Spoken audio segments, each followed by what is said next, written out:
Publisher's note. Hereward Carrington, author of True Ghost Stories, is well known in this country, and in Europe, as a prominent scientific writer on psychical and occult subjects. He has been a member of both the English and American Societies of Psychical Research for more than 15 years, has written over a dozen books on the subject, a number of which has been translated into foreign languages, such as Japanese and Arabic, and he has lectured in London, Paris, Rome, Venice, Milan, Genoa, Turin, etc., before scientific organizations. His writings are well known, and have earned him a high place in psychical circles. He is a late member of the Council of the American Scientific Society, of the American Geographical Society, and of the American Health League. He collaborated in the American Encyclopedia, the Standard Dictionary, etc. His experience in the investigation of psychical mysteries is unrivaled.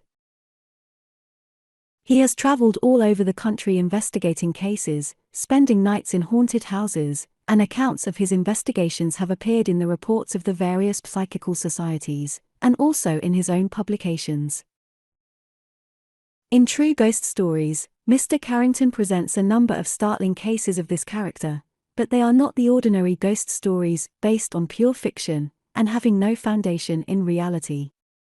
Here we have a well-arranged collection of incidents, all thoroughly investigated and vouched for, and the testimony obtained firsthand and corroborated by others. The chapter on haunted houses is particularly striking. The first chapter deals with the interesting question, what is a ghost, and attempts to answer this question in the light of the latest scientific theories which have been advanced to explain these supernatural happenings and visitants. It is a book of absorbing interest, and cannot fail to grip and hold the attention of every reader, no matter whether he be a student of these questions, or one merely in search of hair-raising anecdotes and stories. He will find them here a plenty. Preface.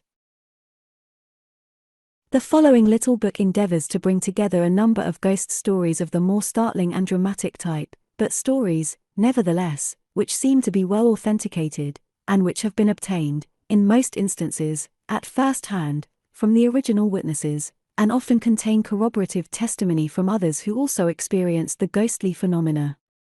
Some of these incidents, indeed, rise to the dignity of scientific evidence, others are less well authenticated cases, but interesting for all that. These have been grouped in various chapters, according to their evidential value. Chapters 2 and 3 contain well-evidenced cases, some of which have been taken from the proceedings and journals of the Society for Psychical Research, SPR, or from Phantasms of the Living, or from other scientific books, in which narratives of this character receive serious consideration. Chapter 5, on the contrary, contains a number of incidents which, striking and dramatic as they are, cannot be included in the two earlier chapters, as presenting real evidence of ghosts, but are published rather as startling and interesting ghost stories. Chapter 4, devoted to haunted houses, contains brief accounts of the most famous haunted houses, and of the phenomena which have been witnessed within them. Appendix A gives a list of a few of the important historical ghosts. Appendix B describes the phantom armies lately seen by the Allied troops in France, while Appendix C lists a number of books of ghost stories which the interested reader may care to peruse. A short glossary, at the beginning of the book, explains the meaning of certain terms used, which are not, perhaps, ordinarily met within books of this character. In the introductory chapter, I have endeavored to explain, very briefly, the nature and character of ghosts, what they are, and the various scientific theories which have been brought forward, of late years, to explain ghosts. I hope that this may prove of interest to the reader. In case it does not do so, he is invited to skip directly to Chapter 2, which begins our account of True Ghost Stories. I wish to express my thanks in this place to the Council of the English S.P.R. for special permission to quote and to summarize several striking cases here reproduced, also to Miss Estelle Stead, for permission to utilize several cases previously printed at length in Mr. W.M.T. Stead's collections of ghost stories. H.C. Glossary of terms used. Agent, the person who, in thought transference experiments, endeavors to impress his thoughts upon the percipient or receiver. Death coincidence, a case in which an apparition or other ghostly phenomenon has taken place, at the moment of the death of the person represented by the phantom. Ghost and apparition, a phantom. Some contend that all ghosts are subjective or purely mental hallucinations, others that some ghosts are objective, that is, space-occupying entities, which exist apart from the seer, who sees them. These points will be found fully discussed in this book. Hallucination, a mental experience, in which a phantom is seen, a voice heard, etc., when there is no real external cause for this seeing or hearing. Hallucinations are more complete than mere illusions. Pact, an agreement, entered into before death, between two persons, that, whichever one dies first, shall appear to the other one. These are here called pact cases.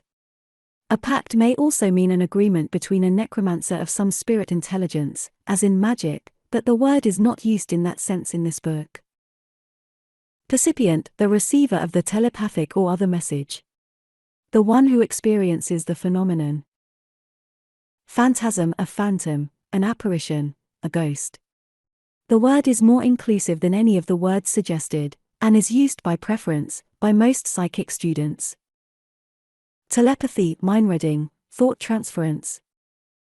True ghost stories. Chapter 1. What is a ghost? Ghosts have been believed in by every nation, at every time and at every stage of the world's evolution. No matter where we may go, we find them stalking through the pages of history, and even in our own cynical and materialistic age, we not only find ghosts still, but the evidence for their existence is stronger than ever. It is nonsense to say that no sensible person believes in ghosts, because many thousands of them do. Why do they believe? Would they believe if they had no cause to do so? The terror of the dark, which we all have more or less, from which every child suffers, how intensely, during its early years, a terror which is, to a certain extent, shared by animals and even insects, does all this signify nothing? Those who have looked into this question thoroughly, believe that there is, in every truth, a terrible reality justifying this instinctive fear, that evil and horrible things lurk about us in the still, weird hours of the night, that there are truly powers and principalities with which we often toy, without knowing or realizing the frightful dangers which result from this tampering with the unseen world. Yes, there is a true tyranny of the dark. Phenomena and ghostly manifestations take place in darkness which would never occur in light, and which cease when a light is struck. All ghostly phenomena are associated with darkness, and the wee small hours of the night. All this is exemplified in the following interesting narrative, which I may entitle The Terror of the Dark. All my life I have been afraid of the dark, said an acquaintance to me the other day, when we were discussing psychical matters.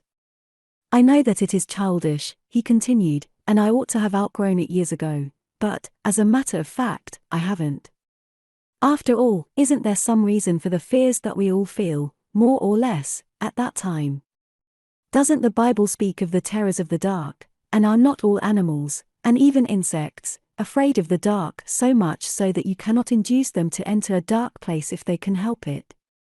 Light not only enables you to see what is around you, but it acts in a certain positive manner over the powers of darkness, whatever they are, and prevents their operation.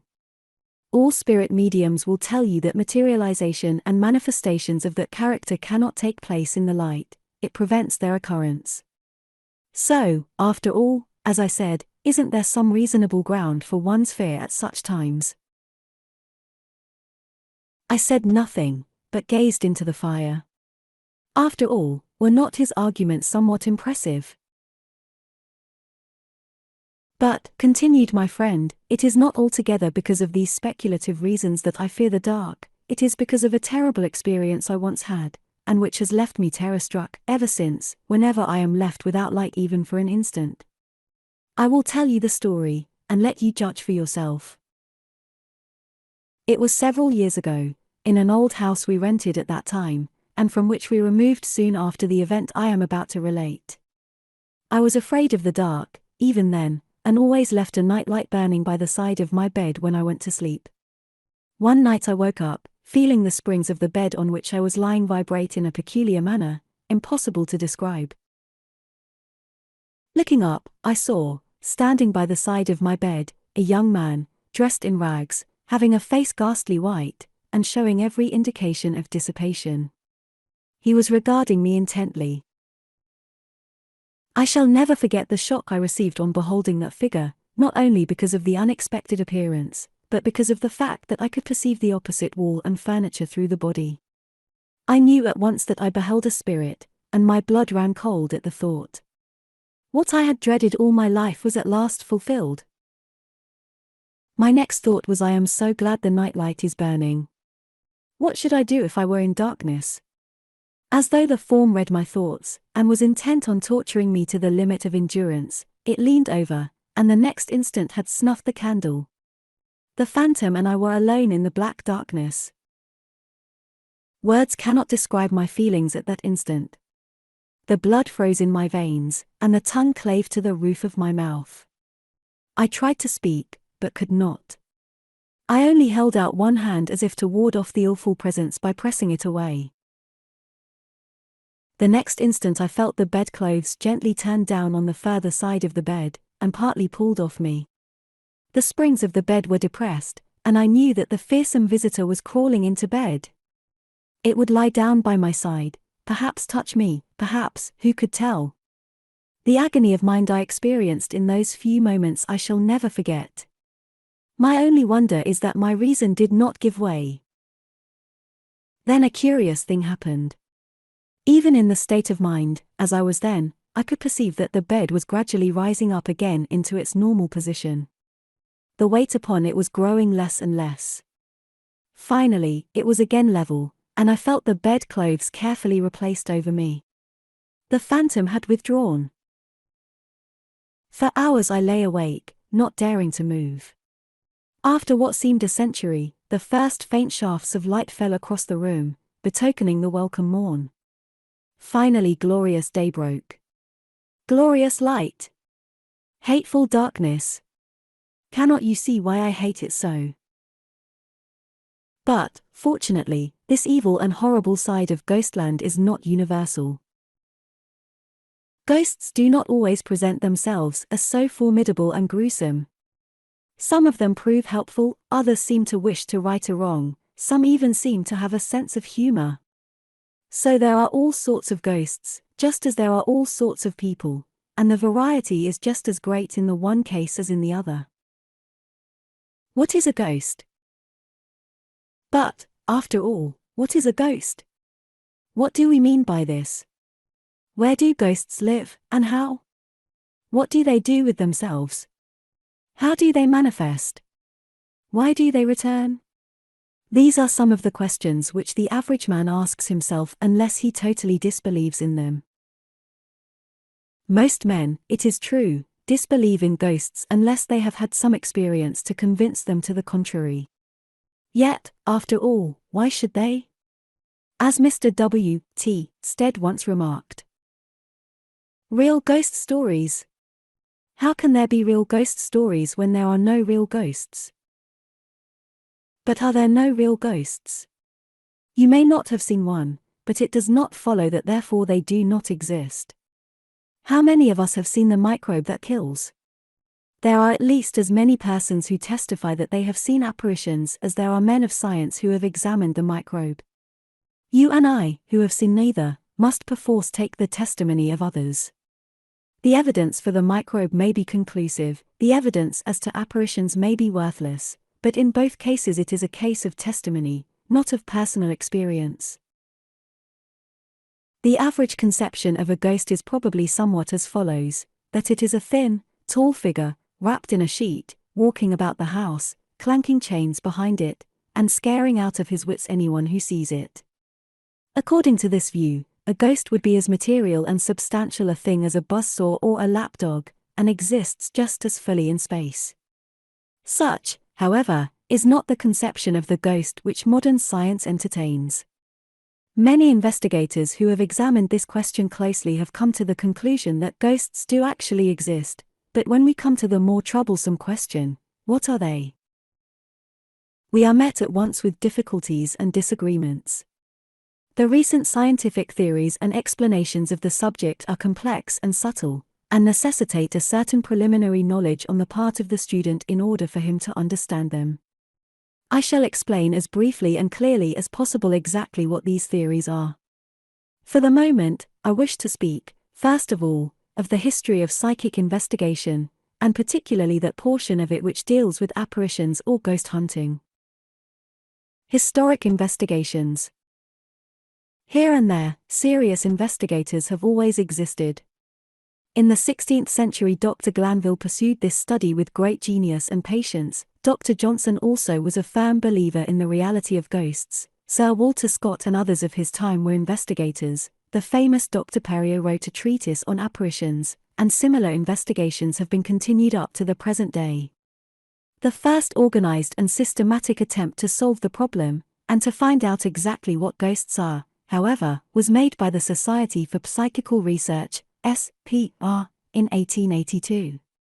Practically all the investigations which have been carried on since then have led to important results. Soon after the above-mentioned society was founded, and material began to be collected, it was found that many cases had to do with haunted houses, many with apparitions, but the greater number of them hinged around the one point, the coincidence of apparitions with the death of the persons represented. An apparition of a certain person would be seen in London, let us say, and some hours later a telegram would arrive, conveying the news that this person had just been killed. When the time was compared, it was found to agree exactly, the hour of the death and that of the apparition tallying to the minute. Chance, you say? Perhaps so.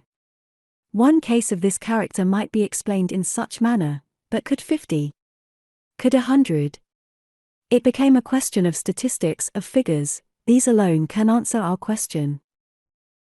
Before considering these, however, let us give a few examples of cases of death coincidences, so that the reader may see the character of the evidence presented. He may then appreciate the value of a great mass of such evidence, when published in extenso. Death coincidences.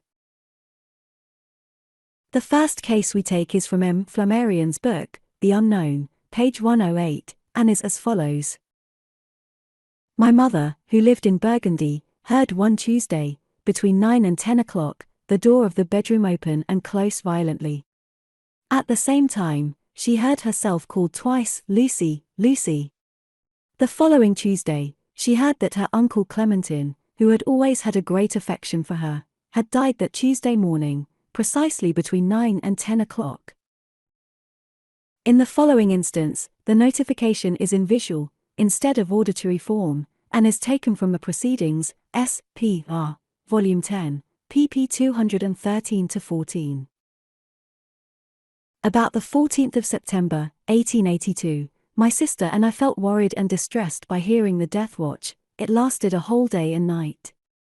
We got up earlier than usual the next morning, about 6 o'clock, to finish some birthday presents for our mother. As my sister and I were working and talking together, I looked up, and saw our young acquaintance standing in front of me and looking at us. I turned to my sister, she saw nothing. I looked again to where he stood, he had vanished. We agreed not to tell anyone. Some time afterwards we heard that our young acquaintance had either committed suicide or had been killed. He was found dead in the woods, 24 hours after landing. On looking back to my diary, I found that the marks I made in it corresponded to the date of his death. The following case is reported in Podmore's Apparitions and Thought Transference, page 265. The first Thursday of April, 1881, while sitting at tea with my back to the window, and talking with my wife in the usual way, I plainly heard a rap at the window, and, looking round, I said to my wife, "Why, there's my grandmother," and went to the door, but could not see anyone, and still feeling sure it was my grandmother, and, knowing that, though 83 years of age, she was very active and fond of a joke, I went round the house, but could not see anyone. My wife did not hear it. On the following Saturday, I had news that my grandmother died in Yorkshire about half an hour before the time I heard the rapping. The last time I saw her alive I promised, if well, I would attend her funeral. That was some 2 years before. I was in good health and had no trouble, age, 26 years. I did not know that my grandmother was ill.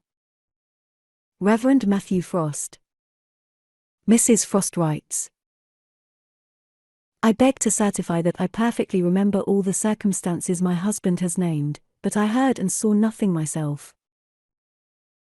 The following case is from Phantasms of the Living, Volume 2, page 50. On February 26, 1850, I was awake, for I was to go to my sister-in-law, and visiting was then an event for me. About 2 o'clock in the morning my brother walked into our room, my sister's, and stood beside my bed.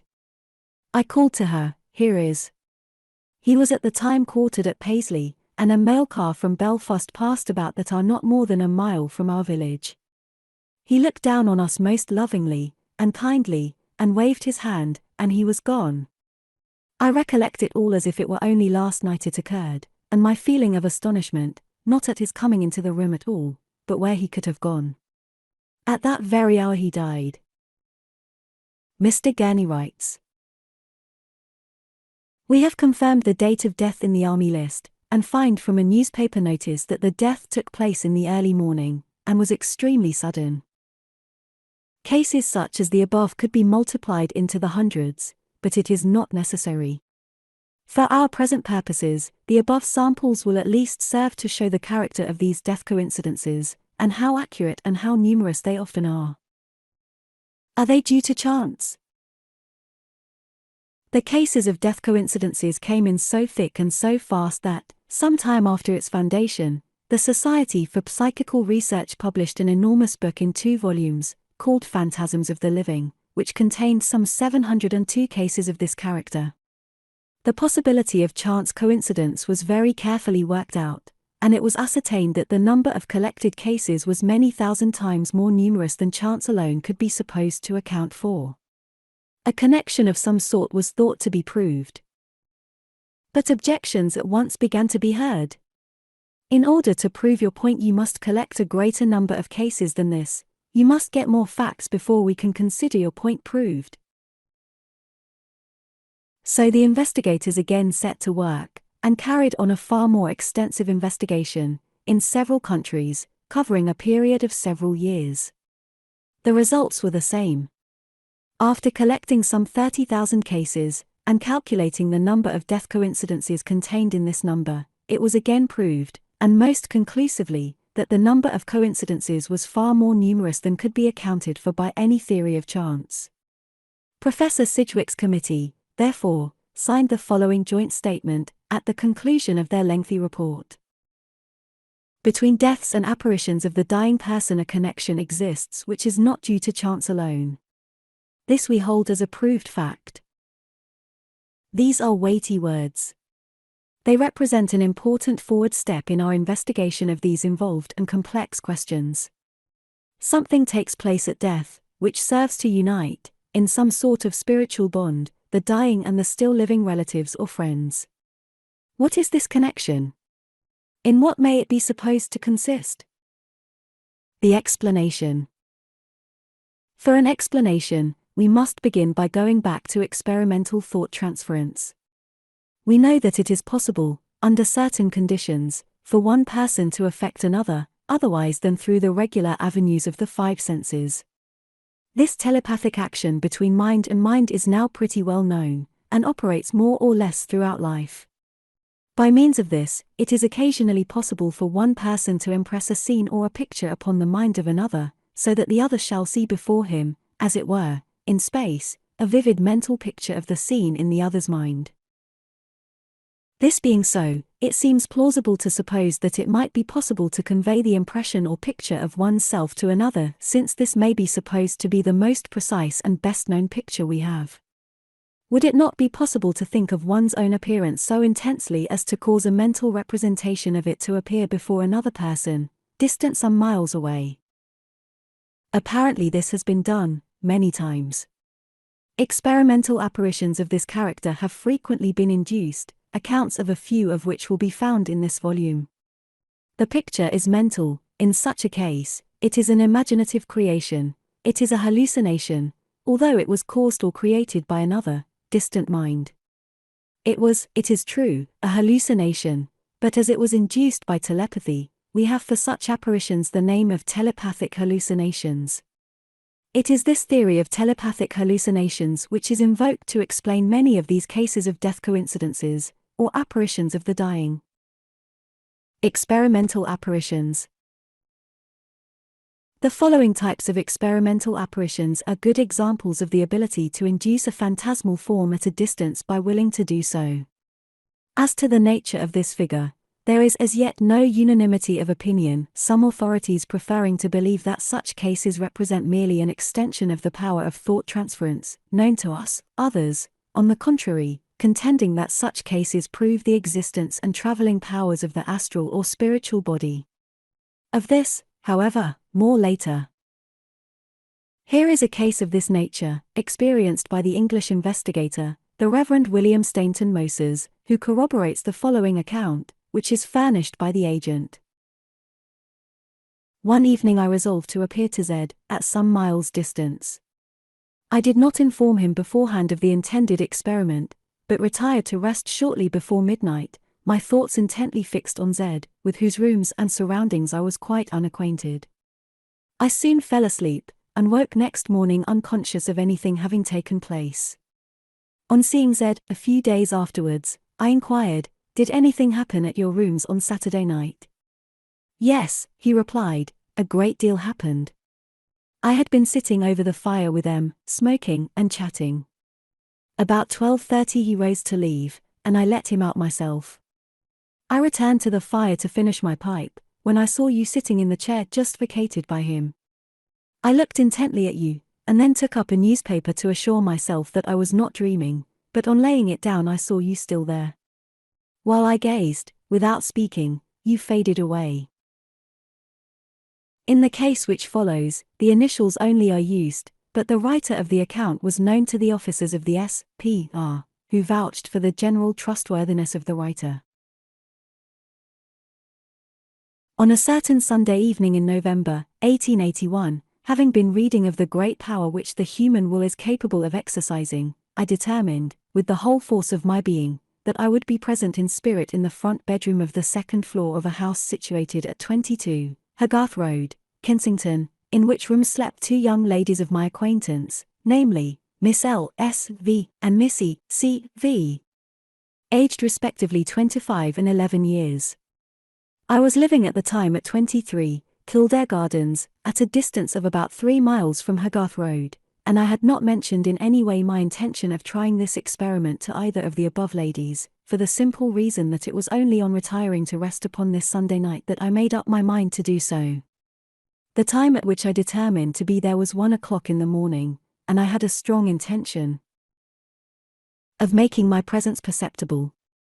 On the following Thursday I went to see the ladies in question, and, in the course of my conversation, without any allusion to the subject on my part, the elder one told me that on the previous Saturday night she had been much terrified by perceiving me standing by her bedside, and that she screamed when the apparition advanced towards her, and awoke her little sister, who also saw me.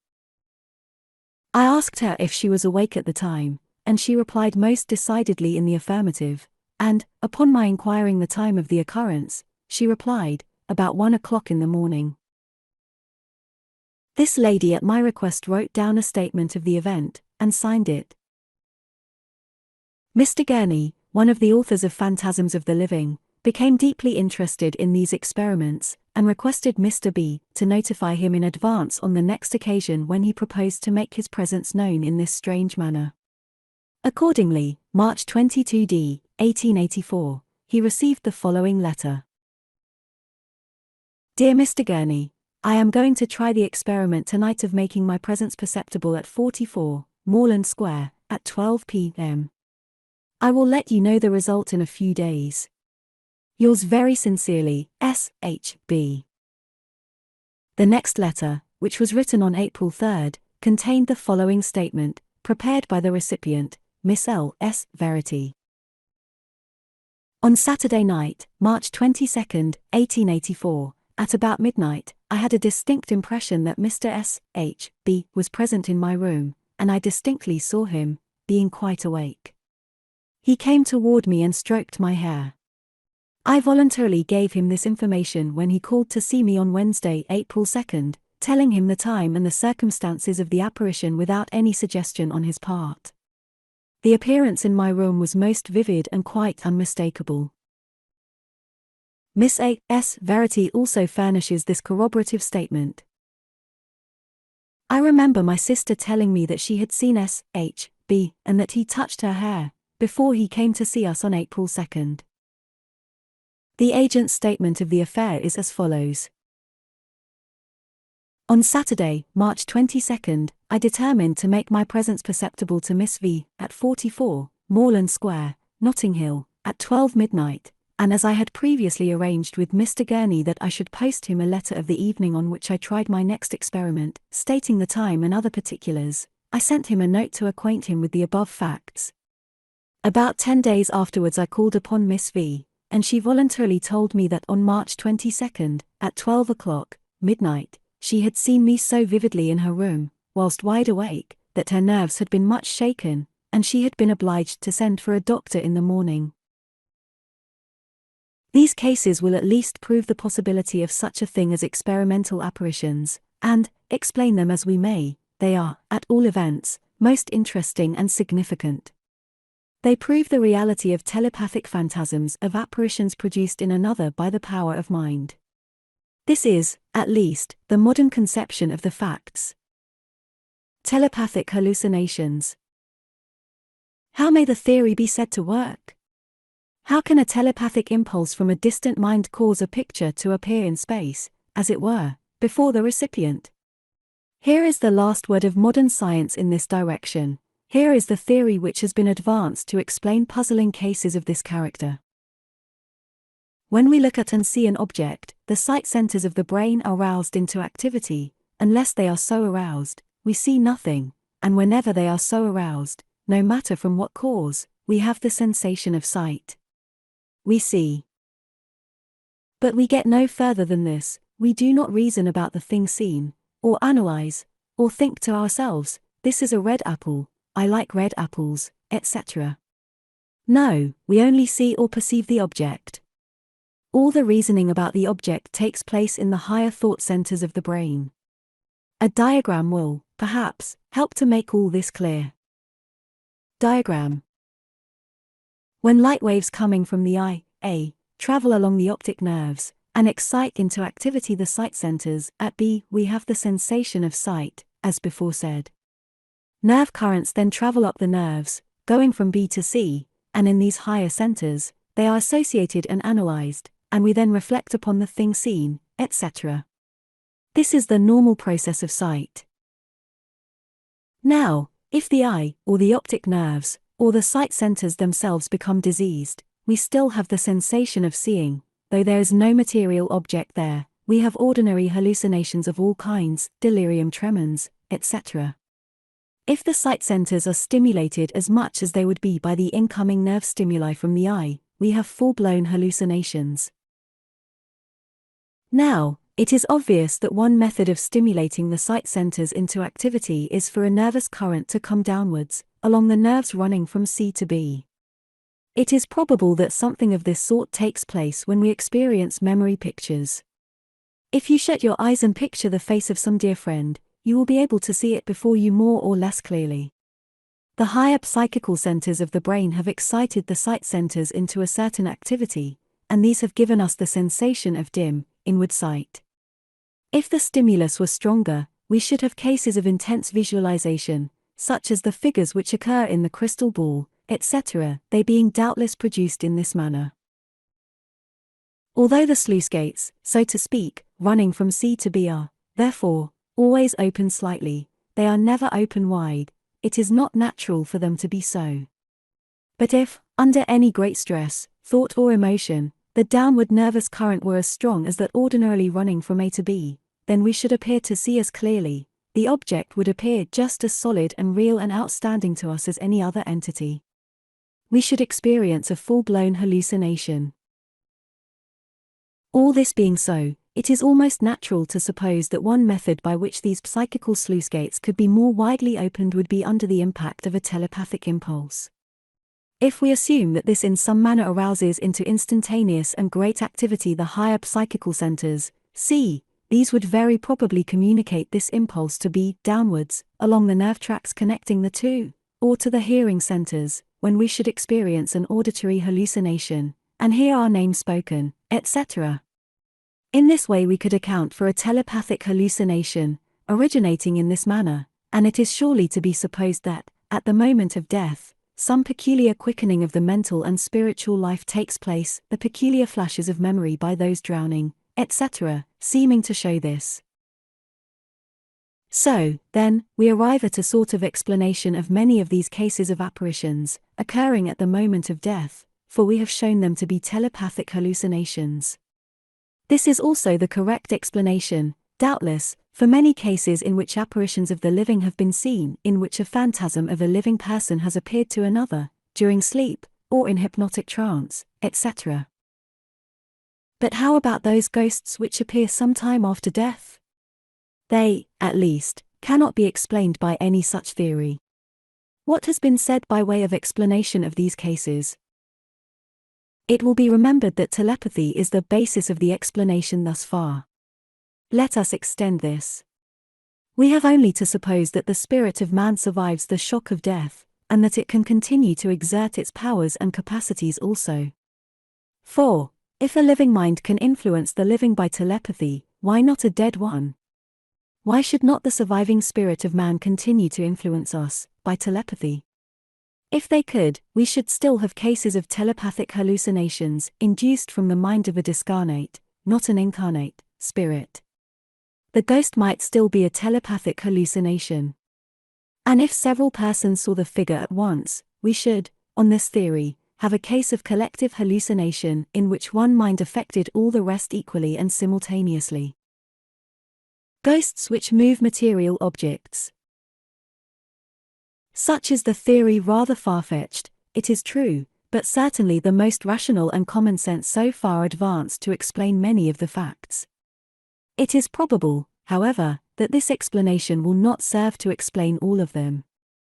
Thus, in those cases where the apparition moved a material object, opened a door, etc., such a theory would have to be abandoned, for the simple reason that a mental concept, an hallucination, cannot open doors and move objects.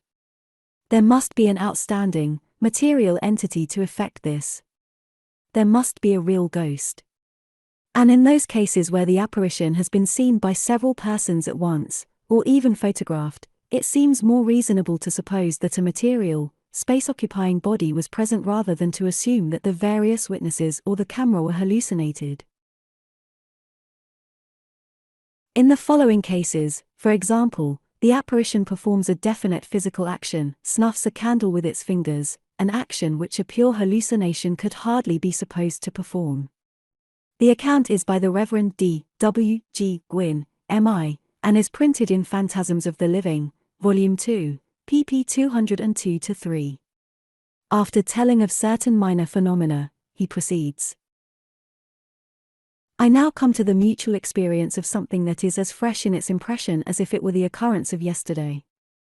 During the night I became aware of a draped figure passing across the foot of the bed towards the fireplace. I had the impression that the arm was raised, pointing with the hand towards the mantelpiece, on which a nightlight was burning. Mrs. Gwynne at this moment seized my arm, and the light was extinguished. Notwithstanding, I distinctly saw the figure returning towards the door, and being under the impression that one of our servants had found her way into the room, I leaped out of bed to intercept the intruder, but found, and saw, nothing. Mrs. Gwynne confirms the story, adding, I distinctly saw the hand of the phantom placed over the nightlight, which was at once extinguished. Photographs of ghosts. Again, it is claimed that ghosts have sometimes been photographed, though very rarely. In a number of cases, attempts have been made to photograph ghosts seen in haunted houses, but, though the figures have been seen by all present, the photographic plate has failed to record any impression of the phantom. In other cases, on the contrary, definite impressions have been obtained, and, though there is doubtless much fraud among professional mediums, who claim to produce spirit photographs, there are many cases on record in which no professional medium was employed, and in which faces were certainly seen upon the developed plate. Experiments have also been made in photographing the body at the moment of death, to see if any impression could be made upon the plate by the soul, in its passage from the body, and, though many of these have proved negative, Dr. Baraduc, of Paris, has obtained a number of photographs which have never been explained. Again, numerous researches in the region of so-called thought photography have given some basis for the belief that thought may be, under certain conditions, photographed, as for example, in the experiments of Dr. Okorowicz and others. It may be said, therefore, that some progress is being made in this direction by psychic investigators, particularly by the French observers, who are far ahead of the rest of the world in these branches of psychic investigation, and that, with increased sensitivity of film and plate, and greater perfection of lens and camera, it is to be hoped that the time is not far distant when it will be possible to photograph the unseen just as we photograph living persons. There are ghosts, therefore, which are hallucinations, and there are ghosts which are genuine phantasms, the real article. It becomes a question, in each instance, of sifting the evidence, finding out which they are. Yet, if they are real, objective, outstanding ghosts, how can we explain them? In what do they consist? In short, we are back to our original question: what are ghosts? The double, and the spiritual body. Before we can answer this question satisfactorily, we must consider one or two preliminary questions.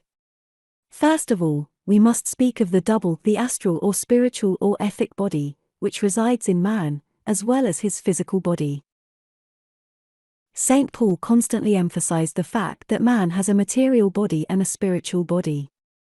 This inner body is the exact shape of the physical body, its counterpart, its double. In life, under ordinary conditions, the two are inseparable, but at death, the severance takes place and man continues to live on in this etheric envelope. This inner body has been studied very carefully by students of the occult, and a good deal is now known about it, its comings and goings, its composition, and the method of its departure at death. For our present purposes, however, it is enough to say that such a body exists, and that it is the vehicle man continues to use and manipulate, after his death and his departure from this plane. It so happens that, under certain peculiar conditions, the inner body of man is capable of being detached or separated from the physical body. This usually occurs in trance, sleep, hypnotic and mesmeric states, etc., or may be performed experimentally, by some who have cultivated this power in themselves. When this body goes on such excursions, leaving the physical body practically dead, to all appearances it may be seen by those in its immediate vicinity, just as a material body would be, if they are sufficiently sensitive or receptive. The following interesting case, recorded in Phantasms of the Living, Volume 1, pp. 225-26, is a good example of the apparent traveling of the body to another place, and the perception of that body by a second person, who happens to be there. Two individuals, at all events, shared in the experience, which is otherwise hard to account for. The case is recorded by the Reverend P. H. Newnham, and is as follows. In March, 1854, I was up at Oxford, keeping my last term, in lodgings. I was subject to violent neuralgic headaches, which always culminated in sleep. One evening, about 8 p.m., I had an unusually violent one. When it became unendurable, about 9 p.m., I went into my bedroom, and flung myself, without undressing, on the bed, and soon fell asleep. I then had a singularly clear and vivid dream, all the incidents of which are as clear in my memory as ever. I dreamed that I was stopping with the family of a lady who subsequently became my wife. All the younger ones had gone to bed, and I stopped chatting to the father and mother, standing up by the fireplace. Presently I bade them good night, took my candle, and went off to bed. On arriving in the hall, I perceived that my fiancé had been detained downstairs, and was only then near the top of the staircase. I rushed upstairs, overtook her on the top step, and passed my 2 arms around her waist, under her arms, from behind. Although I was carrying my candle in the left hand, when I ran upstairs, this did not, in my dream, interfere with this gesture. On this I woke, and the clock in the house struck 10 almost immediately afterwards. So strong was the impression of the dream that I wrote a detailed account of it the next morning to my fiancé.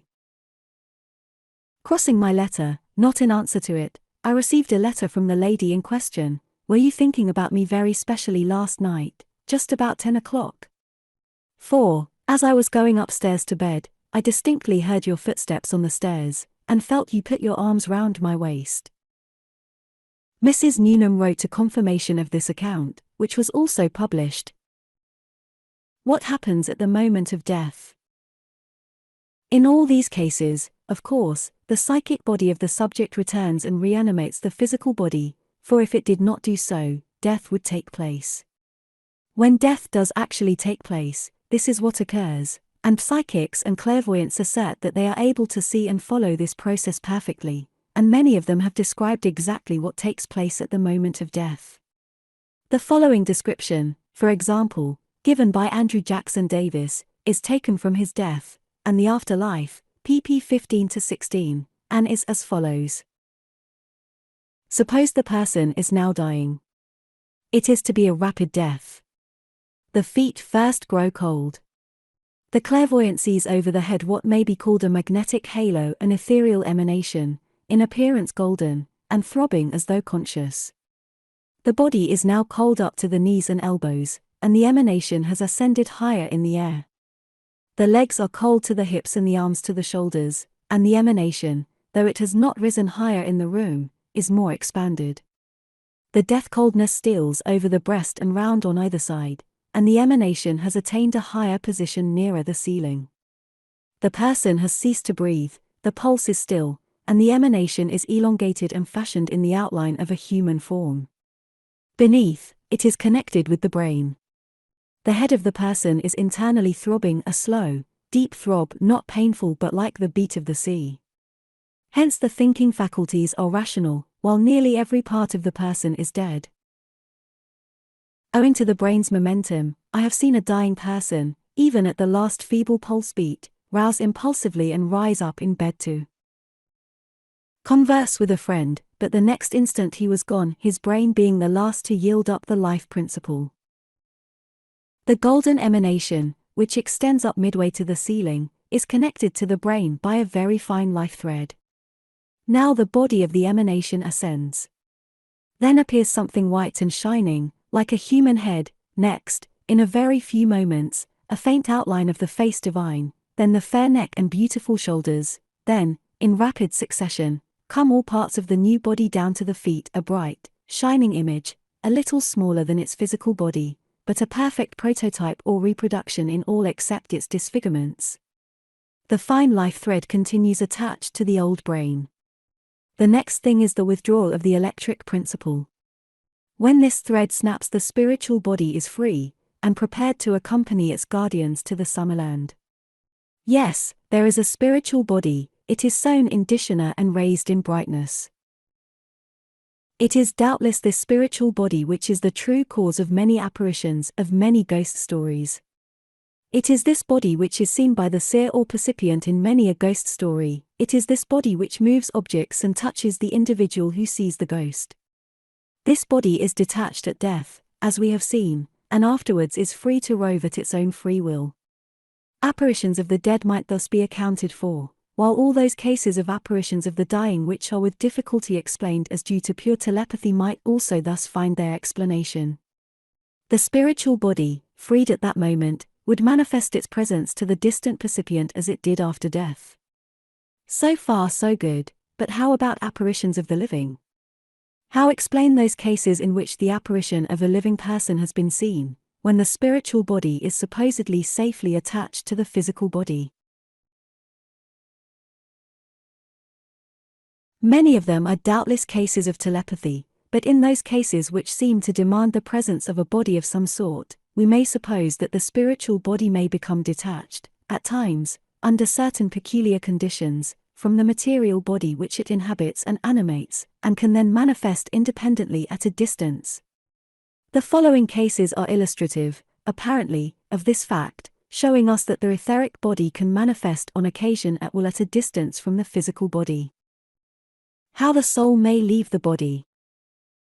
I put out the light and returned, but no sooner had I done this than I could feel a creeping sensation moving up my legs. I got up and lit the gas and went back to bed, with pillows arranged in such a way as to make me comfortable. In a comparatively short time, all circulation ceased in my legs, and they were as cold as those of the dead. The creeping sensation began in the lower part of the body, and that also became cold. There was no sensation of pain or even of physical discomfort. I would pinch my legs with my thumb and finger, and there was no feeling or no indication of blood whatever. I might as well have pinched a piece of rubber so far as the sensation produced was concerned. As the movement continued upward, all at once there came a flashing of lights in my eyes and a ringing in my ears, and it seemed for an instant as though I had become unconscious. When I came out of this state, I seemed to be walking in the air. No words can describe the exhilaration and freedom that I experienced. At no time in my life had my mind been so clear and so free. Just then I thought of a friend who was more than 1,000 miles distant. Then I seemed to be traveling with great rapidity through the atmosphere about me. Everything was light, and yet it was not the light of the day or the sun, but, I might say, a peculiar light of its own, such as I have never known. It could not have been a minute after that I thought of my friends, before I was conscious of standing in a room where the gas jets were turned up, and my friend was standing with his back toward me, but, suddenly turning and seeing me, said, "What in the world are you doing here? I thought you were in Florida," and he started to come toward me. While I heard the words distinctly, I was unable to answer. An instant later I was gone, and the consciousness of the memorable things that transpired that memorable night has never been forgotten. I seemed to leave the earth, and everything pertaining to it, and enter a condition of life of which it is absolutely impossible to give here any thought I had concerning it, because there was no correspondence to anything I had ever seen or heard or known of in any way. The wonder and the joy of it was unspeakable, and I can readily understand now what Paul meant when he said, "I knew a man, whether in the body or out of it I know not, who was caught up to the third heaven, and saw things which it is not possible, lawful, to utter." In this latter experience there was neither consciousness of time nor of space. In fact, it can be described more as a consciousness of elastic feeling than anything else. It came to me after a time that I could stay there if I so desired, but with that thought came also the consciousness of the friends on earth and the duties there required of me. The desire to stay was intense, but in my mind I clearly reasoned over it whether I should gratify my desire or return to my work on earth. For times my thought and reason told me that my duties required me to return, but I was so dissatisfied with each conclusion that I finally said, "Now I will think and reason this matter out once more, and whatever conclusion I reach I will abide by." I reached the same conclusion, and had not much more than reached it when I became conscious of being in a room and looking down on a body propped up in bed, which I recognized as my own. I cannot tell what strange feelings came over me. This body, to all intents and purposes, looked to be dead. There was no indication of life about it, and yet here I was apart from the body, with my mind perfectly clear and alert, and the consciousness of another body to which matter of any kind offered no resistance. After what might have been a minute or two, looking at the body, I began to try and control it, and in a very short time all sense of separation from the physical body ceased, and I was only conscious of a directed effort toward its use. After what seemed to be quite a long time, I was able to move, got up from the bed, dressed myself, and went down to breakfast. I may add that the friend referred to as having been seen by me that night was also distinctly conscious of my presence and made the exclamation mentioned. We both wrote the next day, relating the experience of the night, and the letters corroborating the incident crossed in the post. Such strange doings certainly tend to prove that the human spirit can leave its body and rove abroad, at times, and if this is the case, It shows us that our body is far more detachable than we usually suppose, and hence that it can probably continue to exist after the death of the physical body, when it is detached altogether. Once this is proved, all objection to the reality and existence of objective ghosts will have been done away with. Theories of haunted houses. If we grant that certain houses may be haunted, in the sense that they may be the centers of influences and forces as yet unseen and unknown, the question is, how explain such cases? What hypotheses can we advance to explain cases of haunted houses, which will recognize the reality of the phantom witnessed therein, and attempt to explain them as rationally as possible? 4 main theories have been advanced by way of explanation, which I shall briefly outline. 1. There is the theory that the figures seen in houses of this nature are genuine, outstanding entities, real beings, which are just as real, though less solid and tangible, as any of the living inhabitants of the house.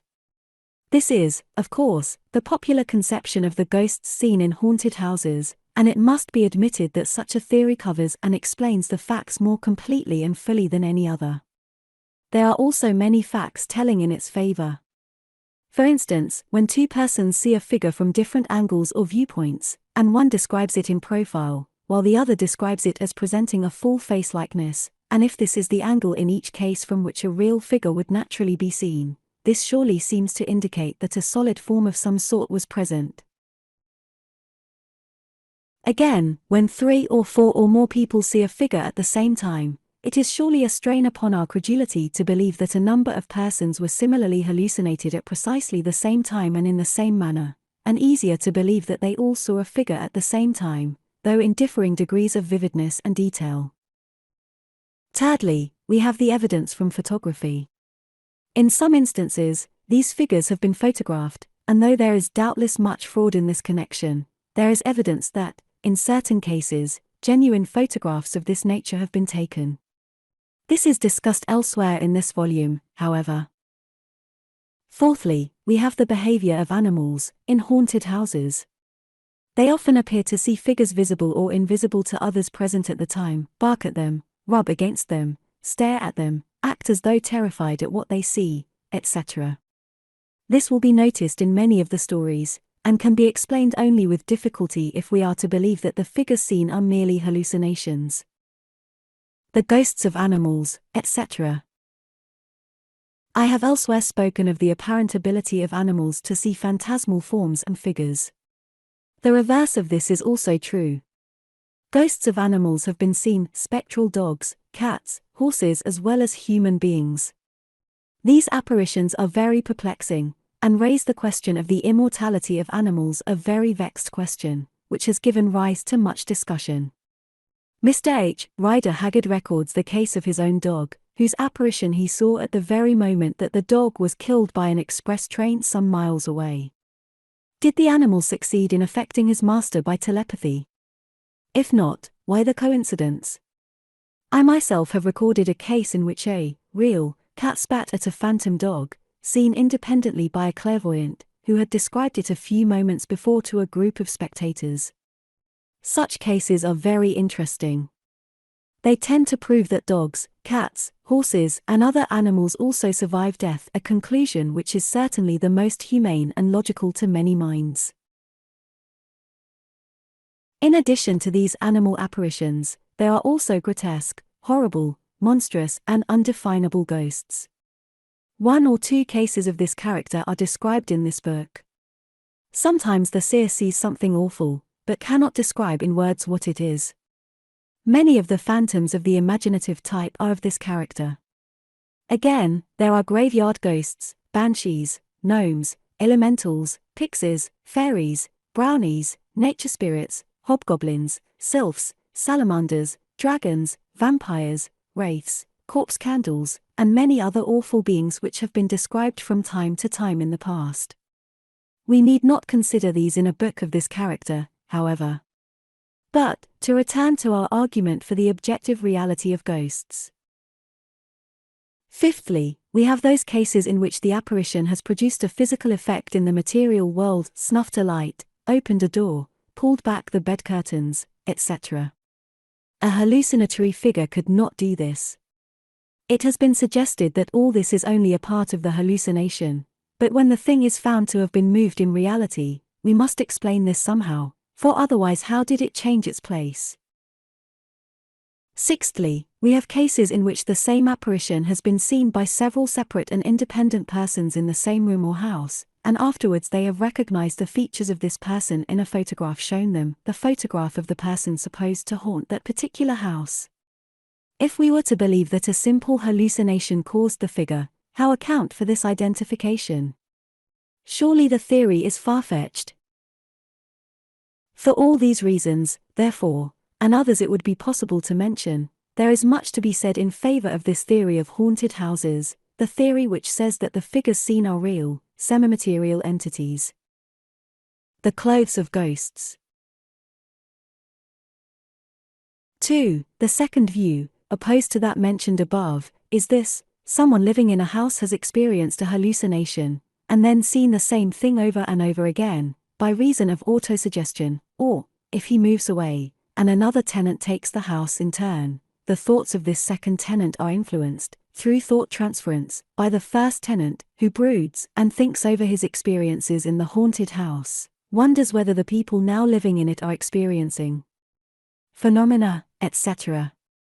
In this way, the minds of those living in the house are constantly influenced by thought transference by living minds, and hallucinatory figures are produced in them, just as the picture of a playing card is induced in experimental thought transference.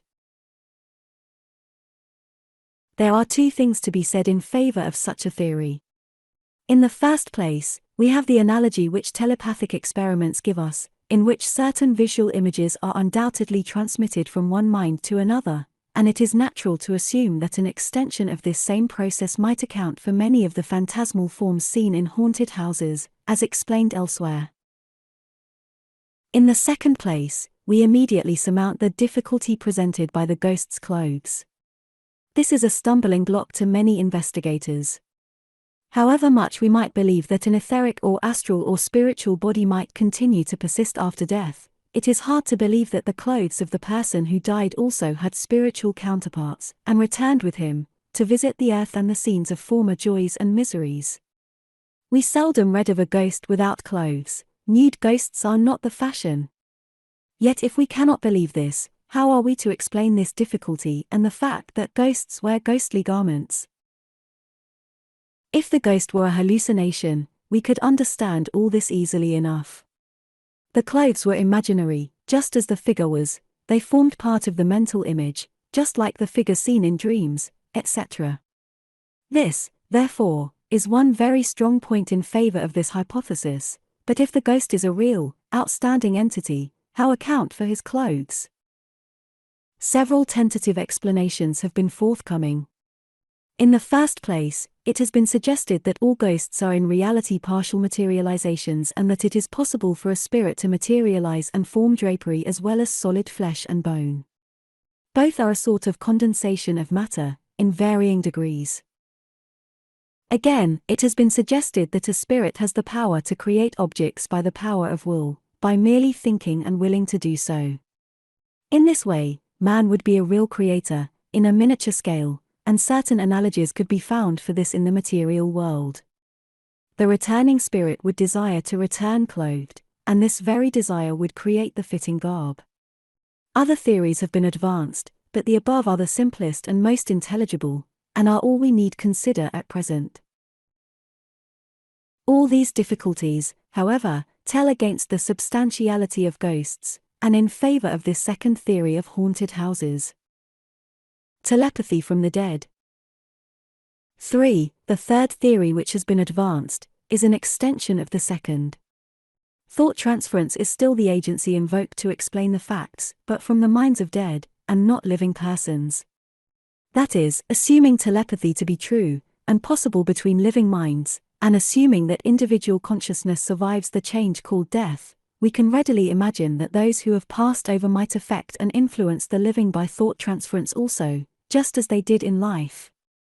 On this theory, therefore, the ghost would still represent a hallucination, a mental or imaginary figure, and it would still be induced by telepathy from a distant mind, but that mind would be that of a so-called dead person.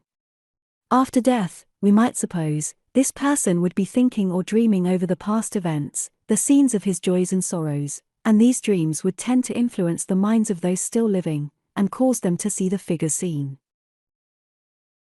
The figures, on this theory, would be hallucinatory, but they would have a real, objective basis and starting point for all that, and, as such, would represent the continued existence and activity on the part of the dead. Against this ingenious theory may be urged all those arguments which have been cited in favor of the materiality of apparitions. The psychic atmosphere. A fourth theory is that which says that some subtle psychic atmosphere is present in certain houses, and that this atmosphere affects and influences all who live within them, just as their physical atmosphere would, only in a different manner and degree. Everyone has doubtless experienced this atmosphere in certain houses, if they are at all sensitive. They either like a house or dislike it, for no apparent reason. Some houses rest and refresh you, others irritate you, etc. This theory contends that every living human being is constantly giving off a peculiar vital emanation or aura or effluence, and that this charges up or impregnates the material objects in his immediate neighborhood, which soak it up like a sponge, and retain it after being removed from its presence. It is because of this fact that articles presented to trance mediums often recall the person to whom they belonged. It is because of this that psychometry is possible, that is, the ability of some persons to give the past history of an object by merely handling it, and it is because of this that certain houses become so charged with this magnetic aura, or whatever it may be, that they remain charged for some time, and, in discharging, create psychic disturbances and impressions which are seen or experienced as phantasmal appearances. The chief objection to this theory is that it is difficult to see how this general and impersonal charging process can create definite and clear-cut forms, possessing all the appearances of reality. Doubtless each theory contains much truth, and haunted houses represent, in many cases, a combination of all these causes, working together and combining into one complex and unfortunately ill-understood whole. It is the duty of the future to disentangle this maze, as best it can, and explain the various factors which go to make up a haunted house of this character. Forms created by will. 5. Besides these theories, another might be suggested, which has never so far been advanced, so far as I am aware. It is that the phantasmal forms seen in haunted houses are real substantial creations, manufactured by the thoughts or will of the discarnate spirit, who fashions it out of such stuff as dreams are made of. It has been said that thoughts are things, and many believe that this is literally true. Certain it is that a limited number of peculiarly constructed persons can produce phenomena which seem to be solid creations of the will. So, if thought could ever be proved to be really creative, if it could not only formulate but objectify and project into space images and forms, we should have here a rational explanation of many ghosts, as well as of their behavior. And just here a few words as to this latter may not be out of place. It has often been objected that ghosts cannot be realities, they cannot be real spirits, for the reason that they act in such a senseless manner. They seldom speak or reply, when spoken to. They seldom have any definite purpose. In short, they betray no intelligence. This being so, they must be hallucinations and not the realities they claim to be. The answer to this objection is found in the following consideration. Even granting all this to be true, many believing in ghosts do not for an instant contend that such ghosts represent the actual person the figure symbolizes. It is a mere projection, a shell, a form created by the discarnate spirit, a resemblance, a phantasm. The central consciousness which animated and still animates that person is not in the ghostly form, but elsewhere. The phantasm represents, merely, a sort of impersonal wraith, and, as such, cannot be expected to possess intelligence or human characteristics. None are present within it. It is a very different thing from the real person it represents. The insipid and unintelligent behavior of ghosts, therefore, is only what we should expect.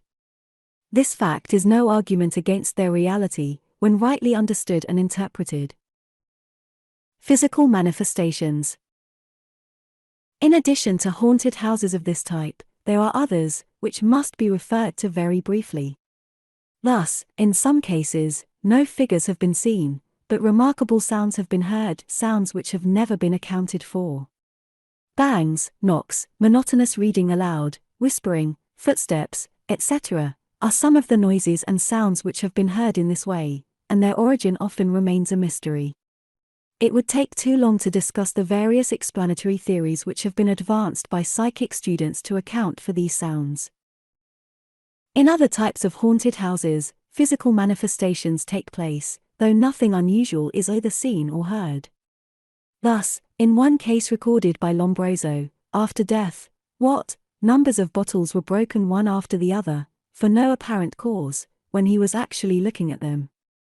In still other cases, furniture has been upset, crockery broken, doorbells rung, etc., by no visible agency. John Wesley was persecuted in this manner for several years, and the reason was never discovered. Such cases are technically known as poltergeists, and may be found in abundance in the history of the supernatural. Can haunted houses be cured? One question of considerable interest remains. It is this: can so-called haunted houses be cured? Many of those who live in houses of this character would like to have these influences removed, but are unable to rid themselves of them. Can this be done? In some cases, this has doubtless been accomplished, while in others it has failed. We know too little as yet to lay down any arbitrary laws or rules which may be followed with safety in cases of this character. Sometimes one method succeeds, while another fails. I have known of cases where exorcism worked a complete cure, of others in which it failed miserably. I have known of cases in which suggestion, rightly applied, rid the house of its ghost. In other instances, no result was produced by similar methods. In a few instances mediums and psychics have been able to assist, in others their presence only seemed to make matters worse. We can but experiment and learn. Those who may be more interested in this aspect of the question will find it treated in Chapter 15 of my book The Coming Science, which is devoted to haunted houses and their cure. Chapter 2: Phantasms of the Dead. In the following chapter, I shall give a number of cases in which ghosts, or phantasms of the dead, as they are called, have appeared to one or more persons at one time, sometimes telling them something they did not know, sometimes moving material objects in the room, sometimes pulling the bedclothes off, etc. Nearly all these cases are well authenticated, and have been narrated at first hand. Many of them have the corroborative testimony of several other persons, who also saw the phantasmal figure, or in some way shared in the experience. I shall begin with a Russian ghost. The following story is vouched for by Mr. W. D. Addison, of Riga, and sent by him to Mr. W. T. Stead, who published it in Borderland. It was in February, 1884, that the incidents I am about to relate occurred to me, and the story is well known to my immediate friends. 5 weeks previously my wife had presented me with our first baby, and our house being a small one, I had to sleep on a bed made up in the drawing room, a spacious but cozy apartment, and the last place in which one would expect ghosts to select for their wanderings. On the night in question I retired to my couch soon after 10, and fell asleep almost the moment I was between the sheets. Instead of sleeping as, I am thankful to say, is my habit, straight through till morning, I woke up after a short dreamless sleep with the dim consciousness upon me that someone had called me by name. I was just turning the idea over in my mind when all doubts were solved by my hearing my name pronounced in a faint whisper, Willie. Now the nurse who was in attendance on the baby, and who slept in the dressing room adjoining our bedroom, had been ill for the past few days, and on the previous evening my wife had come and asked me to assist her with the baby. As soon, therefore, as I heard this whisper, I turned round thinking, it is the baby again. The room had 3 windows in it, the night was moonless but starlit, there was snow on the ground, and therefore, snowlight, and the blinds being up the room was by no means dark. The first thing I noticed on turning round was the figure of a woman close to the foot of the bed, and whom, following the bent of my thoughts, I supposed to be my wife. "What is up?" I asked, but the figure remained silent and motionless, and my eyes being more accustomed to the dimness, I noticed that it had a grey-looking shawl over its head and shoulders, and that it was too short in stature to be my wife. I gazed at it silently, wondering who it could be. Apparitions and ghosts were far from my thoughts, and the mistiness of the outlines of this silent figure did not strike me at the moment as it did afterwards. I again addressed it, this time in the language of the country. "What do you want?" Again no answer. And now it occurred to me that our servant girl sometimes walked in her sleep, and that this was she. Behind the head of my bed stood a small table, and I reached round for the matchbox which was on it, never removing my eyes from the supposed somnambulist. The matchbox was now in my hands, but just as I was taking out a match, the figure, to my astonishment, seemed to rise up from the floor, and move backwards toward the end window. At the same time it faded rapidly and became blurred with the grey light streaming in at the window, and ere I could strike the match it was gone. I lit the candle, jumped out of bed and ran to the door. It was fastened. To the left of the drawing-room there was a boudoir, separated only by a curtain. This room was empty too, and the door likewise fastened. I rubbed my eyes. I was puzzled. It struck me now for the first time that the figure was hazy-looking, also that my wife was the only person who called me Willie, and certainly the only person who could give the word its English pronunciation. I first searched both drawing-room and boudoir, and then, opening the door, stepped into the passage, and went to my wife's door and listened. The baby was crying and my wife was up, so I knocked and was admitted. Knowing her to be strong-minded and not nervous, I quietly related my experience. She expressed astonishment, and asked if I was not afraid to return to my bed in the drawing-room. However, I was not, and after chatting for a few moments went back to my quarters, fastened the door, and getting into bed, thought the whole matter over very quietly. I could think of no explanation of the occurrence, and, feeling sleepy, blew out the light and was soon sound asleep again. After a short but sound and dreamless slumber, I was again awakened, this time with my face towards the middle window, and there, close up against it, was the figure again, and owing to its propinquity to the light, it appeared to be a very dark object. I at once reached out for the matches, but in doing so upset the table, and down it went with my candlestick, my watch, keys, etc., making a terrific crash. As before, I had kept my eyes fixed on the figure, and I now observed that, whatever it was advancing straight towards me, and in another moment retreat to the door would be cut off. It was not a comfortable idea to cope with the unknown in the dark, and in an instant I had seized the bedclothes, and grasping a corner of them in each hand, and holding them up before me, I charged straight at the figure. I suppose I thought that, by smothering the head of my supposed assailant, I could best repel the coming attack. The next moment I had landed on my knees on a sofa by the window with my arms on the windowsill, and with the consciousness that it was now behind me, I having passed through it. With a bound I faced round, and was immediately immersed in a darkness impalpable to the touch, but so dense that it seemed to be weighing me down and squeezing me from all sides. I could not stir. The bedclothes which I had seized as described hung over my left arm, the other was free, but seemed pressed down by a benumbing weight. I essayed to cry for help, but realized for the first time in my life what it means for the tongue to cleave to the roof of the mouth. My tongue seemed to have become dry and to have swelled to a thickness of some inches. It stuck to the roof of my mouth, and I could not ejaculate a syllable. At last, after an appalling struggle, I succeeded in uttering, and I know that disjointed words, half prayer, half execrations of fear, left my lips. Then my mind seemed to make one frantic effort. There seemed to come a wrench like an electric shock and my limbs were free. It was as though I tore myself out of something. In a few seconds I had reached and opened the door and was in the passage, listening to the hammerings of my heartbeats. All fear was gone from me, but I felt as though I had run miles for my life and that another 10 yards of it would have killed me. I again went to the door of my wife's room, and, hearing that she was up with the baby, I knocked and she opened. She is a witness to the state I was in, the drops rolling down my face, my hair was damp, and the beatings of my heart were audible some paces off.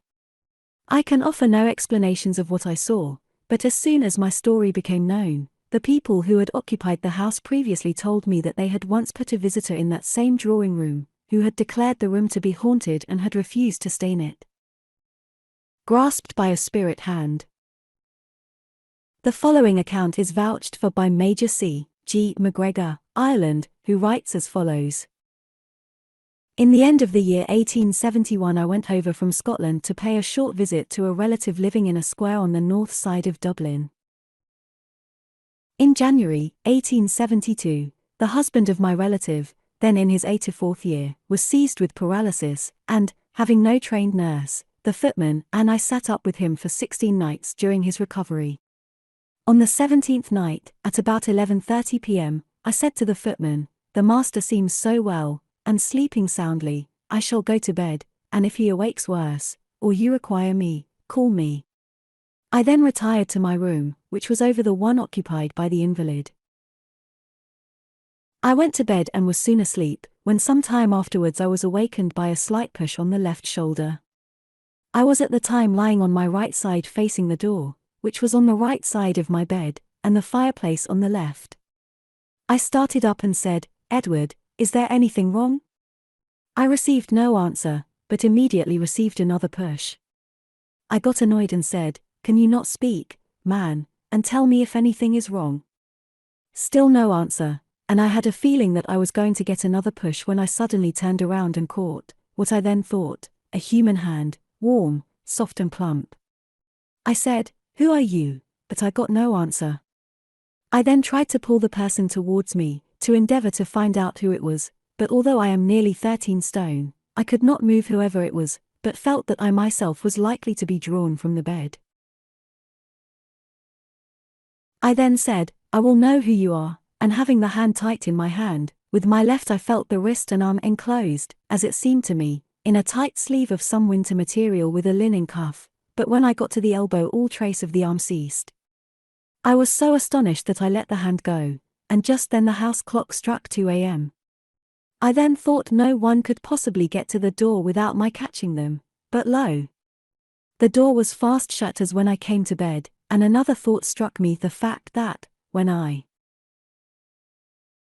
pulled the hand, I heard no one breathing, though I myself was puffed from the strength I used. Including the mistress of the house, there were in all 5 females, and I am assured that the hand belonged to no one of them. When I related the adventure, the servants exclaimed, "Oh, it must be the master's old Aunt Betty, an old lady who had lived for many years in the upper part of the house, occupying 2 rooms, and had died over 50 years ago, at a great age." I afterwards learned that the room in which I felt the hand had been considered haunted, and many curious noises and peculiar incidents had occurred there, such as the bedclothes being torn off. One lady got a slap in the face from some invisible hand, and, when she lighted her candle, she saw something opaque fall, or jump off the bed. A general officer, a brother of the lady, slept there 2 nights, but preferred going to an hotel rather than remaining a third. He never would say what he heard or saw, but always asserted the room was uncanny. I slept for months in that room afterwards and was never in the least disturbed. I never knew what nervousness was in my life, and only regret that my astonishment caused me to let go the hand before finding out the purpose of the visit. Whether it was meant for a warning or not, I may add that the old gentleman lived 3 years and 6 months afterwards. I am shot. The next case is well authenticated, and appeared in the Proceedings of the Society for Psychical Research, S.P.R. After some preliminary remarks, the writer proceeds. I awoke and saw standing by my bed, between me and the chest of drawers, a figure, which, in spite of the unwonted dress unwonted, at least, to me, and of a full, black beard, I at once recognized as that of my old brother officer. He had on the usual khaki coat, worn by the officers on service in eastern climates. His face was pale, but his bright black eyes shone as keenly as when, a year and a half before, they had looked upon me as he stood with one foot on the hansom, bidding me adieu. Fully impressed for the moment that we were stationed together in Ireland or somewhere, and thinking I was in my barrack room, I said, "Hello, P, am I late for parade?" P looked at me steadily, and replied, "I'm shot." "Shot?" I exclaimed, "Good God, how and where?" "Through the lungs," replied P, and as he spoke his right hand moved slowly up to his breast, until the fingers rested over the right lung. "What were you doing?" I asked. "The general sent me forward," he answered, and the right hand left the breast to move slowly to the front, pointing over my head to the window, and at the same moment the figure melted away. I rubbed my eyes, to make sure I was not dreaming, and sprang out of bed. It was then 4:10 a.m. by the clock on my mantelpiece. 2 days later news was received that he had been killed at Lang's Neck between 11 and 12 o'clock on the night in question. The following is a nautical story. Heave the lead. In the year 1664, Captain Thomas Rogers, commander of a ship called the Society, was bound on a voyage from London to Virginia. The vessel being sent light to Virginia, for a loading of tobacco, carried little freight in her outward hold. One day when they made an observation, the mates and officers brought their books and cast up their reckonings with the captain, to see how near they were to the coast of America. They all agreed that they were 100 leagues from the Capes of Virginia.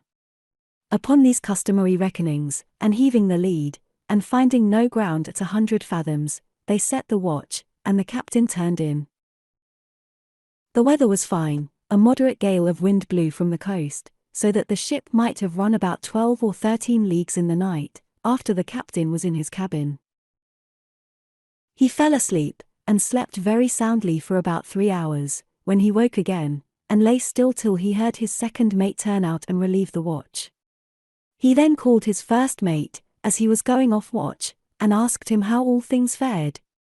The mate answered that all was well, though the gale had freshened, and they were running at a great rate, but it was a fair wind, and a fair, clear night. The captain then went to sleep again. About an hour after, he dreamed that someone had called him, and bade him turn out and look abroad. He, however, lay still and went to sleep again, but was suddenly reawakened. This occurred several times, and, though he knew not what was the reason, yet he found it impossible to go to sleep any more. Still he heard the vision say, "Turn out and look abroad." The captain lay in this state of uneasiness nearly 2 hours, until finally he felt compelled to don his great coat and go on deck. All was well, it was a fine, clear night. The men saluted him, and the captain called out, "How's she heading?" "Southwest by south, sir," answered the mate, "fair for the coast, and the wind east by north." "Very good," said the captain, and as he was about to return to his cabin, something stood by him, and said, "Heave the lead." Upon hearing this the captain said to the second mate, "When did you heave the lead? What water had you?" "About an hour ago, sir," replied the mate, 60 fathom. "Heave again," the captain commanded. When the lead was cast they had ground at 11 fathoms. This surprised them all, but much more when, at the next cast, it came up 7 fathoms. Upon this, the captain, in a fright, bid them put the helm a lee, and about ship, all hands ordered to back the sails, as is usual in such cases. The proper orders being observed, the ship stayed and came about, but before the sails filled, she had but 4 fathoms and a half water under her stern.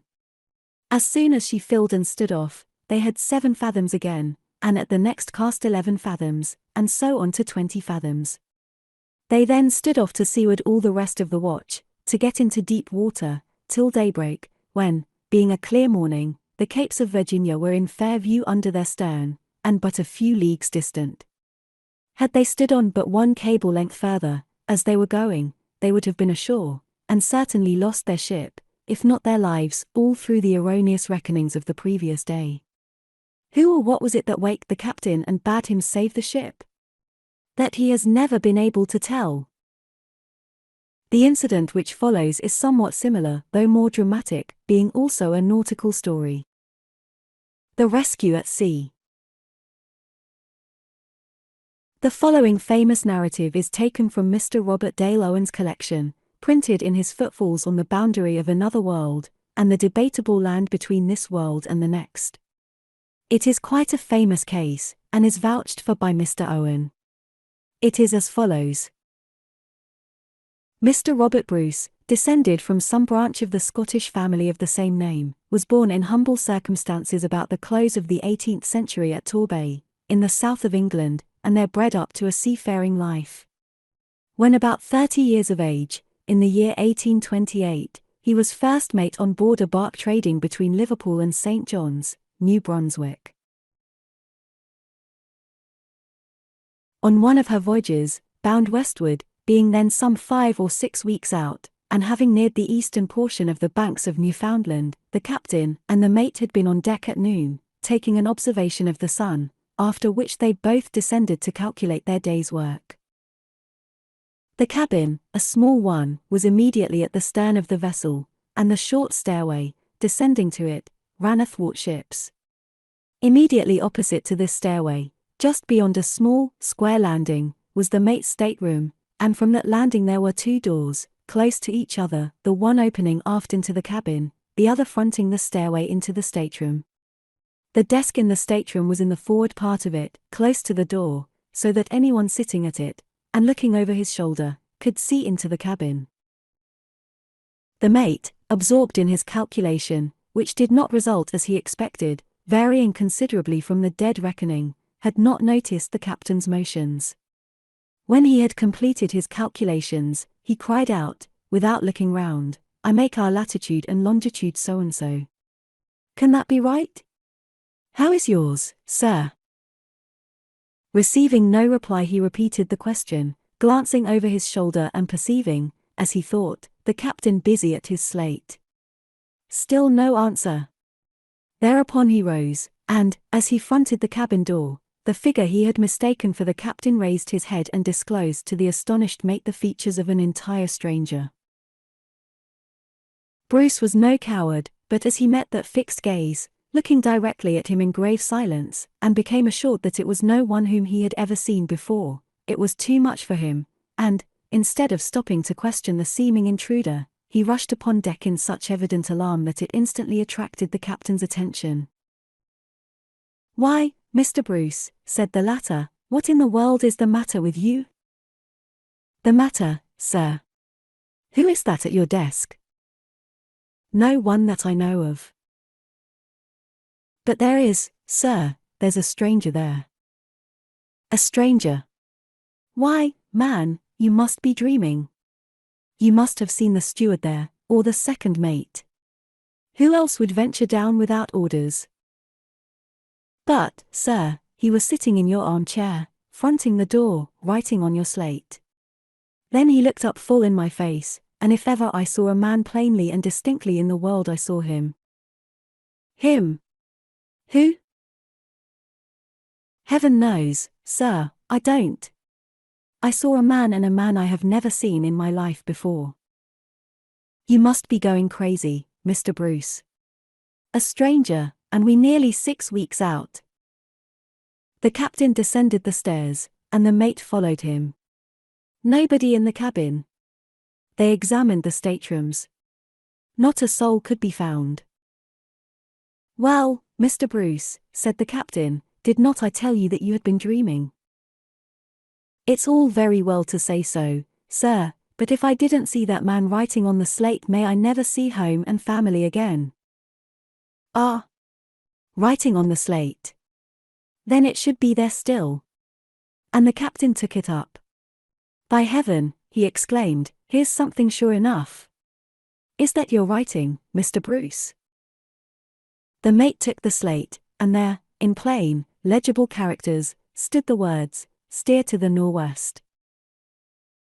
The captain sat down at his desk, the slate before him, in deep thought. At last, turning the slate over, and pushing it toward Bruce, he said, "Write down, steer to the nor'west." The mate complied, and the captain, comparing the two handwritings, said, "Mr. Bruce, go and tell the second mate to come down here." He came, and at the captain's request, he also wrote the words. So did the steward. So in succession did every man of the crew who could write at all. But not one of the various hands resembled, in any degree, the mysterious writing. When the crew retired, the captain sat deep in thought. Could anyone have been stowed away? At last he said. The ship must be searched. Order up all hands. Every nook and corner of the vessel was thoroughly searched, not a living soul was found. Accordingly, the captain decided to change the vessel's course according to the instructions received. A lookout was posted, who shortly reported an iceberg, and then, shortly after, a vessel close to it. As they approached, the captain's glass disclosed the fact that it was a dismantled ship, apparently frozen to the ice. It proved to be a vessel from Quebec, bound for Liverpool, with passengers on board. She had got entangled in the ice, and finally frozen fast, and had passed several weeks in a most critical situation. She was stove, her deck swept, in fact, a mere wreck, all her provisions and almost all her water gone. Her crew and passengers had lost all hope of being saved, and their gratitude at the unexpected rescue was proportionately great. As one of the men who had been brought away in the third boat ascended the ship's side, the mate, catching a glimpse of his face, started back in consternation. It was the very face he had seen 3 or 4 hours before, looking up at him from the captain's desk. He communicated this fact to the captain. After the comfort of the passengers had been seen to, the captain turned to the stranger, and said to him, "I hope, sir, you will not think I am trifling with you, but I would be much obliged to you if you would write a few words on this slate." And he handed him the slate, with that side up on which the mysterious writing was not. "I will do anything you ask," replied the passenger, "but what shall I write?" "A few words are all I want. Suppose you write, 'Steer to the nor'west.'" The passenger, evidently puzzled to make out the motive of such a request, complied, however, with a smile. The captain took up the slate and examined it closely, then stepping aside so as to conceal the slate from the passenger, he turned it over and gave it to him the other side up. "You say that this is your handwriting," said he. "I need not say so," replied the other, looking at it, "for you saw me write it." "And this," said the captain, turning the slate over. The man looked first at one writing, then at the other, quite confounded. At last, "What is the meaning of this?" said he. "I only wrote one of these." "Who wrote the other?" "That's more than I can tell you, sir. My mate here says you wrote it, sitting at this desk, at noon today." The captain of the wreck and the passenger looked at each other, exchanging glances of intelligence and surprise. Then the former asked the latter, "Did you dream that you wrote on this slate?" "No, sir, not that I remember." "You speak of dreaming," said the captain of the bark. "What was this gentleman about at noon today?" "Captain," rejoined the other, the captain of the wreck, "the whole thing is most mysterious and extraordinary, and I had intended to speak to you about it as soon as we got a little quiet. This gentleman," pointing to the passenger, "being much exhausted, fell into a heavy sleep, or what seemed such, some time before noon. After an hour or more, he awoke, and said to me, 'Captain, we shall be relieved this very day.' When I asked him what reason he had for saying so, he replied that he had dreamed that he was on board a bark, and that she was coming to our rescue. He described her appearance and rig, and, to our utter astonishment, when your vessel hove in sight, she corresponded exactly to his description of her. We had not put much faith in what he said, yet still we hoped there might be something in it, for drowning men, as you know, catch at straws. As it turned out, I cannot doubt that it was all arranged by some overruling providence." "There is not a doubt," replied the captain of the bark, "that the writing on the slate, let it come there as it may, saved all your lives. I was steering at the time considerably south of west, and I altered my course for the nor'west, and had a lookout aloft, to see what would come of it. But you say, he added, turning to the passenger, that you did not dream of writing on a slate. No, sir. I have no recollection whatever of doing so. I got the impression that the bark I saw in my dream was coming to rescue us, but how that impression came I cannot tell. There is another very strange thing about it, he added. Everything here on board seems to be quite familiar, yet I am very sure that I was never in your vessel before. It is all a puzzle to me. What did your mate see? Thereupon Mr. Bruce related to them all the circumstances above detailed. How ghosts influence us. The following is a very interesting case, which brings vividly before us the fact that ghosts often draw power from those who witness their manifestations, just as they draw vitality from a materializing medium, during a seance. As cases of this character are rare, the following is of considerable value. It was an afternoon, last autumn, about 6 o'clock. I had returned from a stroll and was sitting in my own apartment on Central Park West, reading Vanity Fair. While turning over its pages I became suddenly aware of a novel and indescribable sensation. My chest and breathing became inwardly oppressed by some ponderous weight, while I became conscious of some presence behind me, exerting a powerful influence on the forces within. On trying to turn my head to see what it could be, I was powerless to do so, neither could I lift a hand, or move in any way. I was not a little alarmed, and began immediately to reason. My mind was alive, though physically I was unable to move a muscle. It was as if the current of nerve force within seemed forcibly drawn together and focused on a spot in front of me. I gazed motionless, as though with something intenser than ordinary eyesight, on what was no longer vacant space.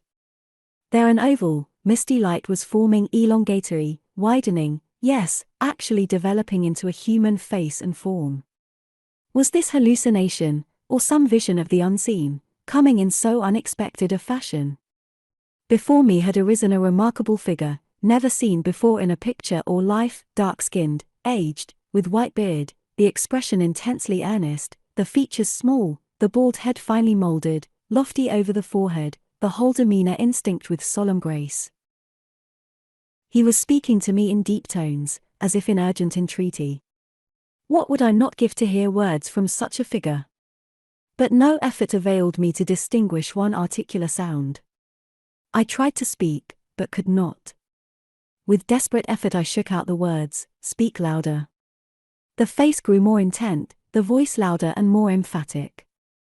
Was there something amiss with my own hearing, then, that I could distinguish no word amid these deeply emphasized tones?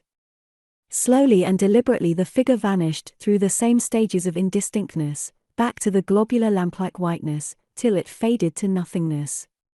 Before it had quite faded away, the face only of a woman arose, indistinct and dim.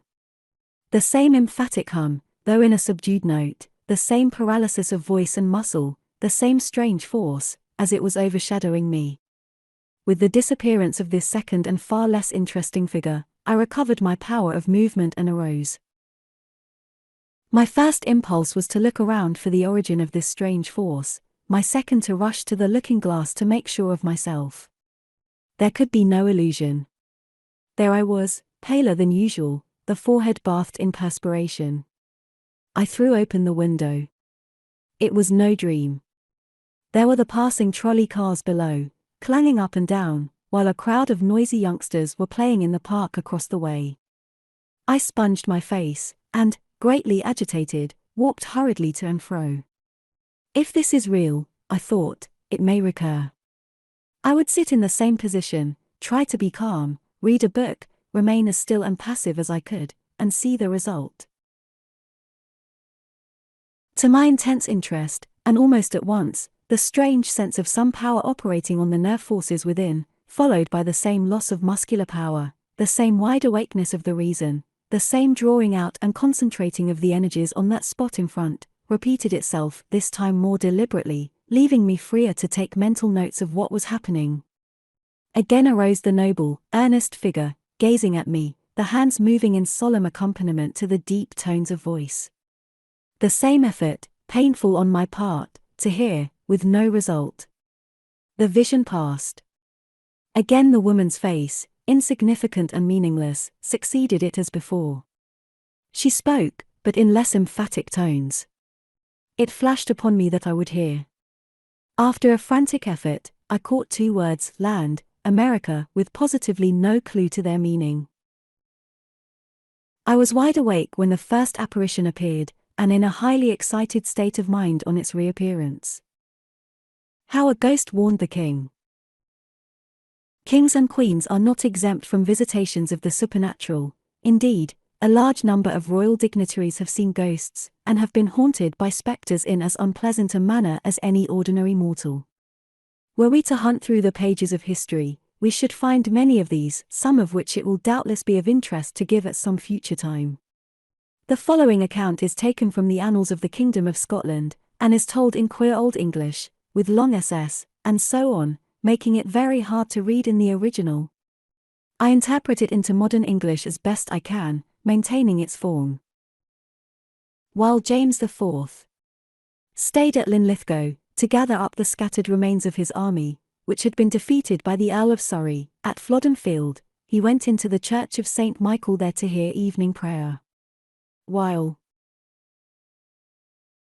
he was at his devotion, a remarkable figure of an ancient man, with flowing amber-coloured hair hanging over his shoulders, his forehead high, and inclining to baldness, his garments of a fine blue colour, somewhat long and girded together, with a fine white cloth, of comely and very reverent aspect, was seen inquiring for the king, when his majesty being pointed out to him he made his way through the crowd till he came to him, and then, with a clown's simplicity, leaning over the canon's feet, he addressed him in the following words: "Sir, I am sent hither to entreat you to delay your intended expedition for this time, and proceed no further, for if you do, you will be unfortunate, and not prosper in your enterprise, nor any of your followers. I am further charged to warn you, not to follow the acquaintance, company or counsel of women, as you value your life, honor and estate." After giving him this admonition, he withdrew himself back through the crowd and disappeared. When service was ended, the king inquired earnestly after him, but he could not be found or heard of anywhere, neither could any of the bystanders, of whom many narrowly watched him, resolving afterwards to have discoursed with him, feel or perceive how, when or where he passed from them, having in a manner vanished from their sight. This caused the king to feel some uneasiness, for, said he, if he were mortal man, how did he go so quickly hence, and how did he give me such advice, which I, of all men, know at this time to be of value? The king was sorely puzzled, and called the warden of the church to him, and questioned him as to the man whom he had seen. And when the warden had heard the tale from the king, he questioned him in turn, as to the man's appearance, whether he was this and that, and of the man's manner of speech. And when the king had answered to his satisfaction, he turned pale, and said, "O king, the personage whom you saw today was not mortal man, but one dead long ago, one who lived and died close here, and known to many of us well. He has been known to come before in times of great stress, and his advice has always been good. Truly, my lord, you have this day seen an apparition of a dead man." And the king marveled at what he had seen. Thus ends the curious old narrative. It will be seen that several others saw the ghost besides the king. These are called collective cases by those engaged in psychical studies, for the reason that several persons saw the figure at the same time, or collectively. Such cases have never been satisfactorily explained. For, if the phantom were a mere hallucination, as many claim, how did several see it at once? The stains of blood. The following narrative was personally related to Robert Dale Owen, by a clergyman of the Church of England, who was chaplain, at the time, to the British legation in Florence. It is as follows. In the year 1856, I was staying with my wife and children, at a favourite watering place. In order to attend to some affairs of my own, I determined to leave my family there for 3 or 4 days. Accordingly, on the 8th of August, I took the railway, and arrived that evening an unexpected guest at the Hall, the residence of a gentleman whose acquaintance I had recently made, and with whom my sister was then staying. I arrived late, soon afterwards went to bed, and before long fell asleep. Awaking after 3 or 4 hours, I was not surprised to find that I could sleep no more, for I never rest well in a strange bed. After trying, therefore, in vain to induce sleep, I began to arrange my plans for the day. I had been engaged some little time in this way, when I became suddenly sensitive to the fact that there was a light in the room. Turning round, I distinctly perceived a female figure, and what attracted my special attention was that the light by which I saw it emanated from itself. I watched the figure attentively. The features were not perceptible. After moving a little distance, it disappeared as suddenly as it had appeared. My first thoughts were that there was some trick. I immediately got out of bed, struck a light, and found my bedroom door still locked. I then carefully examined the walls, to ascertain if there was any other concealed means of entrance or exit, but none could I find. I drew the curtains and opened the shutters, but all outside was silent and dark, there being no moonlight. After examining the room in every part, I went back to bed, and began thinking calmly over the whole matter. What had I seen? And why did it appear? In the morning, as soon as I was up and dressed, I told my sister what I had seen. She then informed me that the house had the reputation of being haunted, and that a murder had been committed in it, but not in the room in which I had slept. Later in the day I left after making my sister promise to do all she could to unravel the mystery. On the following Wednesday morning, I received a letter from my sister, in which she informed me that, since I left, she had made inquiries and had ascertained that the murder was committed in the very room in which I slept. She added that she proposed visiting us the next day, and that she would like me to write out an account of what I had seen, together with a plan of the room, and that on that plan she wished me to mark the place of the appearance and disappearance of the figure. This I immediately did, and the next day when my sister arrived, she asked me if I had complied with her request. I replied, pointing to the drawing-room table, "Yes, there is the account and the plan." As she rose to examine it, I prevented her, saying, "Do not look at it until you have told me all you have to say, because you might unintentionally color your story by what you may read there."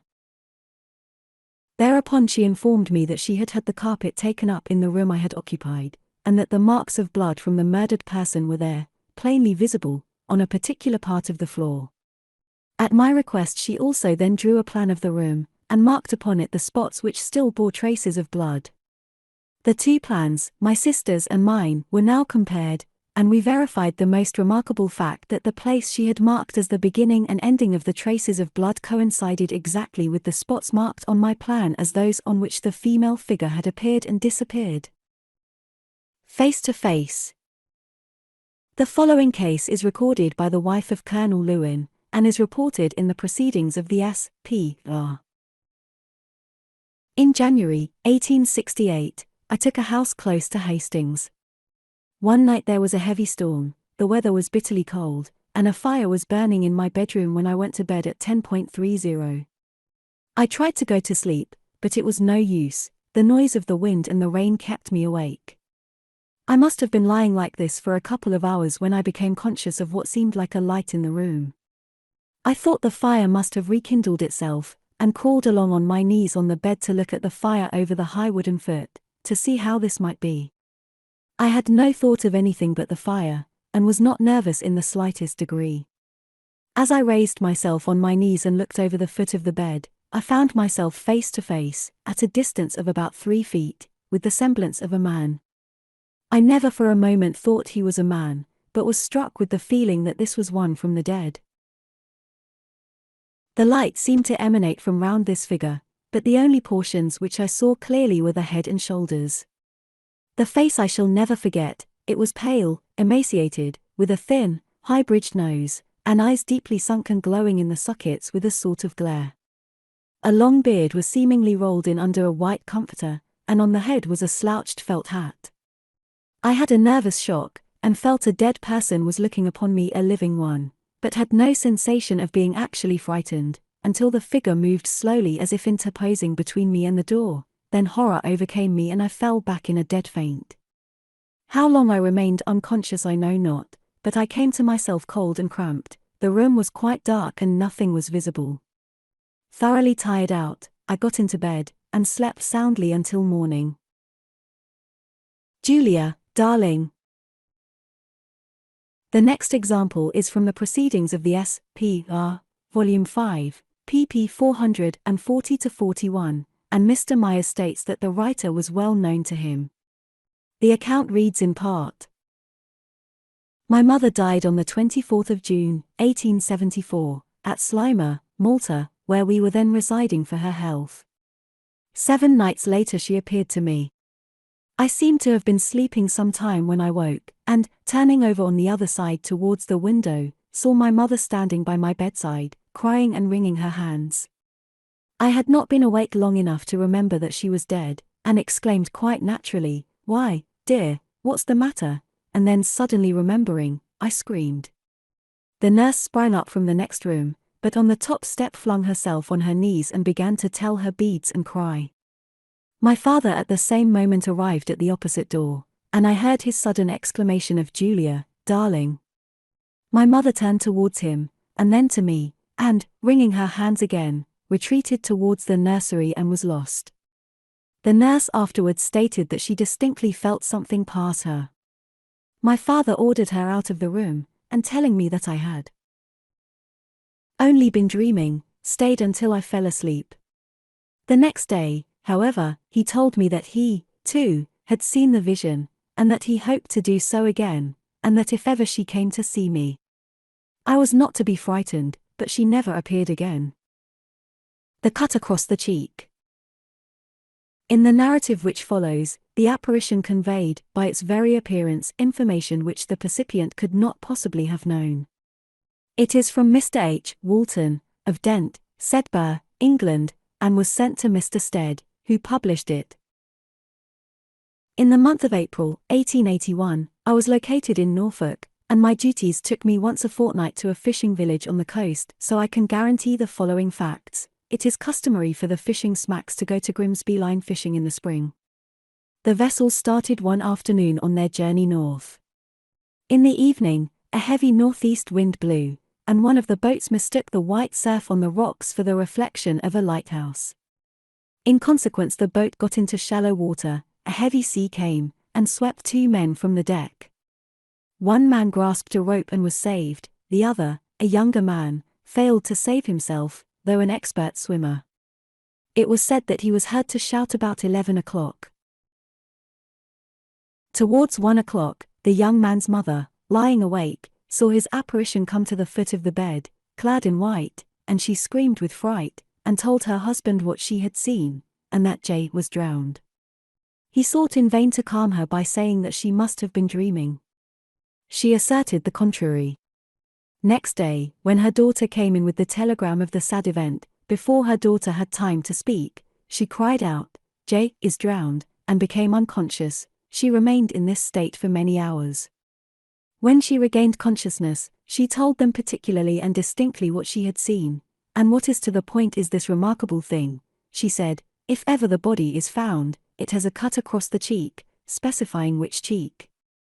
The body was found some days after, and exactly as mother had seen it, was the cut on the cheek. The invisible hand. The following account was sent to the S.P.R. Ghosts are usually seen, they are sometimes heard, they are very rarely felt. The account which follows is an example of the latter class, in which the ghost was not only seen but touched. After stating that she was visiting a friend of hers in the country, when the event occurred, the narrator proceeds. We went upstairs together, I being perhaps a couple of steps behind my friend, when, on reaching the topmost step, I felt something suddenly slip behind me from an unoccupied room on the left of the stairs. Thinking it must be imagination, no one being in the house except the widow and servant, who occupied rooms on another landing, I did not speak to my friend, who turned off to a room on the right, but walked quickly into my room, which faced the staircase, still feeling as though a tall figure was bending over me. I turned on the gas, struck a light, and was in the act of applying it, when I felt a heavy grasp on my arm of a hand, minus the middle finger. Upon this I uttered a loud cry, which brought my friend, the widow lady, and the servant girl, into the room to inquire the cause of my alarm. The two latter turned very pale on hearing the story. The house was thoroughly searched, but nothing was discovered. Some weeks passed, and I had ceased to be alarmed at the occurrence, when I chanced to mention it whilst spending the afternoon with some friends. A gentleman asked me if I had ever heard a description or seen a cart of the lady's late husband. On receiving a reply in the negative, he said, singularly enough, he was tall, had a slight stoop, and has lost the middle finger on his hand. On my return, I inquired of the servant, who had been in the family from childhood, if such were the case, and learned that it was quite correct, and that she, the girl, had once, when sleeping in the same room, awakened on feeling someone pressing down her knees, and on opening her eyes saw her late master by the bedside, on which she fainted, and had never dared to enter the room after dark since. She is not an imaginative girl, nor am I. When I was grasped, however, I did not see anything. But worse was to follow. It so chanced that I had to sleep in that room once again, as the house was full of company, and there was nowhere else for me to go. I had by this time got over my fears, and hardly minded the idea of sleeping in the room at all. I left the room door open, turned out the light and was soon sound asleep. Sometime in the early hours of the morning I awoke with an indescribable feeling. I was suddenly wide awake, without the slightest traces of sleep, yet I did not know how I awoke, and had not any recollection of waking. But there I was wide awake, and staring up at the ceiling with wide open eyes. My right hand was hanging over the side of the bed, so that it fell outwards, into the room. Imagine my horror, then, in feeling a hand suddenly grasp my hand, and I felt distinctly that it was minus the middle finger. The hand was icy cold, and of a peculiar hardness. I hung onto the hand, however, determined to go to the bottom of the affair. I gripped tightly, and still retained the hand in my grip. Bending over, I stretched out my left hand, and, with the fingers of that hand, felt over the hand and wrist I was holding. I then commenced to trace it up the arm.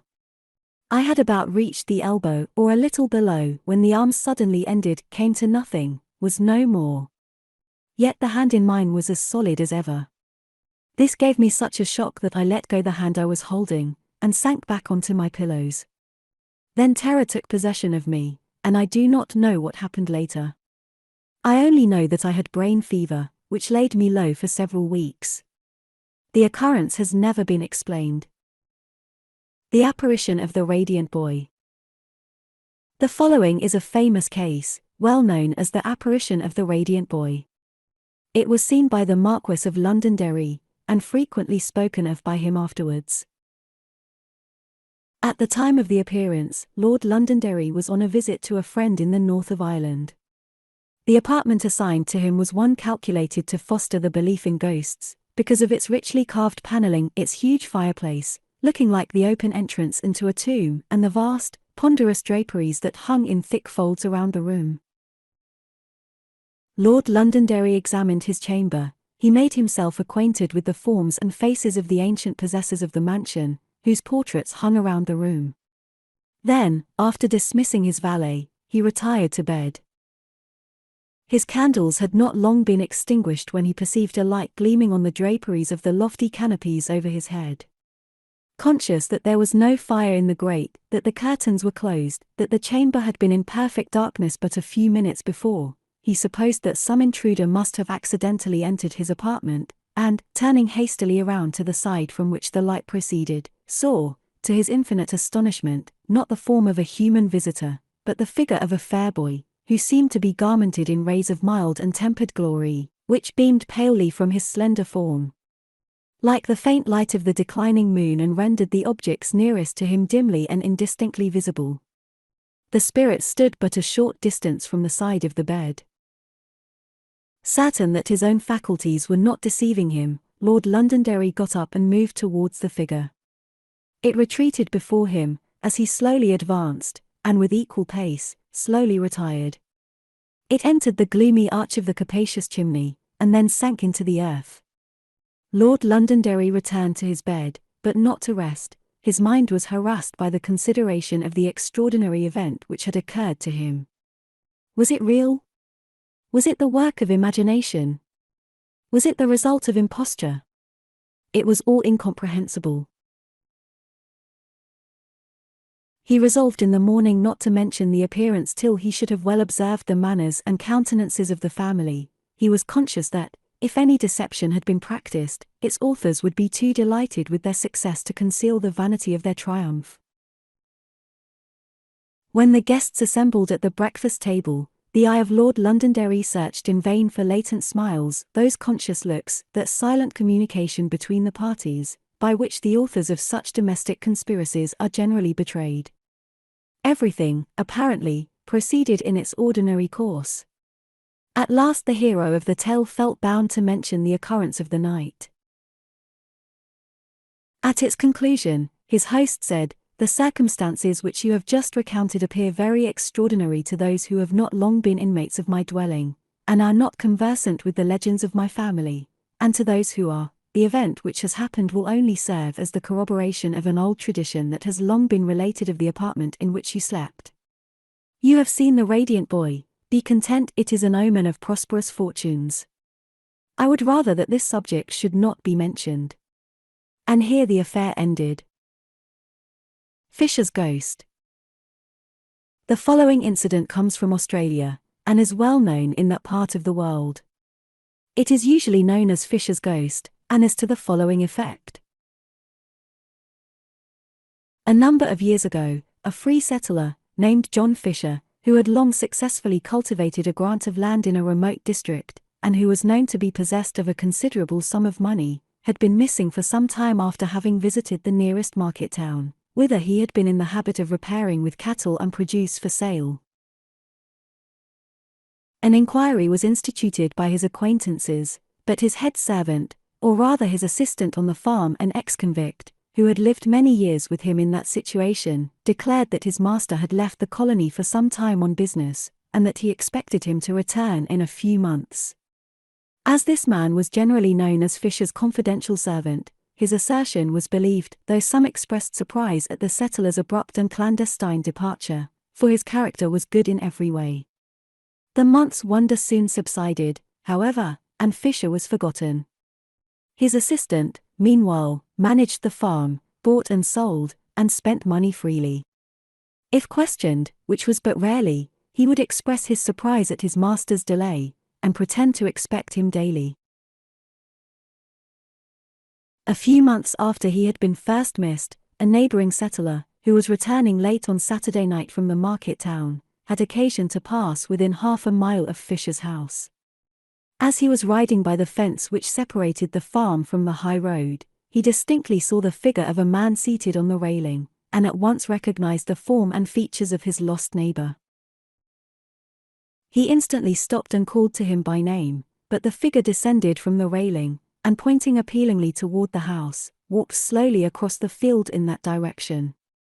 The settler, having lost sight of him in the gloom, proceeded on his journey, and informed his family and neighbors that he had seen Fisher and spoken to him. On inquiry, however, Fisher's assistant said that he had not arrived, and affected to laugh at the settler's story, insinuating that he had probably drunk too freely at the market. The neighbors were, however, not satisfied. The strange appearance of Fisher, sitting on the rail and pointing, with so much meaning, toward his own house aroused their suspicions, and they insisted upon a strict and immediate investigation by the police. The party of investigators took with them an old and clever native. They had not proceeded far in the underbrush when they discovered a log, on which was a dark brown stain. This the native examined, and at once declared it to be white man's blood. He then, without hesitation, set off at a full run, toward a pond not far from the house.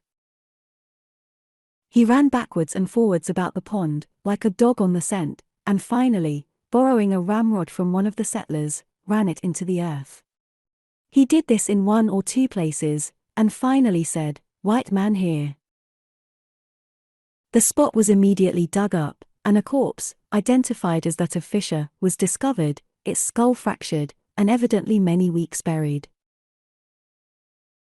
The guilty assistant was immediately arrested, and tried at Sydney, on circumstantial evidence alone, strong enough, however, to convict him, in spite of his self-possession and protestations of innocence. He was sentenced to death, and, previous to his execution, made an ample confession of his guilt. Harriet Hosmer's vision. Lydia Maria Child relates the following interesting narrative. When Harriet Hosmer, the sculptor, visited her native country a few years ago, I had an interview with her, during which our conversation happened to turn on dreams and visions. "I have had some experience in that way," said she. "Let me tell you a singular circumstance that happened to me in Rome. An Italian girl named Rosa was in my employ for a long time, but was finally obliged to return to her mother on account of confirmed ill health. We were mutually sorry to part, for we liked each other. When I took my customary exercise on horseback, I frequently called to see her. On one of these occasions, I found her brighter than I had seen her for some time past. I had long relinquished hopes of her recovery, but there was nothing in her appearance that gave the appearance of immediate danger. I left her with the expectation of calling to see her again many times. During the remainder of the day, I was busy in my studio, and I do not recollect that Rosa was in my thoughts after I had parted from her. I retired to rest in good health, and in a quiet frame of mind. But I woke from a sound sleep with the oppressive feeling that someone was in the room. I wondered at the sensation, for it was entirely new to me, but in vain I tried to dispel it. I peered beyond the curtains of my bed but could distinguish no objects. In the darkness, trying to gather my thoughts, I reflected that the door was locked, and that I had put the key under my bolster. I felt for it and found it where I had placed it. I said to myself that I had probably had some ugly dream, and had waked with a vague impression of it still on my mind. Reasoning thus, I arranged myself comfortably for another nap. I am habitually a good sleeper and a stranger to fear, but do what I would, the idea still haunted me that someone was in the room. Finding it impossible to sleep, I longed for daylight to dawn, that I might rise and pursue my customary avocation. It was not long before I was able dimly to distinguish the furniture in my room, and, soon after, to hear familiar noises of servants opening windows and doors. An old clock with ringing vibration proclaimed the hour. I counted 1, 2, 3, 4, 5, and resolved to rise immediately. My bed was partially screened by a long curtain looped up at one side. As I raised my head from the pillow, Rosa looked inside the curtain, and smiled at me. The idea of anything supernatural did not occur to me. I was simply surprised and exclaimed, "Why, Rosa! How came you here when you are so ill?" In the old familiar tone to which I was so much accustomed, a voice replied, "I am well now." With no other thought but that of greeting her joyfully, I sprang out of bed. There was no Rosa there. When I became convinced that there was no one in the room but myself, I recollected the fact that my door was locked, and thought I must have seen a vision. At the breakfast table, I said to the old lady with whom I boarded, "Rosa is dead." I then summoned a messenger and sent him to inquire how Rosa was. He returned with the answer that she died that morning at 5 o'clock. I wrote the story as Miss Hosmer told it to me, and after I had shown it to her, I asked her if she had any objection to its being published without suppression of names. She replied, "You have reported the story of Rosa correctly. Make what use you please of it. You cannot think it more interesting or unaccountable than I do myself." The apparition of the murdered boy. At the commencement of the French Revolution, Lady Penniman and her 2 daughters and her friend, Mrs. Atkins, retired to Lisle, where they had hired a large and handsome house.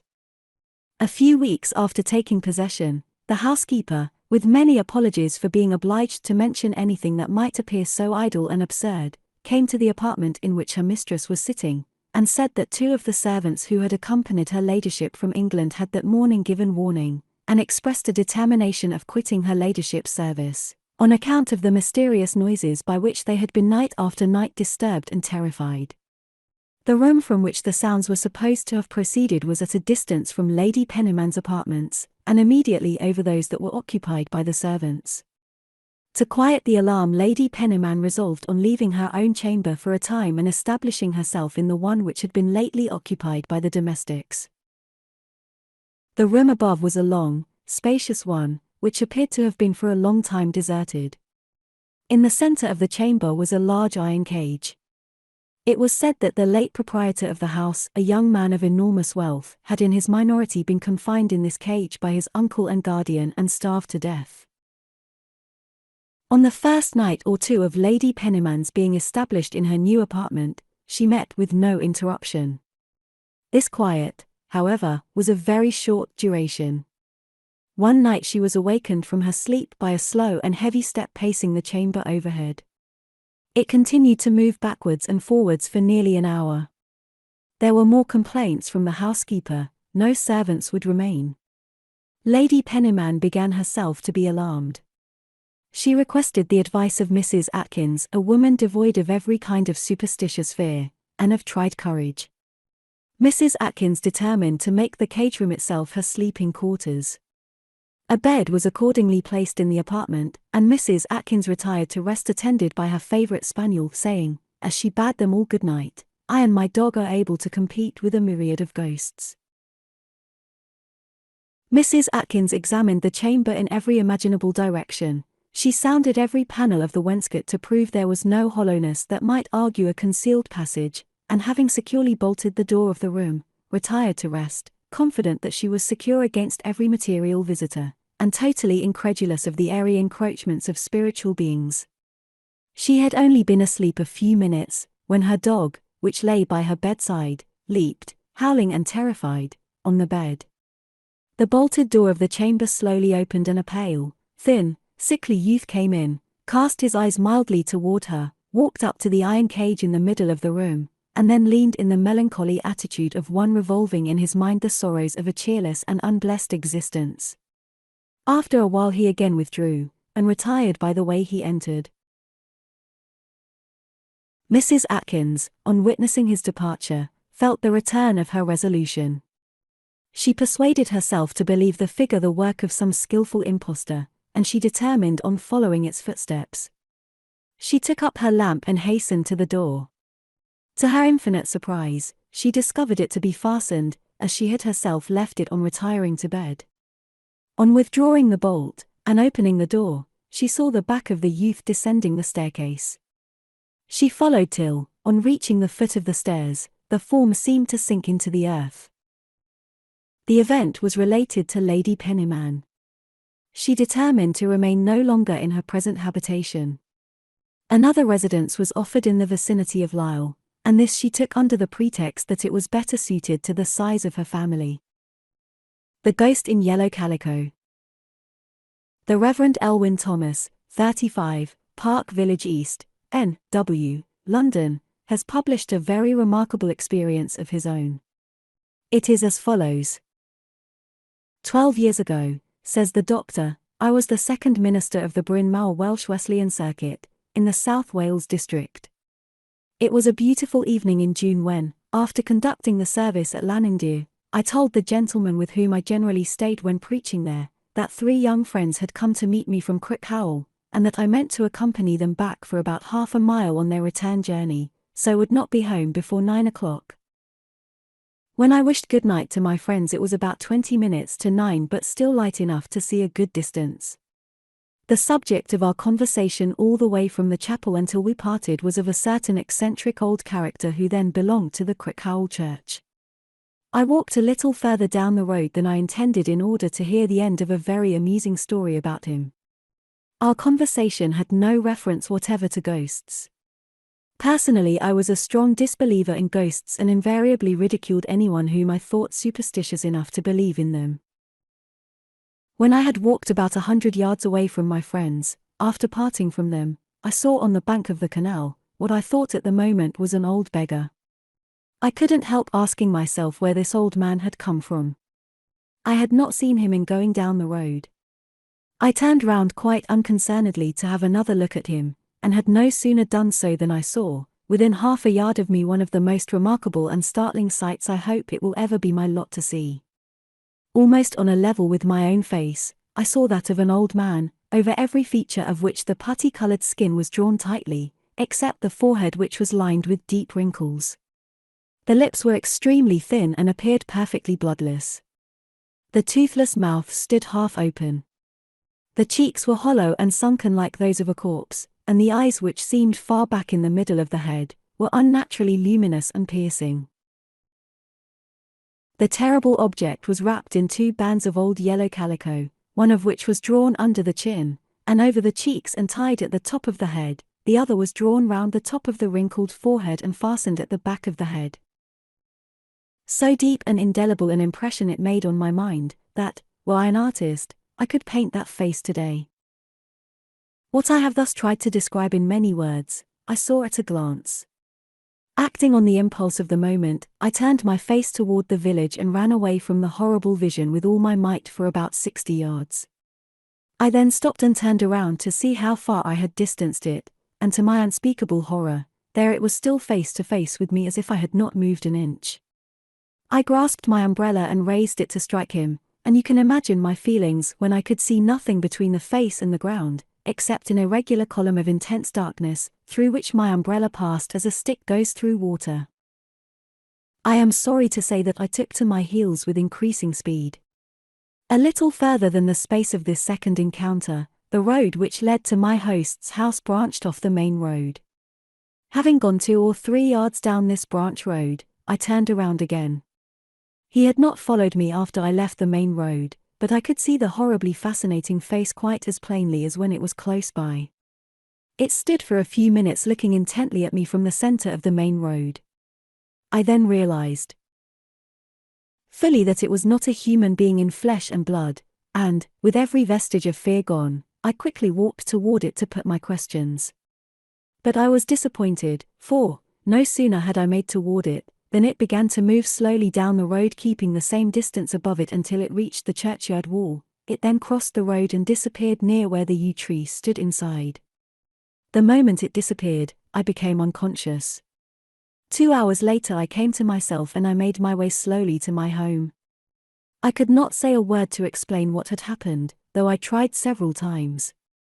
It was 5 o'clock in the morning when I regained my power of speech. The whole of the following week I was laid up with a nervous prostration. My host, after questioning me closely, told me that 15 years before that time an old recluse of eccentric character, answering in every detail to my description, yellow calicos, bands, and all, lived in a house whose ruins still stand close by where I saw the face disappear. Chapter 3. More Phantasms of the Dead 2. The cases included in this chapter are also very well authenticated, some of them being longer and more detailed than those included in the last chapter. I shall begin with a group of so-called pact cases, that is, in which a pact or agreement was made before death, to appear after death, if possible, when that promise seems to have been kept. The first case of this character is short, and merely illustrative of the kind of ghostly phenomena to be expected in cases of this nature. The latter cases are better attested. I give first the case of the Marquis of Rambouillet. Compacts to appear after death. The story of the Marquis of Rambouillet's appearing after his death to his cousin, the Marquis de Précy, is well authenticated. These 2 noblemen, talking one day concerning the affairs of the next world, in a manner which showed they did not believe much about it, entered into an agreement that the first who died should come and give intelligence to the other. Soon afterwards the Marquis of Rambouillet set out for Flanders, which was then the seat of war, and the Marquis de Précy remained in Paris, being ill of a violent fever. About 6 weeks after, early one morning, he heard someone draw the curtains of his bed, and turning to see who it was, discovered the Marquis of Rambouillet in a buff coat and boots. He instantly got out of bed, and attempted to shake hands with his friend, but Rambouillet drew back, and told him he had only come to perform the promise he had formerly made, that nothing was more certain than another life, and that he earnestly advised him to alter his mode of life, for in the first battle he would be engaged in, he would certainly fall. Précy made a fresh attempt to touch his friend, but he immediately withdrew. Précy lay upon his bed wondering upon the strangeness of the circumstances for some time, when he saw the same appearance re-enter the apartment. Rambulet, finding that Prissy still disbelieved what he was told, showed him the wound of which he had died, and from which the blood still seemed to flow. Soon after this, Prissy received a confirmation of Rambulet's death, and was killed himself, according to the prediction, in the civil wars, at the Battle of Faubourg Saint-Antoine. Lord Brougham's vision. The promise to appear was given and kept in the case of the apparition seen by Lord Brougham. The story is given as follows in the first volume of Lord Brougham's memoirs. A most remarkable thing happened to me, so remarkable that I must tell the story from the beginning. After I left the high school I went with G, my most intimate friend, to attend the classes in the university. There was no divinity class, but we frequently in our walks discussed many grave subjects, among others the immortality of the soul and a future state. This question, and the possibility of the dead appearing to the living, were the subject of much speculation, and we actually committed the folly of drawing up an agreement, written with our blood, to the effect that whichever of us died the first should appear to the other, and thus solve any doubts we had entertained of the life after death. After we had finished our classes at the college, G went to India, having got an appointment there in the civil service. He seldom wrote to me, and after a lapse of a few years I had nearly forgotten his existence. One day I had taken, as I have said, a warm bath, and, while lying in it and enjoying the comfort of the heat, I turned my head round, looking towards the chair on which I had deposited my clothes, as I was about to get out of the bath. On the chair sat G, looking calmly at me. How I got out of the bath I know not, but on recovering my senses, I found myself sprawling on the floor. The apparition, or whatever it was that had taken the likeness of G, had disappeared. This vision had produced such a shock that I had no inclination to talk about it, or to speak about it even to Stuart, but the impression it made upon me was too vivid to be easily forgotten, and so strongly was I affected by it that I have here written down the whole history, with the date, December 19th, and all the particulars, as they are now fresh before me. No doubt I had fallen asleep, and that the apparition presented so distinctly before my eyes was a dream I cannot for a moment doubt, yet for years I had had no communication with G, nor had there been anything to recall him to my recollection. Nothing had taken place concerning our Swedish travels connected with G, or with India, or with anything relating to him, or to any member of his family. I recollected quickly enough our old discussion, and the bargain we had made. I could not discharge from my mind the impression that G must have died, and that his appearance to me was to be received by me as a proof of a future state. This was on December 19, 1799. In October, 1862, Lord Brougham added as a postscript, I have just been copying out from my journal the account of this strange dream. Certissima mortis imago. And now to finish the story begun about 60 years ago. Soon after my return to Edinburgh there arrived a letter from India announcing G.'s death, and stating that he died on December 19. Lord Brougham attempts to account for this vision by stating that it was probably a dream. But this is negatived by the fact that he was so startled by it as to scramble out of the bath in a great hurry, which would not be at all likely had it been a dream, for, as we know, nothing surprises us in dreams, or seems unlikely. And even granting that it were a dream, we still have the coincidence to account for. Why should Lord Brougham have dreamed this particular dream at the very moment his friend died? That fact has yet to be accounted for. The Tyrone Ghost. This is also known as the Beresford Ghost, and is one of the most famous cases of its kind on record. The account, as herein given, is that supplied by the granddaughter of Lady Beresford, to whom the experience came, and hence may be considered as accurate as it can be made. It furnishes us with a definite example of a ghost that touches, and leaves a permanent mark of its visit, ever afterwards. Here is the account. In the month of October, 1693, Sir Tristram and Lady Beresford went on a visit to her sister, Lady Macgill, at Gill Hall, now the seat of Lord Clanwilliam. One morning Sir Tristram arose early, leaving Lady Beresford asleep, and went out for a walk before breakfast. When his wife joined the table very late, her appearance and the embarrassment of her manner attracted general attention, especially that of her husband. He made anxious inquiries as to her health, and asked her apart what had happened to her wrist, which was tied up with black ribbon tightly bound round it. She earnestly entreated him not to inquire more then, or thereafter, as to the cause of her wearing or continuing afterwards to wear that ribbon, for, she added, you will never see me without it. He replied, since you urge it so vehemently, I promise you not to inquire more about it. After completing her hurried breakfast, she made inquiries as to whether the post had yet arrived. It had not yet come in, and Sir Tristram asked, why are you so particularly eager about letters today? Because I expect to hear of Lord Tyrone's death, which took place on Tuesday. Well, remarked Sir Tristram, I never put you down for a superstitious person, but I suppose that some idle dream has disturbed you. Shortly after, the servant brought in the letters. One was sealed with black wax. It is as I expected, she cried, he is dead. The letter was from Lord Tyrone's steward to inform them that his master had died in Dublin, on Tuesday, the 14th of October, at 4 p.m. Sir Tristram endeavoured to console her, and begged her to restrain her grief, when she assured him that she felt relieved and easier, now that she knew the actual fact. She added, I can now give you a most satisfactory piece of intelligence, viz. that I am with child, and that it will be a boy. A son was born the following July. On her 47th birthday, Lady Beresford summoned her children to her side, and said to them, I have something of deep importance to communicate to you, my dear children, before I die. You are no strangers to the intimacy and affection which subsisted in early life between Lord Tyrone and myself. We had made a solemn promise to one another, that whichever died first should, if permitted, appear to the other. One night, years after this interchange of promises, I was sleeping with your father at Guildhall, when I suddenly awoke and discovered Lord Tyrone sitting visibly by the side of the bed. I screamed out and vainly tried to arouse Sir Tristram. Tell me, I said, Lord Tyrone, why and wherefore are you here at this time of the night?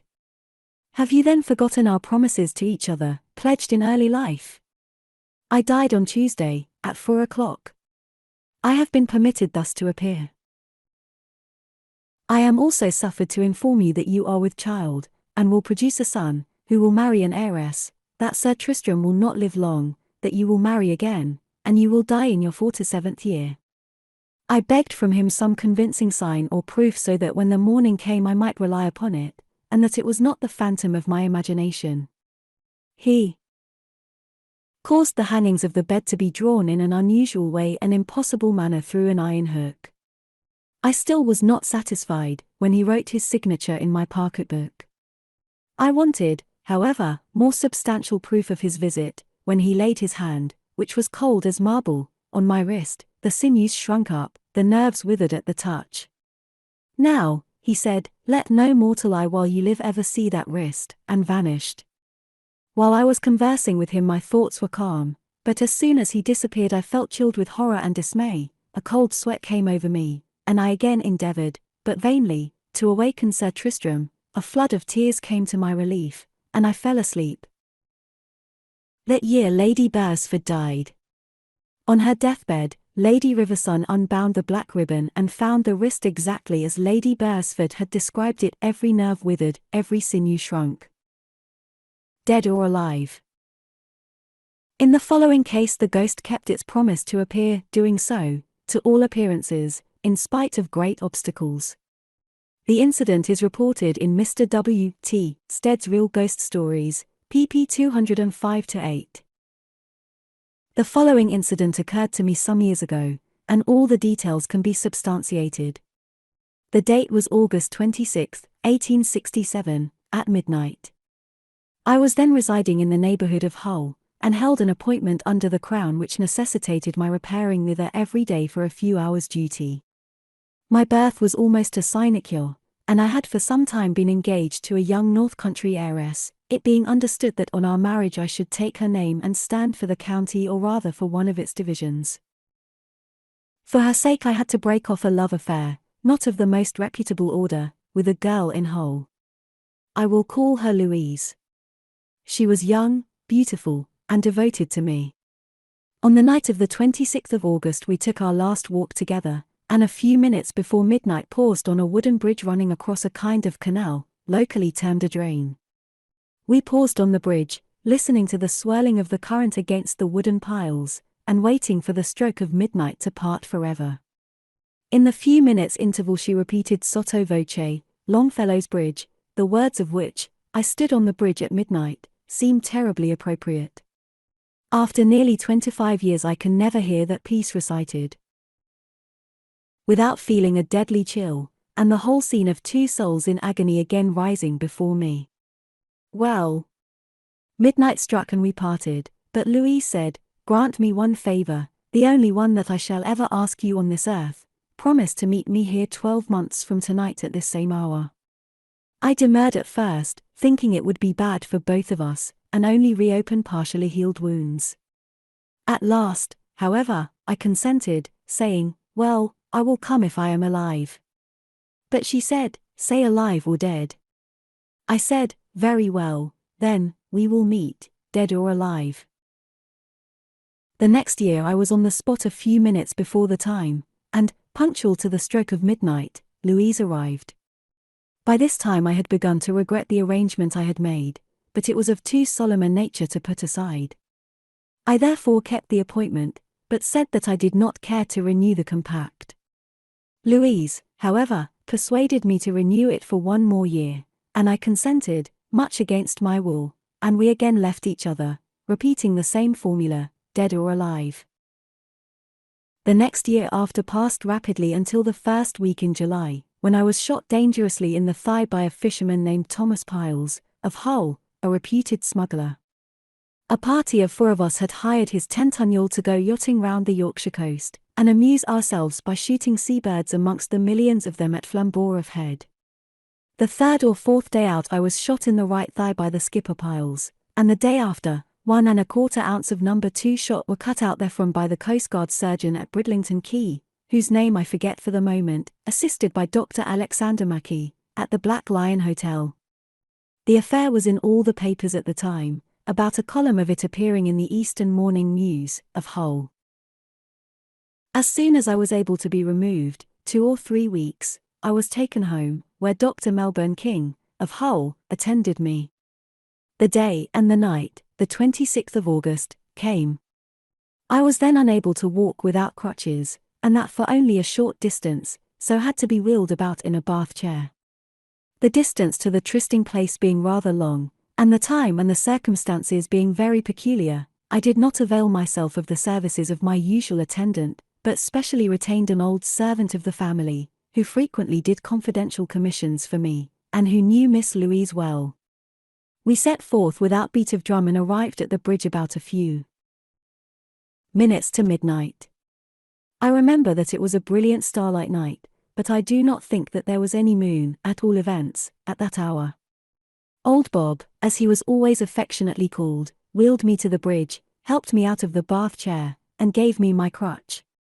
I walked onto the bridge, and leaned my back against the white-painted rail-top, then lighted my briar root, and had a comfortable smoke. I was very much annoyed that I had allowed myself to be persuaded to come a second time, and determined to tell Louise positively that this should be our last meeting. Besides, now, I did not consider it fair to Miss K, with whom I was again negotiating. So, if anything, it was in rather a sulky frame of mind that I awaited Louise. Just as the quarters before the hour began to chime I distinctly heard the clink, clink of the little brass heels, which she always wore, sounding on the long flagged causeway, leading for 200 yards up to the bridge. As she got nearer, I could see her pass lamp after lamp in rapid succession, while the strokes of the large clock at Hull resounded through the stilly night. At last the patter of the tiny feet sounded on the woodwork of the bridge, and I saw her distinctly pass under the lamp at my side. When she got close to me I saw that she had neither hat nor cape on, and concluded that she had taken a cab at the further end of the flagged causeway, and, it being a very warm night, had left her wraps in the cab, and, for purposes of effect, had come the short distance in evening dress. Clink, clink, went the brass heels, and she seemed about passing me, when I suddenly, urged by an impulse of affection, stretched out my arms to receive her. She passed through them, intangible, impalpable, and as she looked at me I distinctly saw her lips move, and form the words dead or alive. I even heard the words, but not with my outward ears, with something else, some other sense, what, I know not. I felt startled, surprised, but not afraid, until a moment afterwards, when I felt, but could not see, some other presence following her. I could feel, though I could not hear, the heavy, clumsy thud of feet following her, and my blood seemed turned to ice. Recovering myself with an effort, I shouted out to old Bob, who was safely ensconced with the bath chair in a nook out of sight round the corner. "Bob, who passed you just now?" In an instant the old Yorkshireman was by my side. "Ne'er one passed me, sir." "Nonsense, Bob," I replied, "I told you that. I was coming to meet Miss Louise, and she just passed me on the bridge, and must have passed you, because there is nowhere else she could go." "You don't mean to tell me you didn't see her?" The old man replied solemnly, "Maester Rob, there's something uncanny about it. I heard her come on the bridge, and off it, and I know them clickety heels onywhere. But I'm domned, sir, if she passed me. I'm thinking we'd better gang."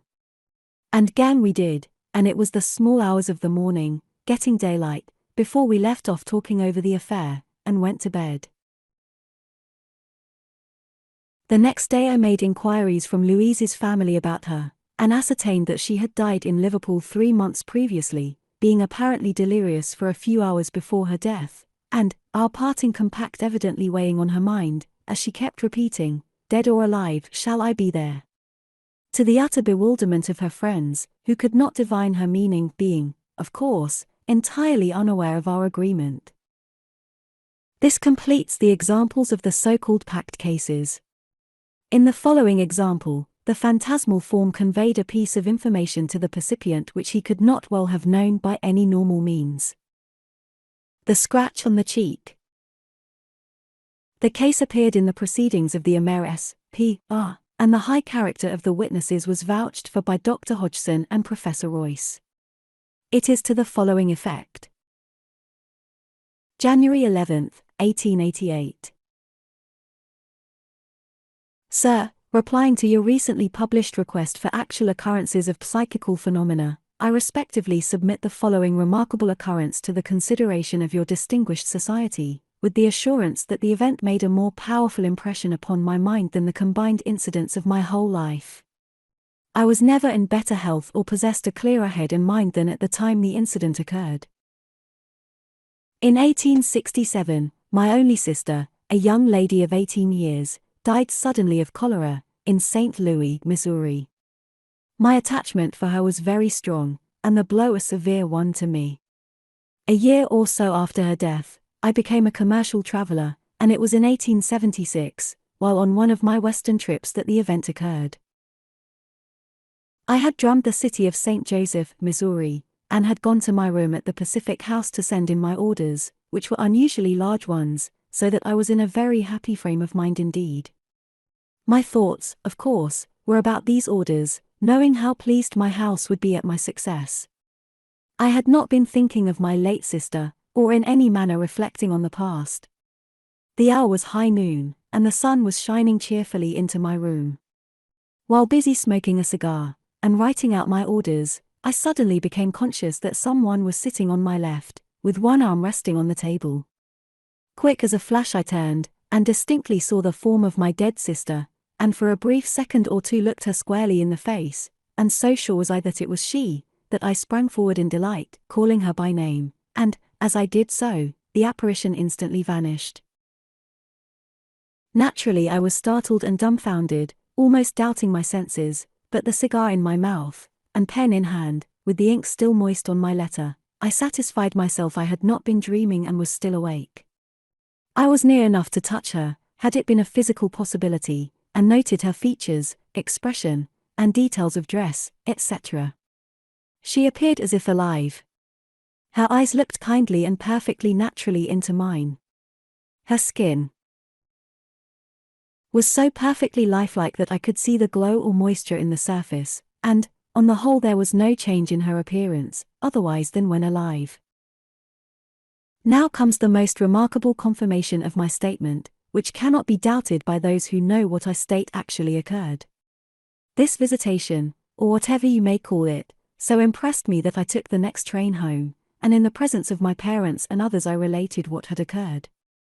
My father, a man of rare good sense and very practical, was inclined to ridicule me, as he saw how earnestly I believed what I stated, but he, too, was amazed when later on I told them of a bright red line or scratch on the right-hand side of my sister's face, which I distinctly had seen. When I mentioned this, my mother rose trembling to her feet and nearly fainted away, and as soon as she had sufficiently recovered her self-possession, with tears streaming down her face, she exclaimed that I had indeed seen my sister, as no living mortal but herself was aware of that scratch, which she had actually made while doing some little act of kindness after my sister's death. She said she well remembered how pained she was to think she should have, unintentionally, marred the features of her dead daughter, and that, unknown to all, she had carefully obliterated all traces of the slight scratch with the aid of powder, etc., and that she had never mentioned it to a human being, from that day to this. Yet I saw the scratch as bright as if just made. Confirmatory statements were obtained from the narrator's father and brother, his mother having died in the interval. A ghost in Hampton Court.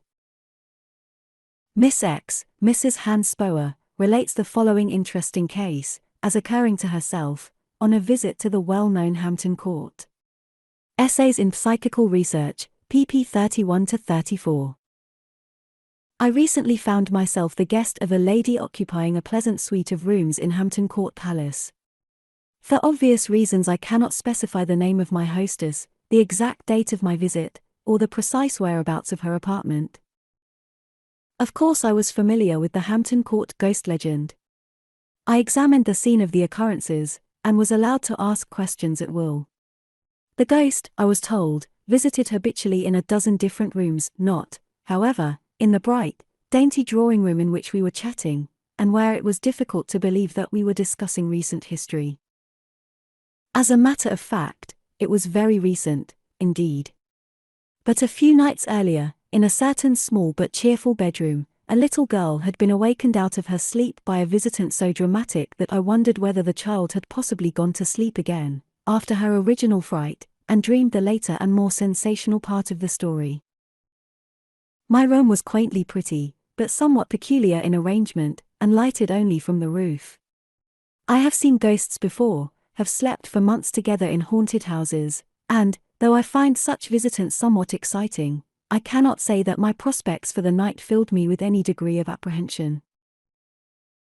At dinner and during the evening ghostly topics were avoided, there were other guests, and music and chat occupied us till 11 o'clock, when my hostess accompanied me to my room. I asked various questions as to my neighbors above and below, and the exact position of other members of the household, with a view to knowing how to interpret any sounds which might occur. About a third of the ceiling of my room was skylight, the servant's bedroom being situated over the remainder. Two sides of the room were bounded by a corridor, into which it opened, a third of the wall by the state apartments, while the fourth opened by folding doors upon a room for the time unoccupied, except by a cat, asleep upon a chair, out of which there opened a door, leading by a secret passage to the bank of the river. I ascertained that the folding doors were locked. Moreover, a heavy table stood against them on the outer side, and a wardrobe on the inner.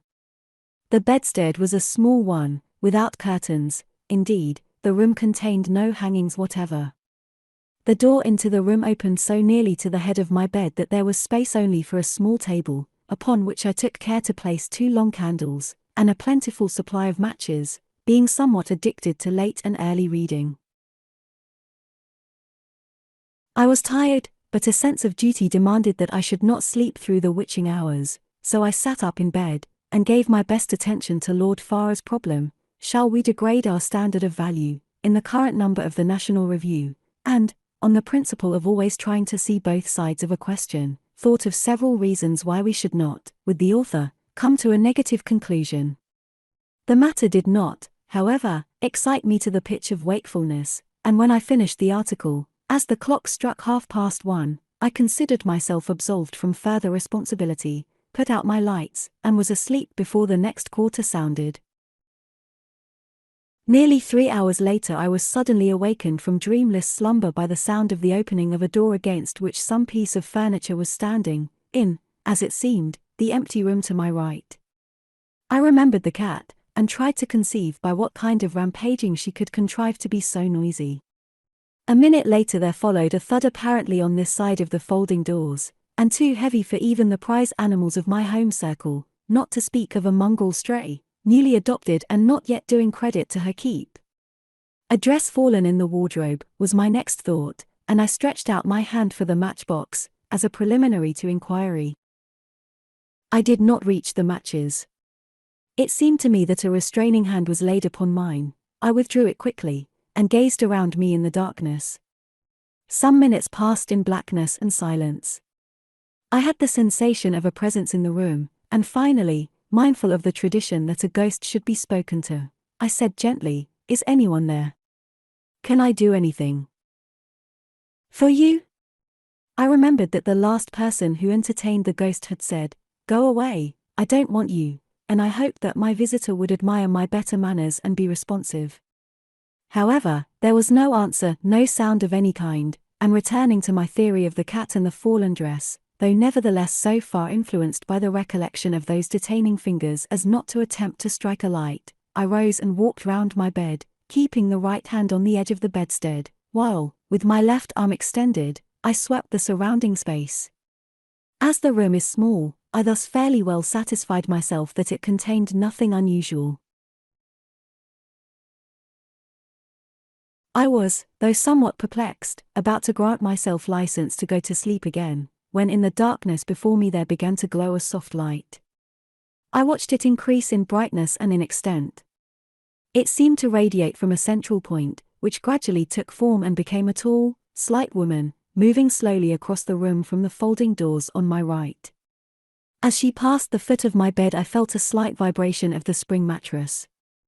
At the further corner she stopped, so that I had time to observe her profile and general appearance. Her face was insipidly pretty, that of a woman from 30 to 35 years of age, her figure slight, her dress of a soft dark material, having a full skirt and broad sash or soft waistband tied high up, almost under her arms, a crossed or draped kerchief over the shoulders, sleeves which I noticed fitted very tight below the elbow, and hair which was dressed so as not to lie flat to the head, either in curls or bows, I could not tell which. As she appeared to stand between me and the light, I cannot speak with any certainty as to the color, but the dress, though dark, was, I think, not black. In spite of all this definiteness, I was, of course, conscious that the figure was unsubstantial, and I felt guilty of absurdity in asking once more, "Will you let me help you? Can I be of use to you?" My voice sounded preternaturally loud, but I felt no surprise at noticing that it produced no effect upon my visitor. She stood still for perhaps 2 minutes, though it is very difficult to estimate time on such occasions. She then raised her hands, which were long and white, and held them before her as she sank upon her knees and slowly buried the face in her palms, in the attitude of prayer, when, quite suddenly, the light went out, and I was alone in the darkness. I felt that the scene was ended, the curtain down, and had no hesitation in lighting the candle at my side. I tried to examine the impression the vision conveyed. I felt that it was definitely that of reproach, yet of gentle resignation. There was no force, no passion. I had seen a meek, sad woman who had succumbed. I began to turn over in my mind the illustrious names of former occupants of the chamber. I fixed on one, a bad man of the worst kind, a mad fool of that time of wickedness and folly, the Regency. I thought of the secret passage in the next room, and began to weave an elaborate romance. This will not do here and now, I reflected, as the clock struck 4, and, as an act of mental discipline, I returned to my National Review. I turned to Mr. Meyer's article on the drift of psychical research, which I had already seen. I read, "Where telepathy operates, many intelligences may affect our own. Some of these are the minds of living persons, but some appear to be discarnate, to be spirits like ourselves, but released from the body, although still retaining much of the personality of earth. These spirits appear still to have some knowledge of our world, and to be in certain ways able to affect it. Here was, so to speak, the text of my illustration. I had quite enough to think about, more than I needed for that occasion. I never heard the clock strike 5. Let us try to examine this, a type of many ghost stories. Elsewhere I have classified visions of persons, whether seen in the crystal or otherwise, as 1. Visions of the living, clairvoyant or telepathic, usually accompanied by their own background, or adapting themselves to mine. 2. Visions of the departed, having no obvious relations to time and space.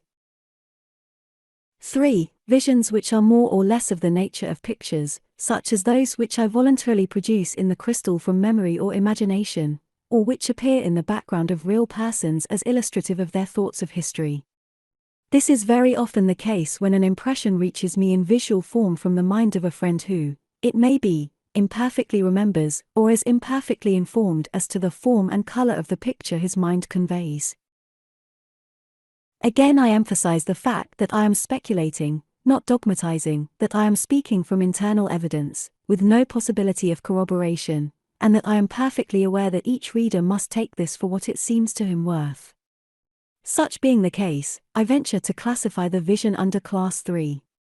Again, to borrow from Mr. Myers, I believe that what I saw may have been a telepathic impression of the dreams, or I should prefer to say thoughts, of the dead. If what I saw were indeed veridical or truth-telling, if my readers will agree to admit that what I saw was no mere illusion, or morbid hallucination, or imagination, taking the word in its commonly accepted sense, then I believe that my visitor was not a departed spirit, such as it has before now, perhaps, been my privilege to meet, but rather an image as such, just as the figure which, it may be, sits at my dining table is not really. The friend whose visit a few hours later it announces, but only a representation of him, having no objective existence apart from the truth of the information it conveys, a thought which is personal to the brain which thinks it. I have already said that, preconceived notions apart, I had no impression of reality. I recognized that what I saw and felt was an externalization of impressions unconsciously received, possibly from some discarnate mind. 1:30. The following case is in many ways classical. Mrs. Clawton, to whom the experience came, was a widowed lady, living in good social circles. The full account of her experience is to be found in the Proceedings of the Society for Psychical Research, Volume 11, pp. 547-59, and contains statements and personal investigations by Dr. Ferrier, Andrew Lang, Mr. Myers, and the Marquess of Bute, as well as corroborative testimony from the clerk at Mersby, Mrs. Clawton's governess, copies of letters, diaries, memoranda, etc. The whole case is very complicated and impressive, and embodies a combination of apparent spirit communication, clairvoyance, telepathy, precognition, apparitions, and supernormal dreams. The chief and most interesting account is the statement made by Mrs. Clawton to the Marquess of Bute, and recorded by him as follows. She was staying in 1893 with her 2 children at 6, Blake Street, a house belonging to Mrs. Appleby, daughter of the late Mrs. Blackburn, but let to Mrs. Buckley. She had heard the house was haunted, and may have heard that the ghost was Mrs. Blackburn's. She had been told also that water was spilt on the floors inexplicably. They arrived on October 4th. About 1:15 a.m., Monday, October 9th, Mrs. Clawton was in bed with one of her children, the other sleeping in the room. Mrs. Clawton had offered to be of any use she could to Miss Buckley, who had arrived from London on the Saturday, not feeling very well. She had been asleep, and was awakened by the footsteps of a person coming downstairs, whom she supposed to be a servant coming to call her. The steps stopped at the door. The sounds were repeated twice more at the interval of a few moments. Mrs. Clawton rose, lit the candle, and opened the door. There was no one there. She noticed the clock outside pointed to 1:20 a.m. She shut the door, got into bed, read, and, leaving the candle burning, went to sleep. Woke up, finding the candle spluttering out. Heard a sound like a sigh. Saw a woman standing by the bed. She had a soft white shawl round the shoulders, held by the right hand towards the left shoulder, bending slightly forwards. Mrs. Clawton thinks the hair was lightish brown, and the shawl partly over the head, but does not remember distinctly, and has no impression of the rest of the dress. It was not grave clothes. She said, "Follow me." Mrs. Clawton rose, took the candle, and followed her out of the room, across the passage, and into the drawing room. She had no recollection as to the opening of the doors. The housemaid next day declared that the drawing room door had been locked by her. On entering the drawing room, Mrs. Clawton, finding the candle on the point of extinction, replaced it by a pink one from the chiffonier near the door. The figure nearly at the end of the room, turned 3/4 round, said "tomorrow," and disappeared. Mrs. Clawton returned to the bedroom, where she found her elder child, not the one in the bed, sitting up. It asked, "Who is the lady in white?" Mrs. Clawton thinks she answered the child, "It's only me, mother, go to sleep," or the like words, and hushed her to sleep in her arms. The baby remained fast asleep. She lit the gas and remained awake for some 2 hours, then put out the lights and went to sleep. Had no fear while seeing the figure, but was upset after seeing it. Would not be prepared to swear that she might not have walked in her sleep. Pink candle, partly burned, in her room in morning. Does not know if she took it burnt or new. In the morning she spoke to Mr. Buckley, on whose advice she went to ask Dr. Ferrier as to the figure about 3 p.m. He and his wife said the description was like that of Mrs. Blackburn, whom Mrs. Clawton already suspected it to be. Thinks Dr. Ferrier already told her that Miss Blackburn, Mrs. Appleby, had seen her mother in the same house. Mrs. Clawton cannot recognize the photograph of Mrs. Blackburn shown to her by Mr. Y, who got it from Mrs. M. She says the figure seemed smaller, and the features were more pinched and attenuated, like those of a person in the last stages of consumption, which was also the general appearance. By his advice, Mr. Buckley put an electric bell under Mrs. Clawton's pillow, communicating with Miss Buckley's room, as Mrs. Clawton determined to sit up that night and watch. That night Mrs. Clawton sat up dressed, with the gas burning. About 12 she partly undressed, put on a dressing gown, and lay down outside the bed, gas still burning, and fell asleep reading. Woke up and found the same woman as before, but the expression even more agitated. She bent over Mrs. Clawton and said, "I have come, listen." She then made a certain statement and asked Mrs. Clawton to do certain things. Mrs. Clawton said, "Am I dreaming, or is it true?" The figure said something like, "If you doubt me, you will find that the date of my marriage was ******. This was the date of the marriage, which took place in India, of Mrs. Blackburn to Mr. Blackburn, who is alive and married again. Mrs. Clawton first learned the corroboration of the date from Dr. Ferrier on the following Thursday. After this Mrs. Clawton saw a man standing on Mrs. B.'s left hand, tall, dark, well-made, healthy, 60 years old, or more, ordinary man's day clothes, kind, good expression.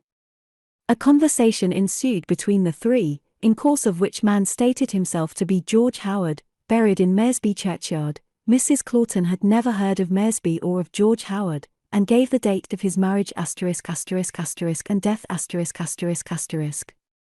Entries of these dates seen by me in Mrs. Clawton's pocketbook, as torn out and lent to me. F. W. H. Myers.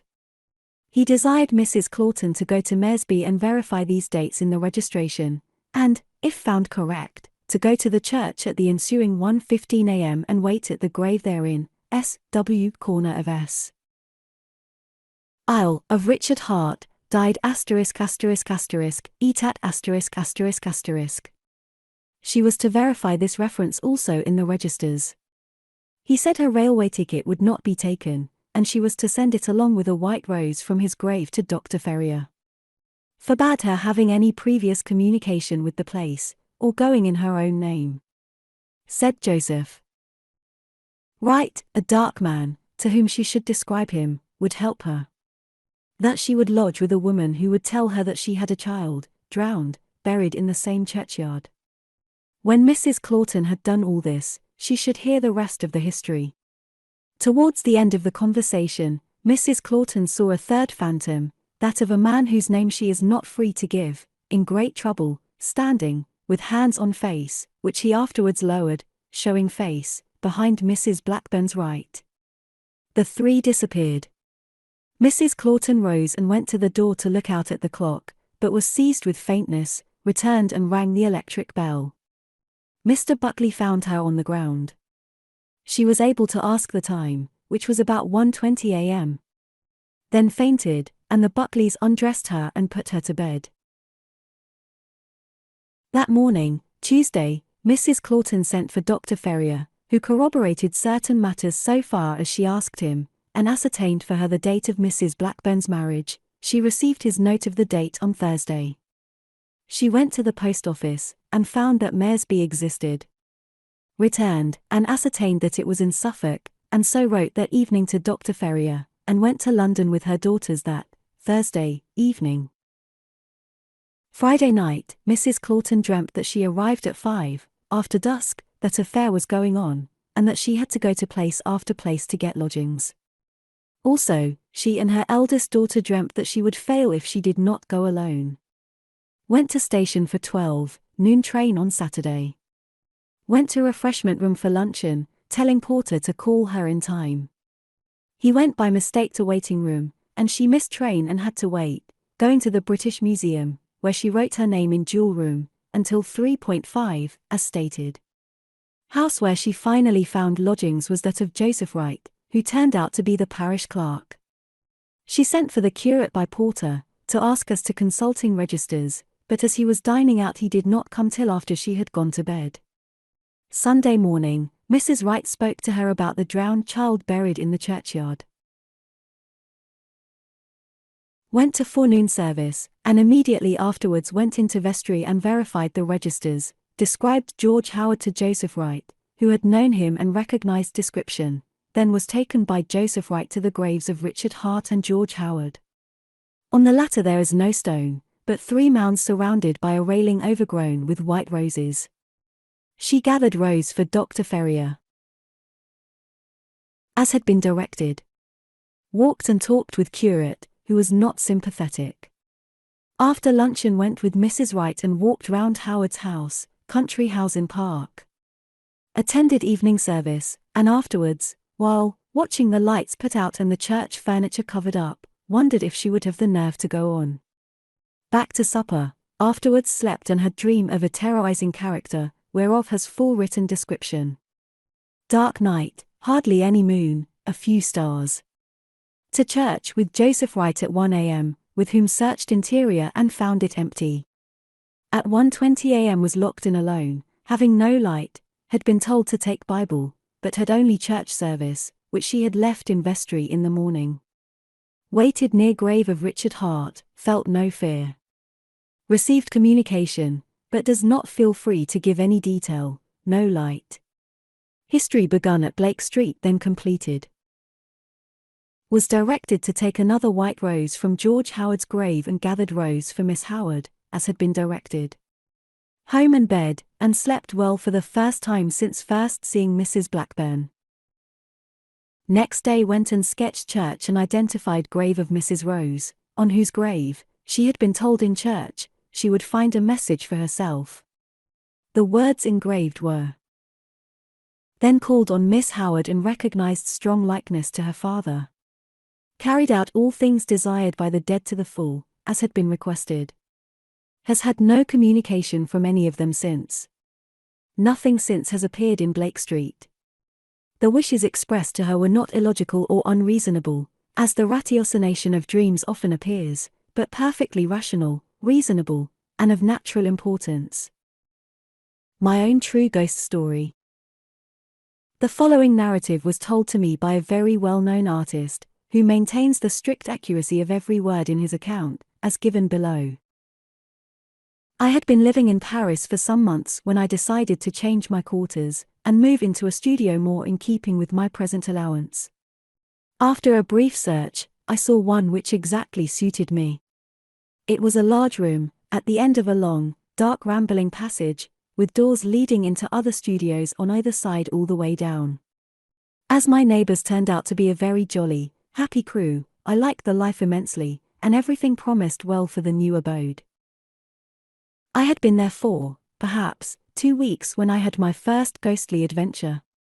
I had been out rather late, having had late supper, and perhaps a little too much wine for my best health. At the same time, I was absolutely sober, and in full possession of all my senses. I felt a little happy and convivial, that was all. Walking along the passage, I was approaching my door when I distinctly heard the rustle of a silk skirt walking down the passage ahead of me. As the hallway was dark, I could not see whether or not the girl was just in front of me, or some distance away. It never for a moment struck me that it was not a flesh and blood visitant. My only thought was, one of the boys has been having a little supper, and this must be one of his visitors going home. I called aloud, "Mayn't I strike a light and show you the way along this dark hall?" And, suiting the action to the word, I struck a match, and held it up over my head. Nothing was visible. I peered into vacancy, no female figure could I see.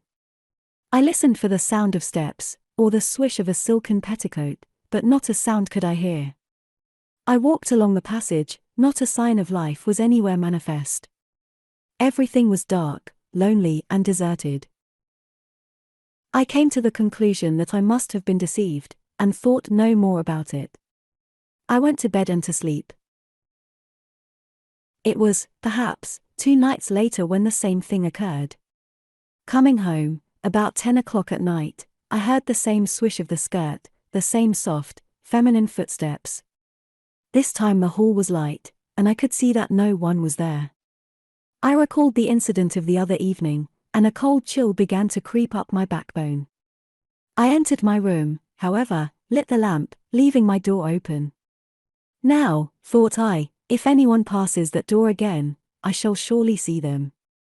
I put on a dressing gown and a pair of slippers, and sat down to read, facing the door. Perhaps 5 minutes had elapsed when I saw the door very slowly open still further on its hinges. A moment later I felt in the room a presence, which I distinctly felt to be that of a young woman, about 20 years of age. So vivid was the mental picture I formed of this person that her very features and colouring were sensed by me, though, of course, I had no means of knowing whether or not I was right. The presence glided across the room, and sat itself upon the edge of my sofa, about 3 feet distant from where I sat today. I looked at the spot intently, and felt that the eyes of my invisible visitor were upon me, regarding me intently, as though studying my character to the best of her ability. She had a comfortable sort of feeling about her, which made me seem at once at home with her, so that, without further ceremony, I said to the presence, "Pray make yourself at home. If I can do anything for you, let me know." I waited, but of course there was no response. Only I thought I caught again the faintest rustle of silk, as the figure seated itself in a more comfortable position. I put down my book, and began to paint. The feeling of loneliness, which I had experienced ever since my removal into the new studio, vanished immediately. I felt that a living, human if invisible, being was with me, watching my work and keeping me company during the long hours of discouragement and unproductive effort. Several times, during the course of the evening, I spoke to the presence, but received no reply. Only I felt its proximity, and knew when the figure changed its position, as it did once or twice. Once it came over and stood by my side, as though looking at the canvas, and criticizing it with me. Then it went back to its seat at the end of the sofa. Bedtime came. I felt almost abashed to go to bed with this feminine presence in the room. However, as there was nothing left for me to do, I undressed, got into bed, and blew out the light. The presence came over and sat on the side of my bed.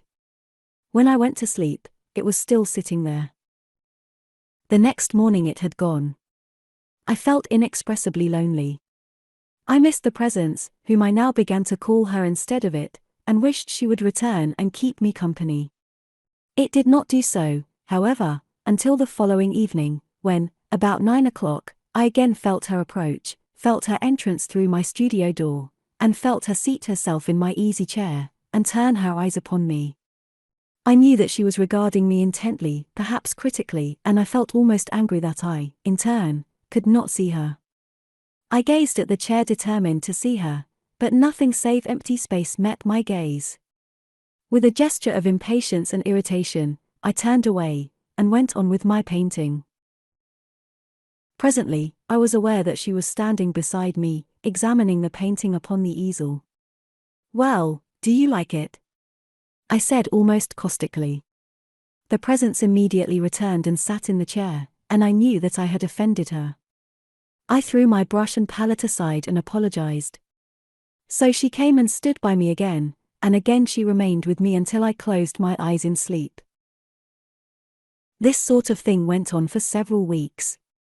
Every evening the presence visited me, kept me company, making the day seem long and dreary until she came. I waited for her appearance with growing impatience. I could never see or feel anything, my spoken words brought no response, yet there she was, and I felt just as assured of the presence, in my studio, of a feminine spiritual being as of my own existence. Every evening the presence was with me when I went to sleep, every morning it had vanished. The sense of friendliness and companionship was complete and unmistakable. One evening my visitor failed to appear. I could do no work, I paced the floor, I could do nothing, think of nothing. The sense of desolation and loneliness was absolute. I hardly realized, until then, how completely I had grown accustomed to the presence of my invisible visitor. I missed her more than I ever dreamed I could miss anyone in life. Forlorn and forsaken, I went to bed, and finally dropped into a fitful and broken sleep. For about a week things went on in this way.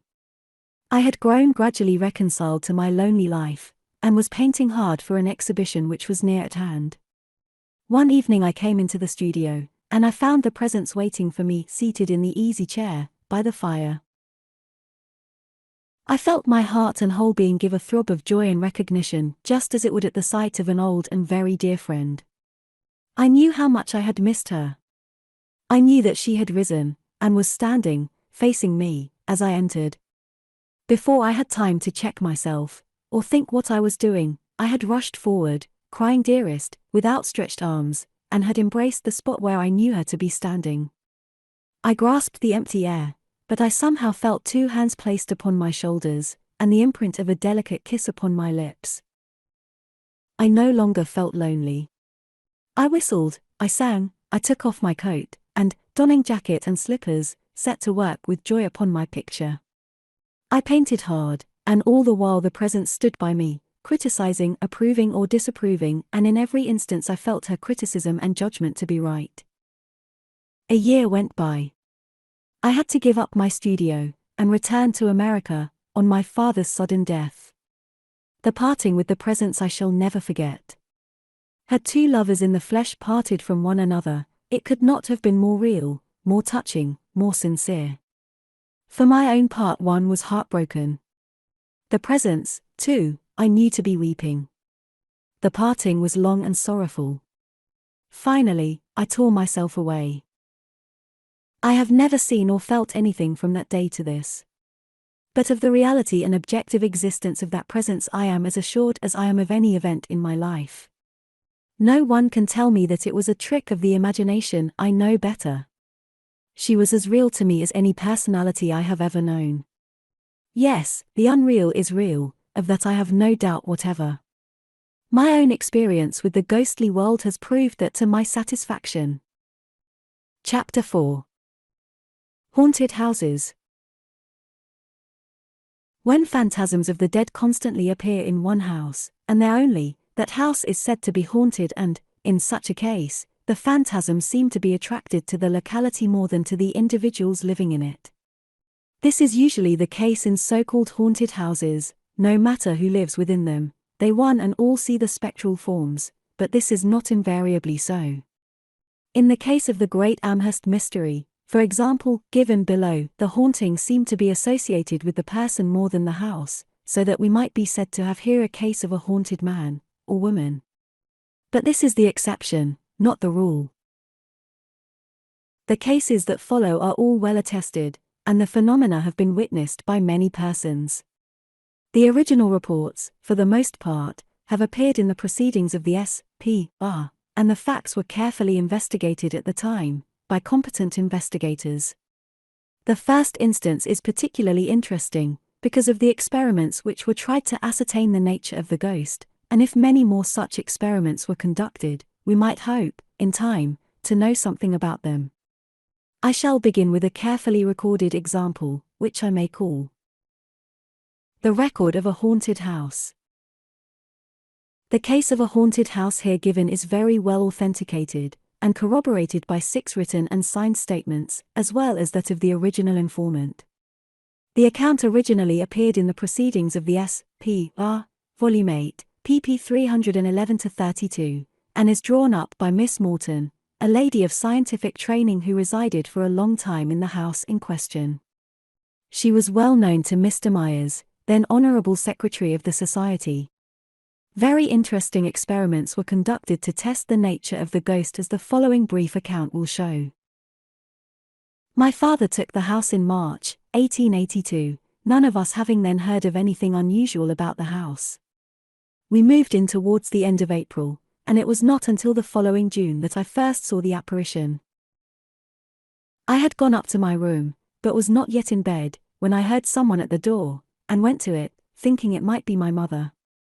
On opening the door, I saw no one, but on going a few steps along the passage I saw the figure of a tall lady, dressed in black, standing at the head of the stairs.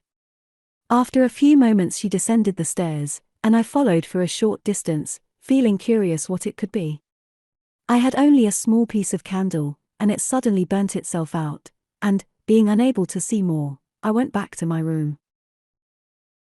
On the night of August 2nd, the footsteps were heard by my 3 sisters and by the cook, all of whom slept on the top landing, also by my married sister, Mrs. K., who was sleeping on the floor below. They all said the next morning that they had heard them very plainly pass and repass their doors. These footsteps are very characteristic, and are not at all like those of any people in the house. They are soft and rather slow, though decided and even. My sisters would not go out on the landing after hearing them pass, but each time when I have gone out after hearing them, I have seen the figure there. On the evening of August 1st, we were sitting in the drawing room, with the gas lit but the shutters not shut, the light outside getting dusk, my brothers and a friend having just given up tennis, finding it too dark. My elder sister, Mrs. E., and myself both saw the figure on the balcony outside, looking in at the window. She stood there some minutes, then walked to the end and back again, after which she seemed to disappear. She soon after came into the drawing room, when I saw her, but my sister did not. The apparitions were, always, of exactly the same type, seen in the same places by the same people, at varying intervals. The footsteps continued, and were heard by several visitors and new servants, who had taken the places of those who had left, as well as by myself, for sisters and brothers, in all by about 20 people, many of them not having previously heard of the apparitions and sounds. Other sounds were also heard in addition, which seemed gradually to increase in intensity. They consisted in walking up and down on the second-floor landing, of bumps against the doors of the bedrooms, and of the handles of the doors turning. The bumps against the doors were so marked as to terrify a new servant, who had heard nothing of the haunting, into the belief that burglars were breaking into her room. During the year, at Mr. Myers' suggestion, I kept a photographic camera constantly ready to try to photograph the figure, but on the few occasions I was able to do so, I got no result. At night, usually only by candle light, a long exposure would be necessary for so dark a figure, and this I could not obtain. I also tried to communicate with the figure, constantly speaking to it and asking it to make signs, if not able to speak, but with no result. I also tried especially to touch her, but did not succeed. On cornering her, as I did once or twice, she vanished. One night, my sister E went up to her room on the second story, but as she passed the room where my two sisters L and M were sleeping, they opened their door to say that they had heard noises, and also seen what they described as a flame of a candle, without candle or handle visible, cross the room diagonally from corner to corner. Two of the maids opened the doors of their two bedrooms, and said that they also heard noises. They all five stood at their doors with their lighted candles for some little time. They all heard steps walking up and down the landing between them. As they passed, they felt a sensation which they described as a cold wind, though their candles were not blown out. They saw nothing. The steps then descended the stairs, reascended, again descended, and did not return. The figure became much less substantial on its later appearances. Up to about 1886 it was so solid and lifelike that it was often mistaken for a real person. It gradually became less distinct. At all times it intercepted the light. We have not been able to ascertain if it cast a shadow. I should mention that it has been seen through window glass, and that I myself wear glasses habitually, though none of the other percipients do so. The upper part of the figure always left a more distinct impression than the lower, but this may partly be due to the fact that one naturally looks at people's faces before their feet. Proofs of immateriality. 1. I have several times fastened fine strings across the stairs at various heights before going to bed, but after all others have gone up to their rooms. I have twice, at least, seen the figure pass through the cords, leaving them intact. 2. The sudden and complete disappearance of the figure while still in full view. 3. The impossibility of touching the figure.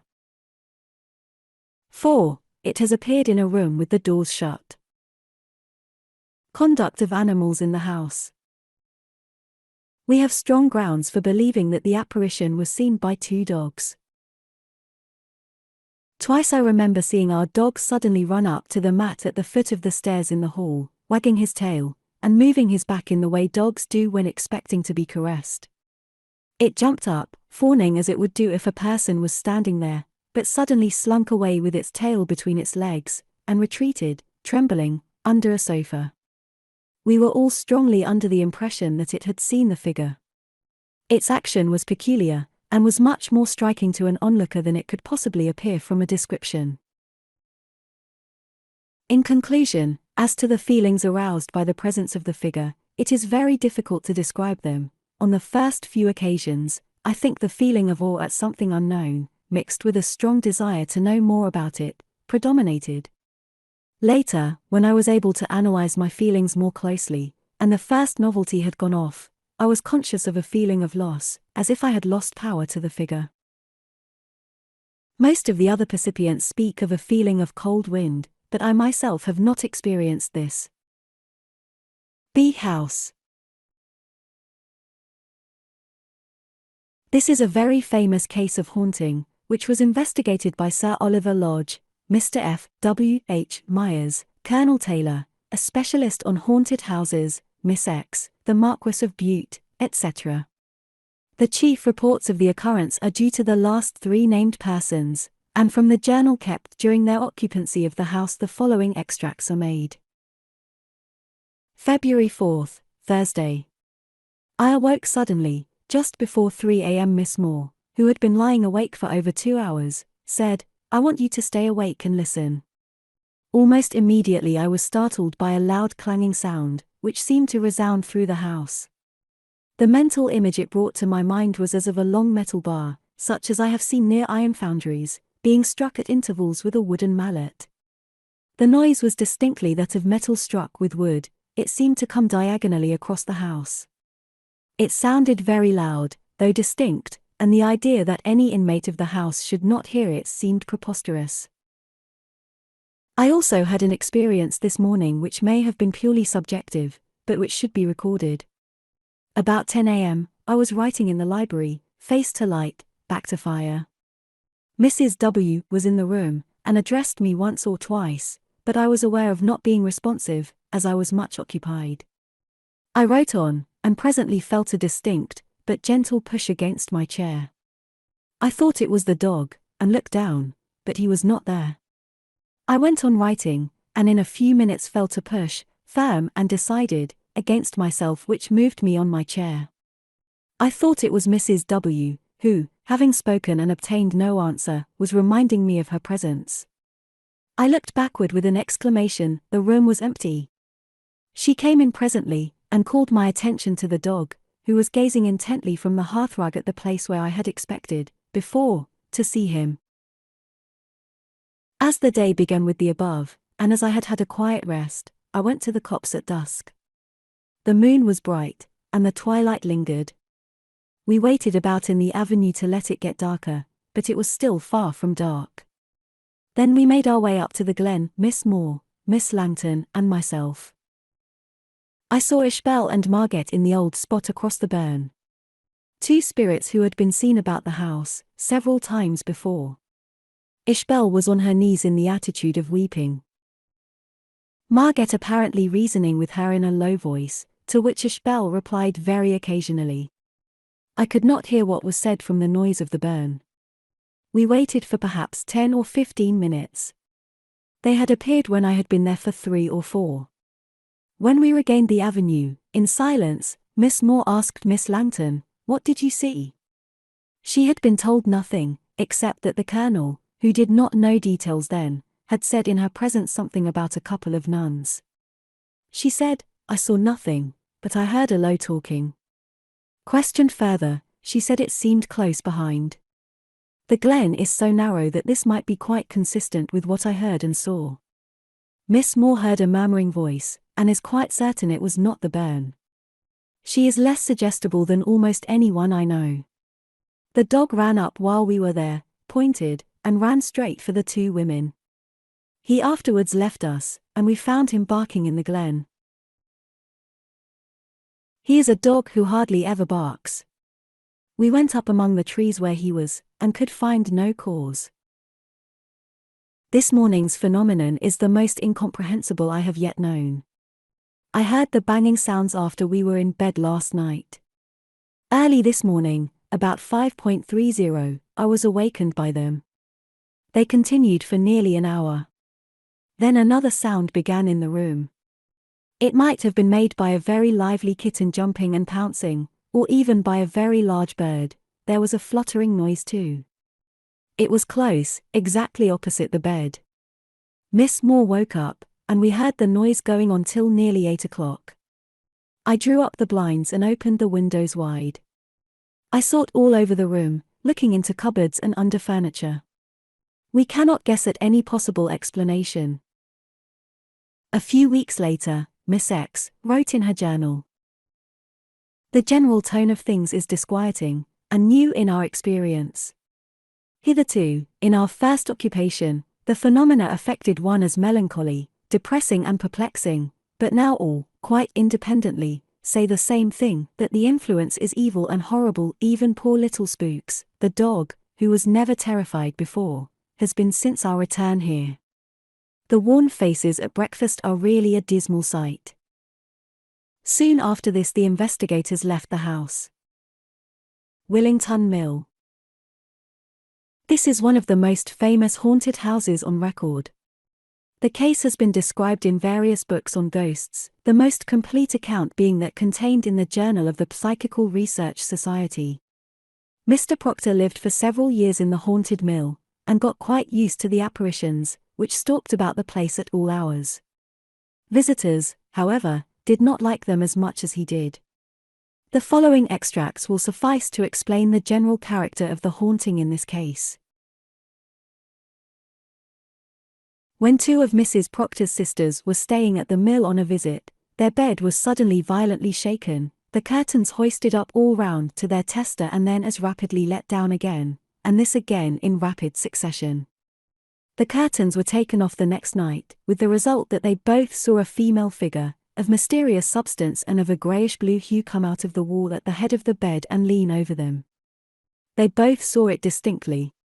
They saw it come out of and go back again into the wall. Mrs. Davidson's sister-in-law had a curious experience on one occasion.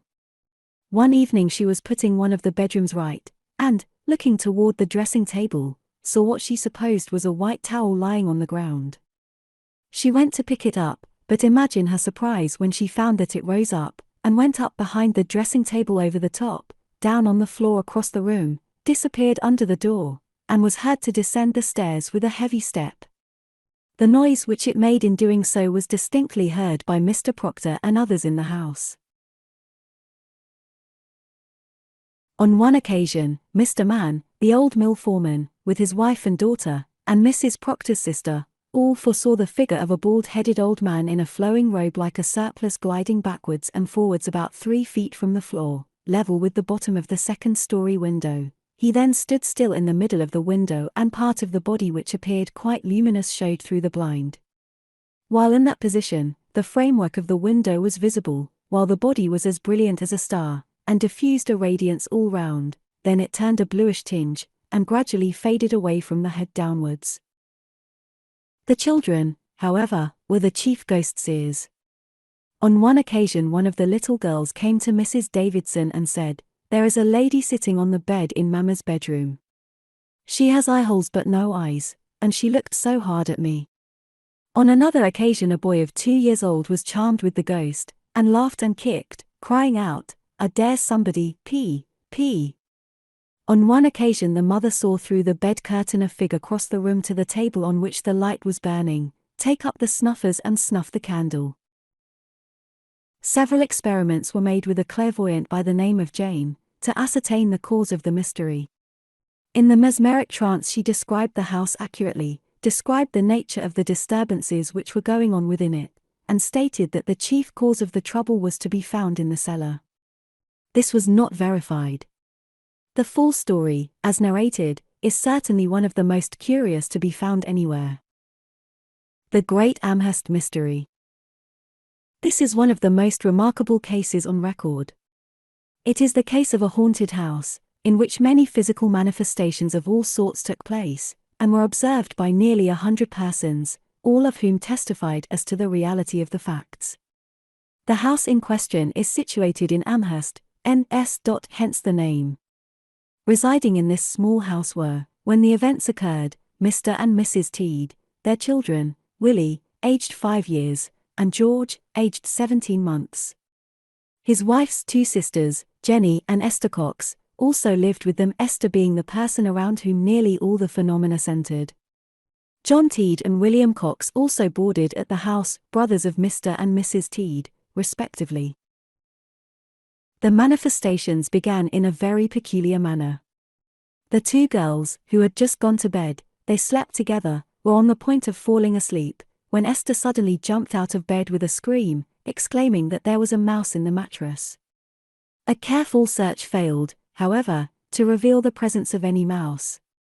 The same thing happened the next night, and when the girls got up to search for the mouse, a pasteboard box, which was under the bed, jumped up in the air and fell over on its side. They decided to say nothing about it, got into bed again, and were soon asleep. The next night manifestations began in earnest. Esther began to swell, her body became puffed all over, and she thought she was going to burst. She screamed with pain. Just then, however, 3 terrific reports shook the room, and the swelling suddenly subsided. She was placed in bed, but no sooner had she been placed upon it than all the bedclothes flew off her, and settled in the far corner of the room. They could see them passing through the air by the light of the kerosene lamp which was lighted and standing on the table, and both screamed as only scared girls can, and then Jenny fainted. The bedclothes were replaced. No sooner was this done than the pillow flew out from under her head, and landed in the center of the floor. It was replaced, but again flew out, hitting Mr. Teed in the face. 3 deafening reports then shook the house, after which all manifestations ceased for the night. The next night, these manifestations were repeated, the bedclothes flew off, in view of all, and in the midst of this, the sound of scratching became audible, as of a metallic object scraping plaster. All looked at the wall whence the sound of writing came, when, to their great astonishment, there could be plainly read these words, "Esther Cox, you are mine to kill." Every person in the room could see the writing plainly, And yet but a moment before nothing was to be seen but the plain calcimined wall. These things continued day after day, and were seen by many persons. Articles would be thrown about the house. Dr. Carity, the family physician, saw a bucket of cold water become agitated, and, to all appearances, boil while standing on the kitchen table. A voice was heard, in the atmosphere of the house, talking to Esther, and telling her all manner of horrible things. Soon after this, to the consternation of all present, all saw a lighted match fall from the ceiling to the bed, having come out of the air, which would certainly have set the bed-clothing on fire, had not Jenny put it out instantly. During the next 2 minutes, 8 or 10 lighted matches fell on the bed and about the room, out of the air, but were all extinguished before anything could be set fire by them. This fire-raising continued for several days. The family would smell smoke, and, on running up into the bedroom, they would find a bundle of clothes placed in the center of the floor, blazing. Or they would descend to the cellar, and there find a pile of shavings alight and blazing merrily. They lived in constant danger of having the house burned over their heads. Soon after this, things got so bad that Esther Cox had to leave home, and went to visit a friend by the name of White, in the hope that the manifestations would cease, when she was removed from her own home. For 4 weeks things went well, then they began again just as ever. Knocks and raps were heard all over the house, which answered questions asked them, and told the amount of money people had in their pockets, etc. Articles of furniture were thrown about, voices sounded, and, worst of all, Esther now began to see the ghost, and described it to those about her. Among other terrifying phenomena, which took place at Mr. White's house, the following should be mentioned. A clasp knife belonging to little Frederick White was taken from his hand, while he was whittling something, by the devilish ghost, who instantly stabbed Esther in the back with it, leaving the knife sticking in the wound, which was bleeding profusely. Frederick pulled the bloody knife from the wound, wiped it, closed it and put it in his pocket, which he had no sooner done than the ghost obtained possession of it again and, quick as a flash of lightning, stuck it into the same wound. Some person tried the experiment of placing 3 or 4 large iron spikes on Esther's lap while she was seated in the dining saloon.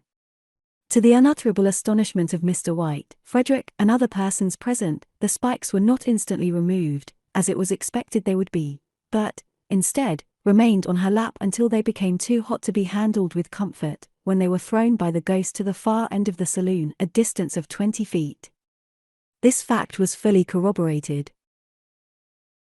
It was at this stage of the proceedings that the spot was visited by Walter Hubble, an actor, who remained some time in Amherst, studying the case, and who has written a whole book about it, The Great Amherst Mystery.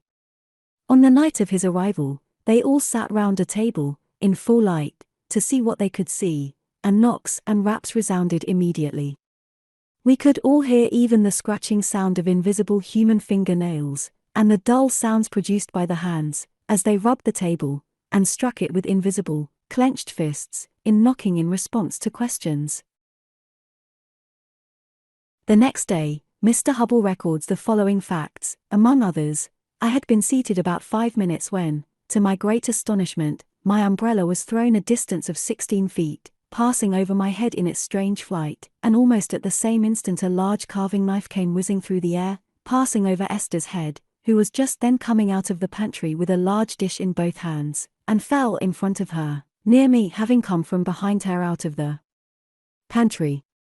I naturally went to the door and looked in, but no person was there.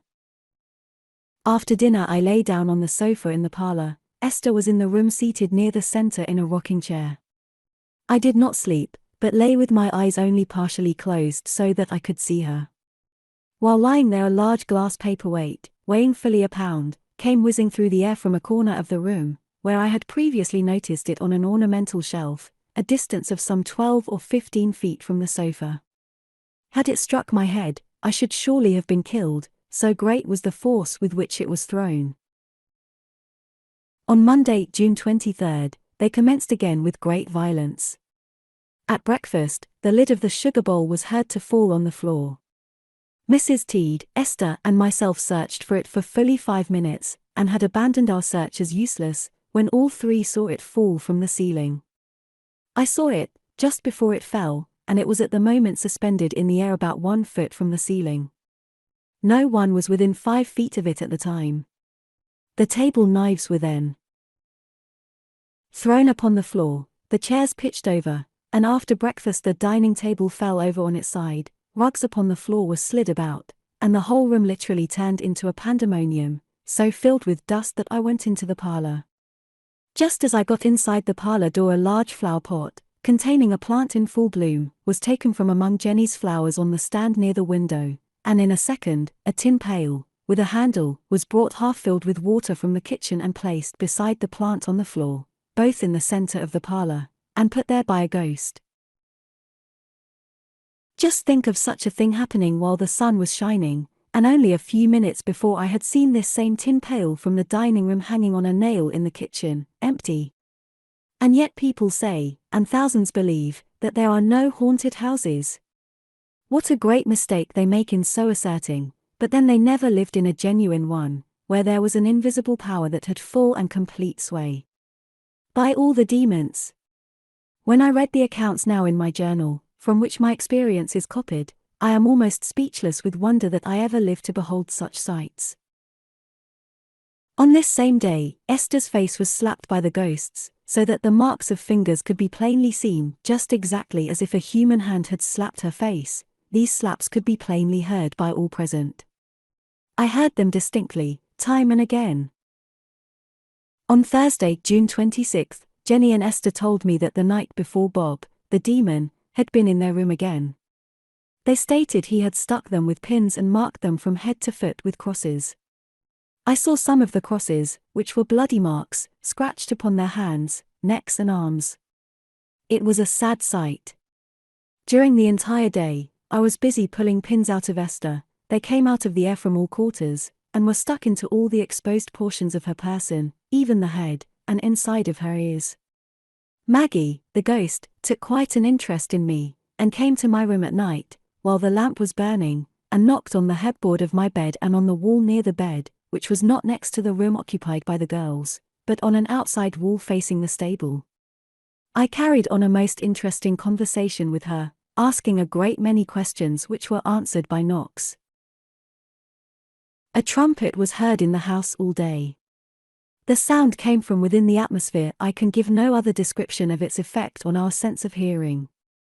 I wish to state, most emphatically, that I could tell the difference in the knocks made by each ghost just as well as if they had spoken.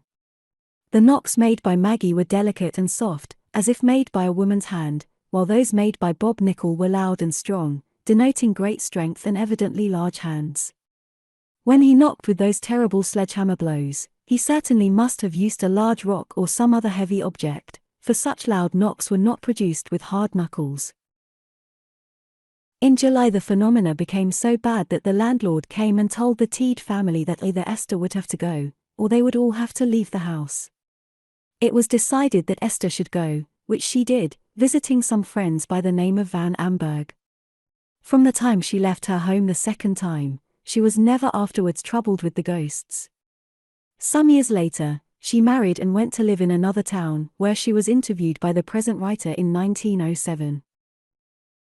This account was sworn to by Mr. Hubble before a notary public, and he asserts under oath that every word of the account is true. He has also produced the written confirmatory testimony of a score of still living witnesses of the phenomena in Amherst. A very similar case occurred in Tennessee, in 1818, and is recorded in full by M. V. Ingram, in his book, The Bell Witch. Many other cases of a like nature are to be found in the history of the supernatural. For ghosts of the dead through infinite ages have wandered and lurked in Earth's atmosphere, watchful and eager for victims to torture, to follow and kill, or make tremble with fear. Yes, ghosts of the dead, revengeful and evil, still come in hordes from the Stygian shore, entering houses to torment our maidens, burning and wrecking our homes evermore. Brook House. The following case is given in full by Mr. W. T. Stead in his Real Ghost Stories, and I extract from his narrative some of the most striking and interesting passages. It is a truly remarkable narrative, well worthy of careful perusal. Mr. Ralph Hastings, of Broadmeadow, Teignmouth, wrote in October 1891, enclosing the following extracts from his diary, which he had kept in the haunted house. I was spending some months of the summer of '73 at a favourite watering place in the Essex coast. One afternoon I went to visit some old friends who lived in an old house which stood in a quadrangle, and was approached from the church by a narrow lane. Brooke House was a commodious, red brick structure of 3 stories, faced by a court, with its ground floor windows unseen from the outside by reason of the lofty wall which encircled them. On the day in question, as I approached the house from the church side, I happened to glance at the window to the right on the 2nd floor. There I saw, to my astonishment, the apparent figure of Miss B, standing partially dressed, arranging her hair and looking intently at me. On entering the house, I was at once shown into the drawing room, and I found Miss B reading. In reply to my question, she told me she had been there an hour. My curiosity was now fully aroused, and I went to the house the next day, July 4th, accompanied by a lady, a mutual friend. We went up into the room in which I had seen the figure, through the window open, it being very hot, looking onto the garden, and then went downstairs into the drawing room, where we had some music. We went up again in about half an hour's time. The window was shut. We went back into the garden, and looked up at the window. Presently, to our horror, a figure appeared resembling Miss B, yet most unlike her. Its fearful eyes were gazing at me without movement and totally expressionless. What, then, caused the arresting of the heart's pulsation, as it felt, and blood, that the moment before had burnt as it coursed madly through the veins, to be chilled to ice? This one was face to face with a spirit, and withered by the contact. Those eyes, I can see them, I can feel them after a lapse of nearly 20 years. Miss B had incontinently fainted when she saw the shoulders, as she described it, of the figure. I continued gazing spellbound, like the wedding guest I was held by the spirit's eye, and I could not choose but look.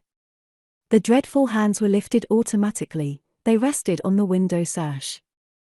It came partly down, stayed a moment, then noiselessly closed, and I saw a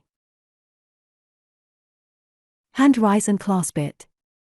I gazed steadfastly throughout. What impressed me strangely was this peculiarity, that as soon as the sash had passed the face the latter vanished, the hands remained. The unreality of the actual movement of the window, as it descended, also seemed to contradict me. It suggested, for want of a better comparison, the mechanical passage of stage scenery, and some sorts of toys that are pulled by wires. It made no noise whatever. Now I distinctly recognized the shape as that of Rhoda, Miss B.'s elder sister, who had been dead some 12 years. We looked again, and saw the backs of 2 hands on the outside of the window, but they did not move it. We then went in, coming out again almost directly, and saw the window nearly closed, then went upstairs into the room, and again I flung the window as wide open as it would go, and before leaving set the door open, with a heavy chair against it. But previous to this, I omitted to mention, as we were looking up at the window after the appearance of the hands, we saw a horrible object come from the right. The apparition invariably did. It resembled a large, white bundle, called by Miss B, who had before seen it, the headless woman. It came in front of the window and then began walking backwards and forwards. After a lapse of half an hour, we went upstairs again, and found the chair by the window, and the door closed, whereupon I wrote it a letter to this effect: Miss B and Mr. H present their compliments to the Lady Headless and request her acceptance of this fruit from their garden. They hope it will please, as she has often been seen admiring it. A reply will oblige, but the bearer does not wait for the answer. We put the chair once more against the window, placing the fruit and note on it. 2 or 3 times we went up, but nothing had changed. We then went and stood outside the summer house, whence a clear view of the window could be obtained. Presently there came forward the headless figure, and distinctly bowed 2 or 3 times, then immediately afterwards a deafening slam of the door. The apex of this figure, which was rotund, i.e., headless, once or twice dilated, and we feared seeing something, we knew not what. It then vanished, and we saw a beautiful arm come from the curtain and wave to us. Upstairs again, the door was shut. On entering we saw the chair overturned in the middle of the room, the fruit scattered in all directions, and, to our horror, the note, which I had folded crosswise, was charred at each corner. I took it up, but lacked the courage to open, and perhaps find a possible reply. Placing it in a plate I burnt it. The process was a very slow one, and it distilled a dark mucus. The whimsical idea now possessed me to arrange the room like a theatre. The armchair and others I placed facing the stand. On them I laid antimacassars and books for programs. We then went down to the end of the garden which commanded a view of the room, and looked. Blank space, nothing more. Stay. A curious filmy vapor begins to float in the air, which slowly cohered, evolved vague phantasms. They unite, and gradually assume a definite shape. The headless woman fronts us at the window. She vanishes, and an immense sheet is waved twice or thrice from the right side of the window. Something is flung out. We walk quickly up the garden and there, under the window, lies one of the books. What had hastened our steps was the frantic gesticulating of the servant. She was frightened out of her senses by the peculiar sounds proceeding from the room, but she could not describe them, saying that they seemed to be a terrible hurrying to and fro, accompanied by strange noises.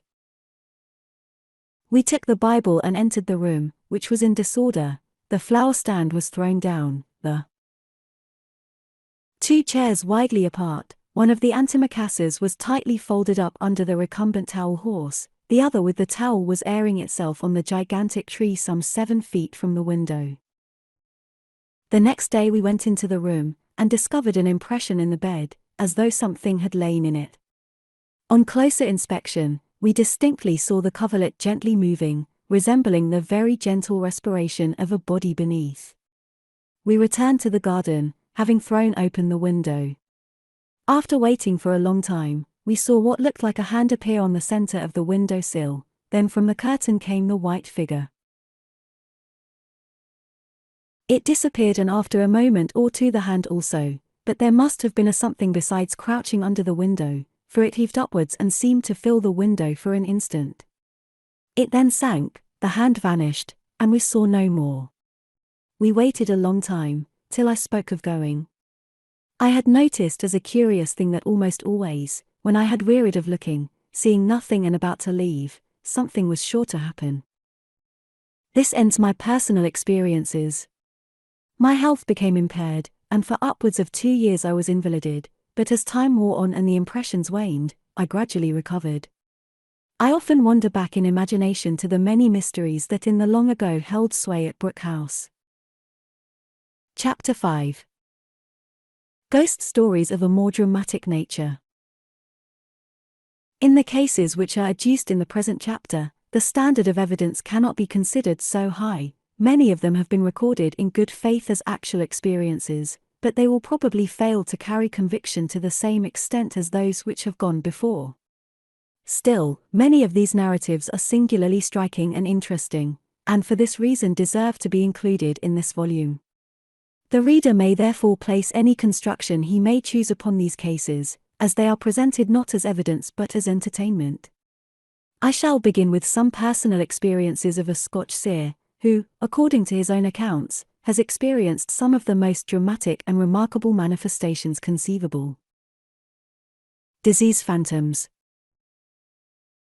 Mr. Elliot O'Donnell, a man about whom it has been said that the gates of his soul are open on the hell side, has had many strange experiences with spirits, mostly evil and horrible, and has recorded these in his books Ghostly Phenomena, Byways of Ghostland, etc.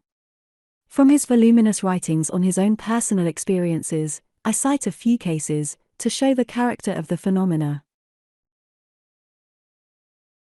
I have, from time to time, witnessed many manifestations which I believe to be superphysical, both from the peculiarity of their properties, and from the effect their presence invariably produce on me, an effect I cannot associate with anything physical. One of the first occult phenomena I remember, appeared to me when I was about 5 years of age.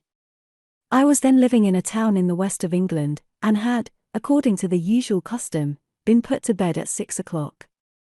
I had spent a very happy day, playing with my favorite toys, soldiers, and, not being in the least degree tired, was amusing myself with planning a fresh campaign for the following morning, when I noticed suddenly that the bedroom door, which I distinctly remember my nurse carefully latching, was slowly opening.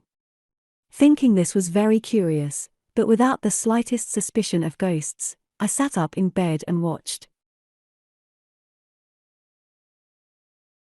The door continued to open, and at last I caught sight of something so extraordinary that my guilty conscience at once associated it with the devil, with regard to whom I distinctly recollected to have spoken that afternoon in a skeptical, and I frankly admit, very disrespectful manner. But far from feeling the proximity of that heat which all those who profess authority on satanic matters ascribe to Satan, I felt decidedly cold, so cold, indeed, that my hands grew numb and my teeth chattered. At first I only saw two light glittering eyes that fixed themselves upon me with an expression of diabolical glee, but I was soon able to perceive that they were set in a huge, flat face, covered with fulsome-looking yellow spots about the size of a threepenny bit. I do not remember noticing any of the other features, save the mouth, which was large and gaping. The body to which the head was attached was quite nude, and covered all over with spots similar to those on the face. I cannot recall any arms, though I have vivid recollections of two thick and, to all appearances, jointless legs, by the use of which it left the doorway, and gliding noiselessly over the carpet, approached the empty bed, placed in a parallel position to my own. There it halted, and thrusting its misshapen head forward, it fixed its malevolent eyes on me with a penetrating stare. On this occasion, I was far less frightened than on any of my subsequent experiences with the occult. Why, I cannot say, as the manifestation was certainly one of the most hideous I have ever seen. My curiosity, however, was far greater than my fear, and I kept asking myself what the thing was, and why it was there. It did not seem to be composed of ordinary flesh and blood, but rather of some luminous matter that resembles the light emanating from a glowworm.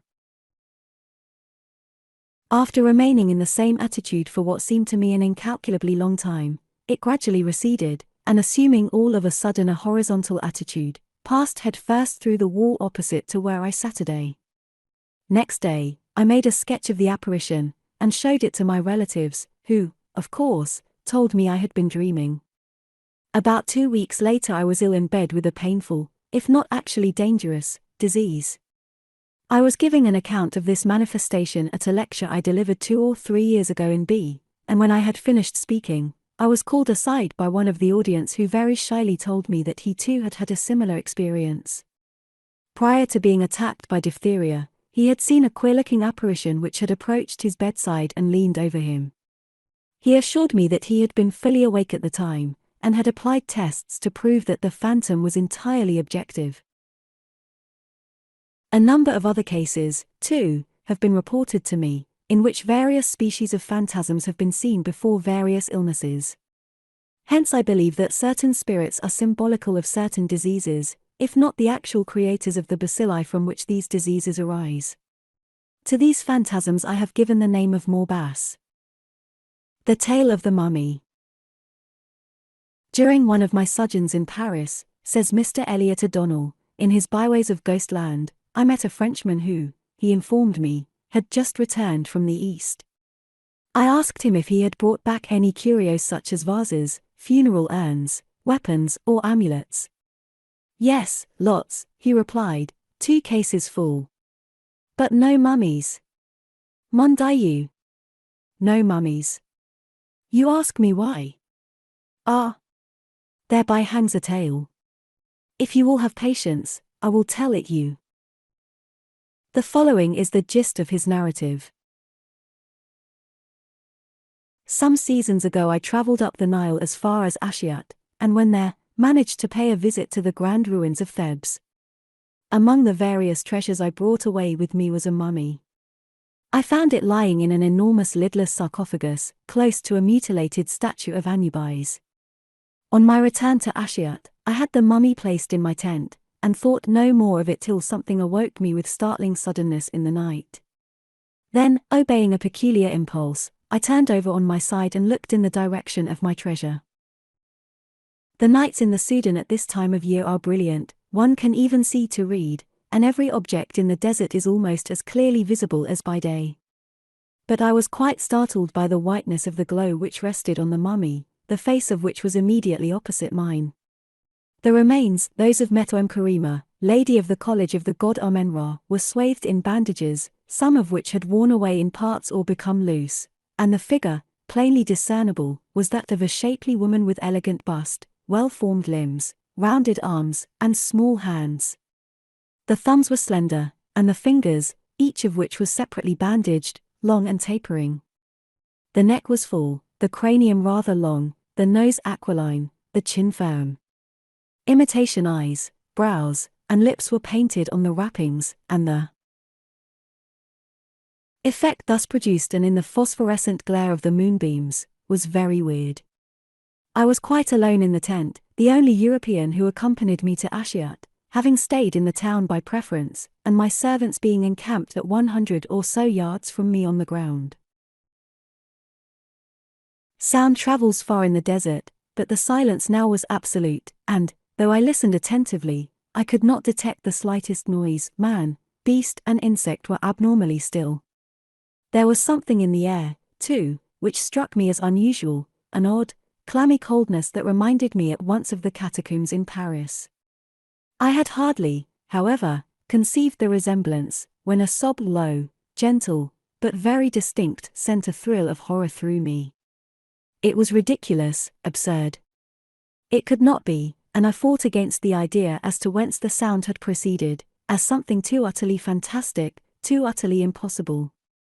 I tried to occupy my mind with other thoughts, the frivolities of Cairo, the casinos of Nice, but all to no purpose, and soon, on my eager, throbbing ear there again fell that sound, that low and gentle sob. My hair stood on end. This time there was no doubt, no possible manner of doubt, the mummy lived. I looked at it aghast. I strained my vision to detect any movement in its limbs, but none was perceptible. Yet the noise had come from it had breathed, and even as I hissed the word unconsciously through my clenched lips, the bosom of the mummy rose and fell.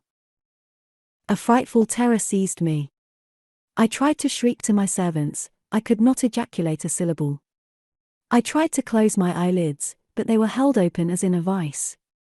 Again there came a sob that was immediately succeeded by a sigh, and a tremor ran through the figure from head to foot.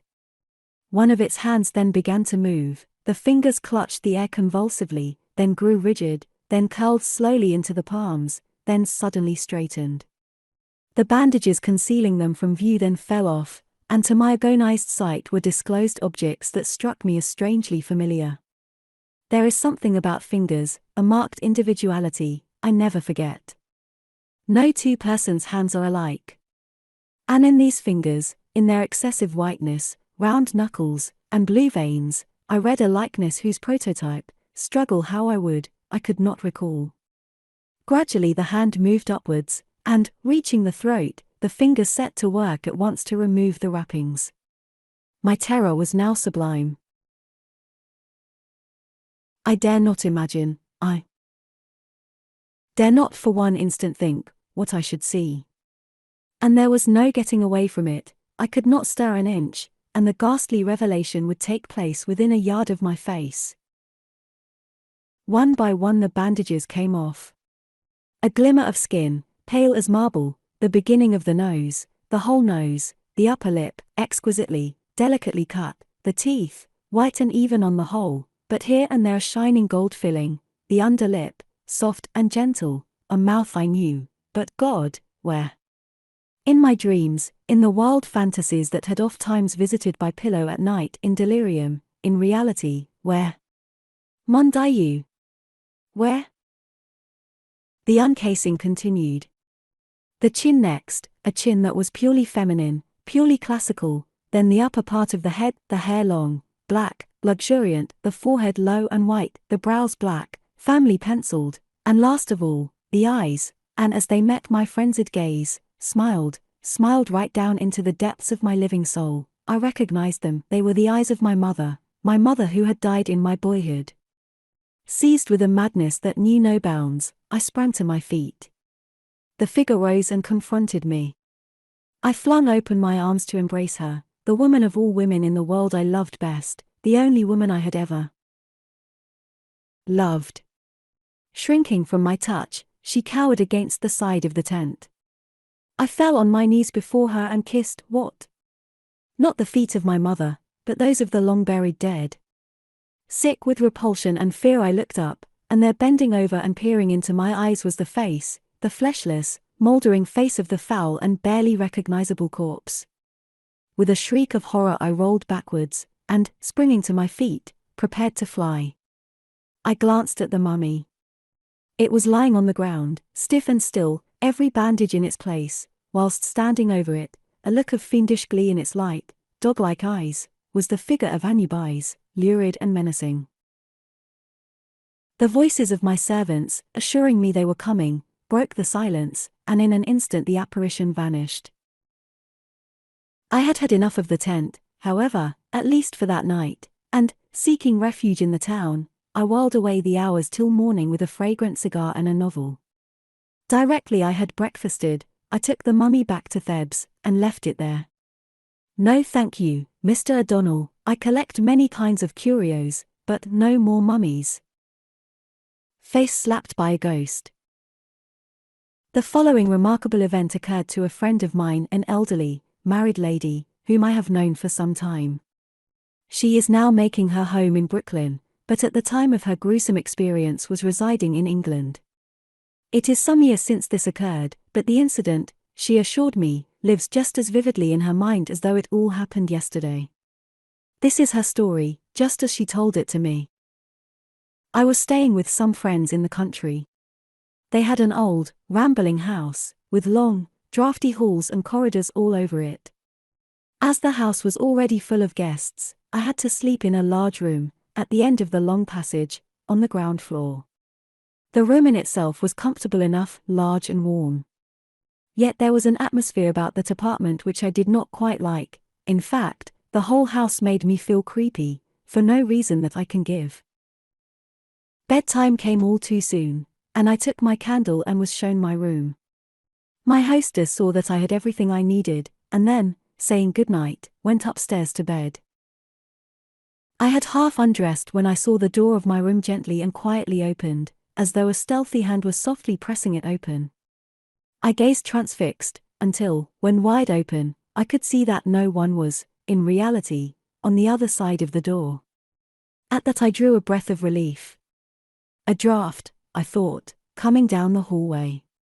It is nothing. And I chided myself on my fears, shut the door, and proceeded to undress. I had not gone far, however, when to my amazement the door opened again, just as quietly and stealthily as before. Again I closed the door, and proceeded with my undressing. I had by this time finished, and had donned my nightgown preparatory to getting into bed. At that moment I was horrified to see my door open for the third time, just as it did before, slowly, until it rested on its hinges, wide open to the hall. I now determined to investigate, so, taking my candle in my hand, I stepped out into the hall and proceeded down towards the front door. I had not taken more than 3 or 4 steps, however, when the candle in my hands was extinguished as though a breath of wind, coming from nowhere, had blown it out.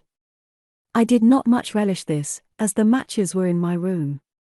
But I determined to keep on, in the dark, and see what the cause of this could be.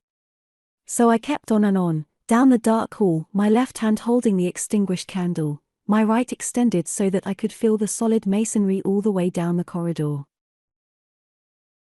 I had proceeded, perhaps, halfway, when a strange thing occurred. I suddenly felt myself slapped on the left cheek by something cold and moist and clammy. I put my hand up to my face, and felt it was wet. For an instant I hesitated, then I proceeded, down the hall, until I came to the front door. That I found closed and locked. Having thus explored the whole length of the hall and found nothing, I turned back to regain my room. Still holding the candle in my left hand, and still feeling the wall with my outstretched right hand, I crept cautiously along, not knowing what to expect. Again, I had proceeded about halfway down the hall when I felt the same cold, quick slap in the face, this time on the right cheek, and again I found it was wet. Thoroughly frightened now, I fled to my room as fast as my legs could carry me. Once within, I closed and secured the door by placing a chair against it. Next, finding my box of matches, I relighted my candle. Then I surveyed myself in the mirror, to see what could be upon my face. Imagine my horror when, on looking in the glass, I discovered 2 long streaks of blood, one upon either cheek. I was so terror-struck that I gazed at myself for a few moments unable to move or speak. Then I screamed, and after that I have no very clear recollection of what happened. I have a hazy recollection of anxious faces bending over me, of a low hum of voices, then oblivion. It took me many weeks to recover from the shock of that night. Alone with a ghost in a church. The following case is sent me by a correspondent. I once knew a young man by the name of Charles D. Bradlaugh, who took a delight in ridiculing ghost stories and, whenever possible, in proving them to be due to fraud, trickery, or hallucination. He stated he was afraid of nothing. I said to him one day in conversation, "If you are as fearless as you say, would you be willing to spend a night alone, locked up in a church with a corpse freshly placed in its coffin?" He replied that he would do it any time, so the test was shortly arranged. One of the parishioners had just died, and had been placed in the crypt of the church, with the lid of the coffin removed. The lights were all extinguished, we locked the door after us, and went away, leaving Bradlaugh and the spirits to fight it out between them. What occurred during the night must be told in Bradlaugh's own words, as nearly as I can recall them. When I heard the key turn in the door, that night, I confess that a strange feeling came over me for the first time in my life. I wanted to get out, but of course I knew it was useless, and in the next place my pride forbade my leaving. Shaking off the superstitious fear that had settled upon me, I turned away, and proceeded to explore, as best I could, the whole of the church. A bright moonlight fell in through the windows, casting queer shadows in various directions, and across the long rows of pews and the altar at the far end of the church. I walked about, looking at everything curiously, as it had been long since I found myself inside a church. Then I proceeded to the crypt, and, walking boldly up to the coffin, I gazed long and earnestly at the corpse lying within it, as though to familiarize myself with it. I went on the principle that familiarity breeds contempt. When I had done this, I went back to the nave of the church, and, finding a comfortable place, I lay down, and was soon in a state bordering on sleep. I should have been asleep, probably, very soon, but, just as I was dropping off, I heard a faint sound coming from the direction of the crypt.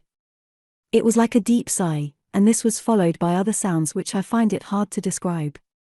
All I know is that, in the quiet and stillness of that awful place, those sounds, slight as they were truly appalling, and chilled the very blood in my veins. Their very indistinctness added to their terror. I could not conceive what could make such uncanny noises. I sat up, and strained my eyes in the darkness, trying to penetrate the gloom. Then I heard the first faint footsteps coming up the stairs from the crypt. At first, these were faint, but they became louder and louder, until finally I could hear them plainly. Undoubtedly they were footfalls, as though a human being were mounting the steps from the crypt where the corpse had been laid. I rose from my seat, my hair standing on end, while queer, cold shivers ran up and down my back. I advanced 1 or 2 paces toward the door, hardly knowing what to expect. Then, as I looked, I saw step into the bright moonlight, the corpse that a few moments before I had seen lying in the coffin downstairs. Frantic with fear, I rushed at the corpse, still shrouded, as it was, in the white wrappings which, torn and disheveled, still enveloped the body. I raised one hand as though to strike the ghost, and thrust the hateful thing from me, when I felt a stunning blow on the point of my jaw, and a moment later I had lost sensibility. When I awoke, you were all round me. You know the rest. To make a long story short, it turned out that the supposed corpse was not really dead at all, but in a sort of trance, and had been buried prematurely. He had revived in the night, and was advancing into the church when he encountered Bradlaugh in the doorway. Thinking him a robber or an assassin, he had struck first, and, being a powerful man and a good boxer, he had knocked out Bradlaugh by a blow on the jaw. When we arrived in the morning, we found Bradlaugh senseless, and the corpse, now stripped of his grave clothes, bending over him, dashing cold water in his face. A haunted house in France. The following case, said to be authentic, is quoted here because of the incident of the shouts and laughter which were heard, and which served to throw an interesting sidelight on the case which follows it. The Reverend F. G. Lee, in his book, Sights and Shadows, gives the following account, sent to him, of a haunted house in France. In the spring of the year 1891, great excitement was occasioned by a disembodied spirit in a haunted house in La Porte, at Nice. This is situated in a terrace close to the quarries, where, after the reports concerning it, as many as 2,000 persons were often gathered round it. The spirits haunting it, never visible, however, would beat the inmates so unmercifully that the blows would leave bruises. Hundreds of persons saw the result, and testified to the undoubted facts. The local police, on being appealed to, and having heard the evidence of numerous eyewitnesses, and of those persons who were inconvenienced, formed a body of organized inquirers, who, shrewd enough in mundane matters, utterly failed to discover anything or anybody. On one occasion, 13 men sat up in 3 rooms which had been well lighted, and some of them played cards for several hours to while away the time. During the whole of this occurrence, the strangest noises were heard in various parts of the building. It seemed, at one time, as if a whole regiment of soldiers were tramping up the chief staircase. Pictures swung to and fro upon the walls, without any visible motive effect. Then heavy blows were heard on the walls, and it appeared that the closed doors and the shutters were being violently struck and thumped, as if with a large hammer wrapped in cloth. On 2 occasions, a room on the ground floor was found to be in the densest darkness, though outside the house the sun was shining. On another occasion, just before midnight, when certain persons were specially present to note any supernatural occurrences, all the lamps in the house were suddenly put out, while shouts and laughter were heard in every part of the place, more particularly from the empty rooms. At the same time, heavy blows were experienced by those present, who were very severely bruised, and a large bottle of ink was thrown by invisible hands from the top of the staircase. Every attempt was made to discover the source of these extraordinary disorders, but without avail. They were reported to have ceased for several months, but to have commenced again at a later period. A local communication says that they still occur at intervals. A haunted house in Georgia. The following account is taken from the report of the San Francisco Examiner, and is certainly one of the most striking cases of the character on record. It is not put forward as strictly evidential, but its interesting nature certainly warrants its insertion in this volume. Soon after the Walsinghams took up their abode in their new home, they began to be disturbed by strange sounds and odd phenomena. These disturbances generally took the form of noises in the house after the family had retired and the lights had been extinguished, continual banging of the doors, things overturned, the doorbell rang, and the annoying of the house dog, a large and intelligent mastiff. One day Don Caesar, the mastiff, was found in the hallway barking furiously and bristling with rage, while his eyes seemed directed to the wall just before him. At last he made a spring forward with a hoarse yelp of ungovernable fury, only to fall back as if flung down by some powerful and cruel hand. Upon examination it was found that his neck had been broken. The house cat, on the contrary, seemed rather to enjoy the favor of the ghost, and would often enter a door as if escorting some visitor, whose hand was stroking her back. She would also climb about a chair, rubbing herself and purring as if well pleased at the presence of someone in the seat. She and Don Caesar invariably manifested this eccentric conduct at the same time, as though the mysterious being were visible to both of them. The annoying visitant finally took to arousing the family at all hours of the night by making such a row as to render any rest impossible. This noise, which consisted of shouts, groans, hideous laughter, and a peculiar, most distressing wail, would sometimes proceed, apparently, from under the house, sometimes from the ceiling and at other times in the very room in which the family was seated. One night Miss Amelia Walsingham, the young lady daughter, was engaged at her toilet, when she felt a hand softly laid on her shoulder. Thinking it her mother or sister, she glanced at the glass before her, only to be thunderstruck at seeing the mirror reflect no form but her own, though she could plainly see a man's broad hand lying on her arm.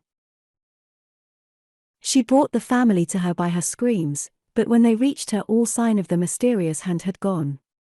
Mr. Walsingham himself saw footsteps form beside his own while walking through the garden after a light rain. The marks were those of a man's naked feet, and fell beside his own, as if the person walked at his side. Matters grew so serious that the Walsinghams became frightened, and talked of leaving the house, when an event took place which confirmed them in this determination. The family was seated at the supper table with several guests who were spending the evening when a loud groan was heard in the room overhead. This was, however, nothing unusual, and very little notice was taken of it until one of the visitors pointed out a stain of what looked like blood on the white tablecloth, and it was seen that some liquid was slowly dripping on the table from the ceiling overhead. This liquid was so much like freshly shed blood that it horrified those who watched its slow dropping. Mr. Walsingham, with several of his guests, ran hastily upstairs and into the room directly over the one in which the blood was dripping. A carpet covered the floor, and nothing appeared to explain the source of the ghastly rain, but, anxious to satisfy themselves thoroughly, the carpet was immediately ripped up, and the boarding found to be perfectly dry, and even covered with a thin layer of dust, and all the while the floor was being examined the persons below could swear the blood never ceased to drop. A stain the size of a dinner plate was formed before the drops ceased to fall. This stain was examined the next day under the microscope, and was pronounced by competent chemists to be human blood. The Walsinghams left the house next day, and since then the place has been apparently given over to spooks and evil spirits, which make the night hideous with the noise of revel, shouts, and furious yells. Hundreds from all over this county and adjacent ones have visited the place, but few have had the courage to pass the night in the haunted house. One daring spirit, however, Horace Gunn, of Savannah, accepted a wager that he could not spend 24 hours in it, and did so, though he declares that there is not enough money in the country to make him pass another night there. He was found the morning after by his friends with whom he made the wager, in a swoon. He has never recovered from the shock of his horrible experience, and is still confined to his bed suffering from nervous prostration. His story is that shortly after nightfall he endeavored to kindle a fire in one of the rooms, and to light the lamp with which he had provided himself, but to his surprise and consternation, found it impossible to do either. An icy breath, which seemed to proceed from some invisible person at his side, extinguished each match as he lighted it. At this peculiarly terrifying turn of affairs Mr. Gunn would have left the house and forfeited the amount of his wager, a considerable one, but he was restrained by the fear of ridicule. He steadied himself in the dark with what calmness he could, and waited developments. For some time nothing occurred, and the young man was half dozing, when, after an hour or two, he was brought to his feet by a sudden yell of pain or rage that seemed to come from under the house. This appeared to be the signal for an outbreak of hideous noises all over the house. The sound of running feet could be heard scurrying up and down the stairs, hastening from one room to another, as if one person fled from the pursuit of a second. This kept up for nearly an hour, but at last ceased altogether, and for some time Mr. Gunn sat in darkness and quiet, and had about concluded that the performance was over for the night. At last, however, his attention was attracted by a white spot that gradually appeared on the opposite wall. The spot continued to brighten, until it seemed a disk of white fire, when the horrified spectator saw that the light emanated from and surrounded a human head, which, without a body, or any visible means of support, was moving slowly along the wall, about the height of a man from the floor. This ghastly head appeared to be that of an aged person, though whether male or female it was difficult to determine. The hair was long and grey, and matted together with dark clots of blood, which also issued from a deep jagged wound in one temple. The cheeks were fallen in and the whole face indicated suffering and unspeakable misery. The eyes were wide open, and gleamed with an unearthly fire, while the glassy eyes seemed to follow the terror-stricken gun, who was too thoroughly paralyzed by what he saw to move or cry out. Finally, the head disappeared and the room was once more left in darkness, but the young man could hear what seemed to be half a dozen persons moving about him, while the whole house shook as if rocked by some violent earthquake. The groaning and the wailing that broke forth from every direction was something terrific, and an unearthly rattle and banging as of china or tin pans being flung to the ground floor from the upper story added to the deafening noise. Gunn at last roused himself sufficiently to try and leave the haunted house. Feeling his way along the wall, in order to avoid the beings, whatever they were, that filled the room, the young man had nearly succeeded in reaching the door when he found himself seized by the ankle and was violently thrown to the floor. He was grasped by icy hands, which sought to grip him about the throat. He struggled with his unseen foe, but was soon overpowered and choked into insensibility. When found by his friends, his throat was black with the marks of long, thin fingers, armed with cruel, curved nails. The only explanation which can be found for these mysterious manifestations is that about 3 months before, a number of bones were discovered on the Walsingham place, which some declared even then to be those of a human being. Mr. Walsingham pronounced them, however, to be an animal's, and they were hastily thrown into an adjacent lime-kiln.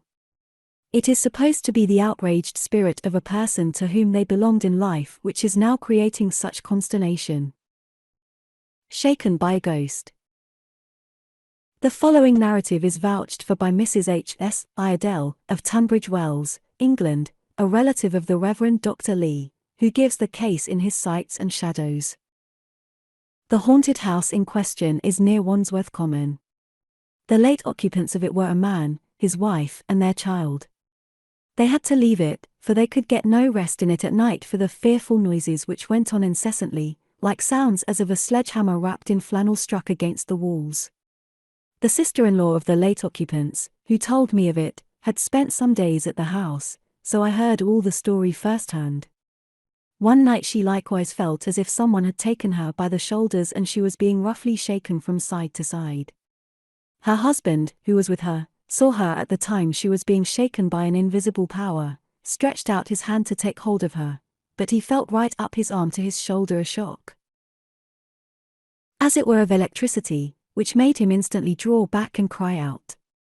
Nothing was ever seen, but in the special sleeping room which seemed to be haunted, the clothes used to be pulled off the bed at night and thrown on the floor, and then they used to raise or rear themselves up again on the bed. Since the above was written, it is reported that no less than 5 families have respectively occupied the house as tenants, who one and all have left it as soon as possible. It is now said to be permanently untenanted. This case is given because of the incident of the electric shock which the percipient received, when attempting to interfere with the spirit, and serves as an interesting modern and apparently well-authenticated instance of what occurred in Lytton's story, which follows. The House and the Brain. Bulwer Lytton's story, The House and the Brain, is, perhaps, the most remarkable ghost story of this character on record, and is considered, by many, the best ever written. The phenomena occur in a house which is reputed to be haunted. No one will live in it. At last one brave soul determines to pass the night within its walls. He and his servant take up their abode in it, and, after various startling adventures of a minor character, the grand climax of the night is reached. As the author sat reading by the fire, the following occurred, which is told in his own words.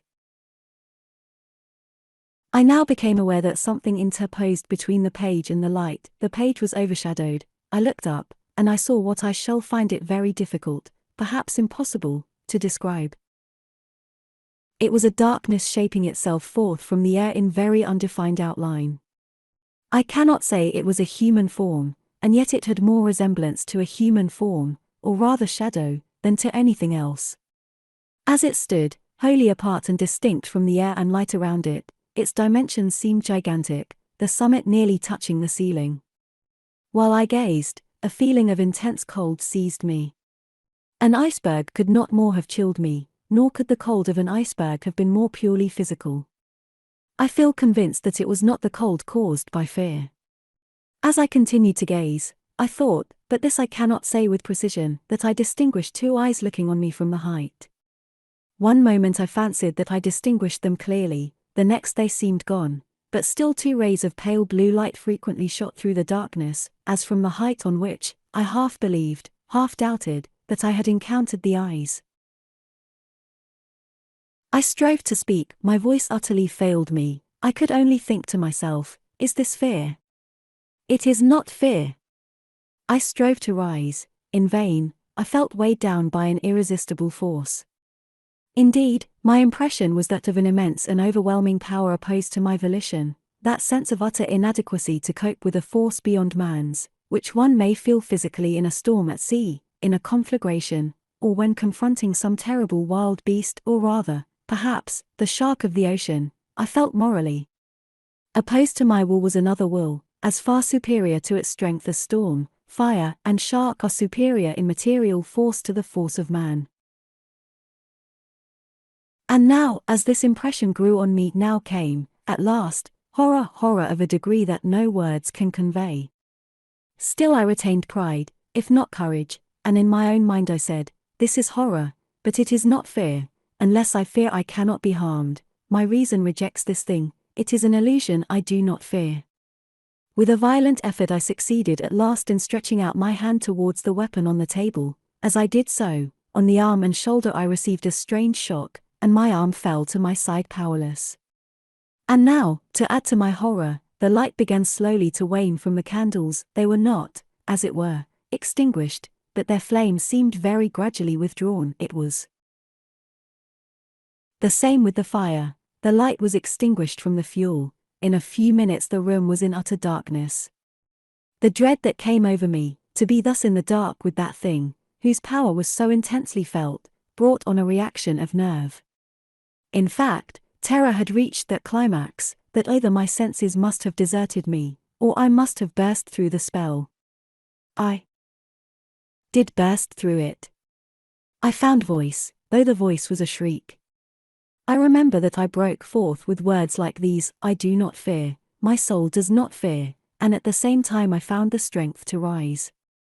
Still in that profound gloom I rushed to one of the windows, tore aside the curtain, flung open the shutters. My first thought was light. And when I saw the moon high, clear, and calm, I felt a joy that almost compensated me for my previous terror. There was the moon, there also was the light from the gas lamps in the deserted, slumberous street.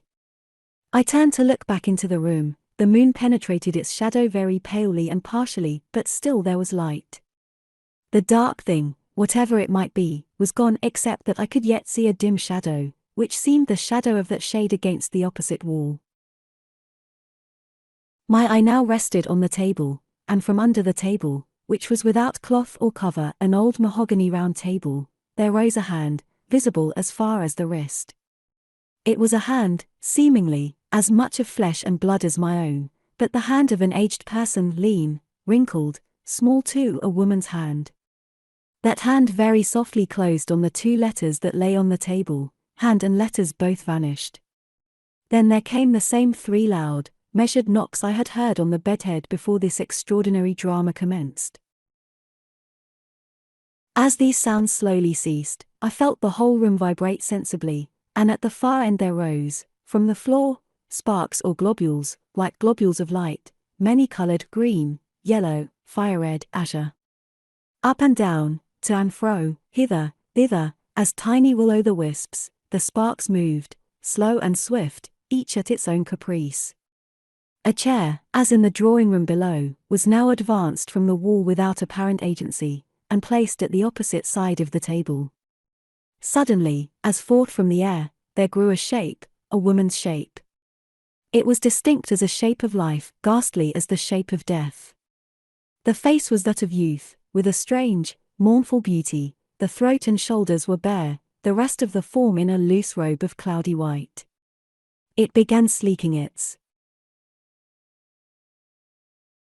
long, yellow hair, which fell over its shoulders. Its eyes were not turned towards me, but to the floor, it seemed listening, watching, waiting.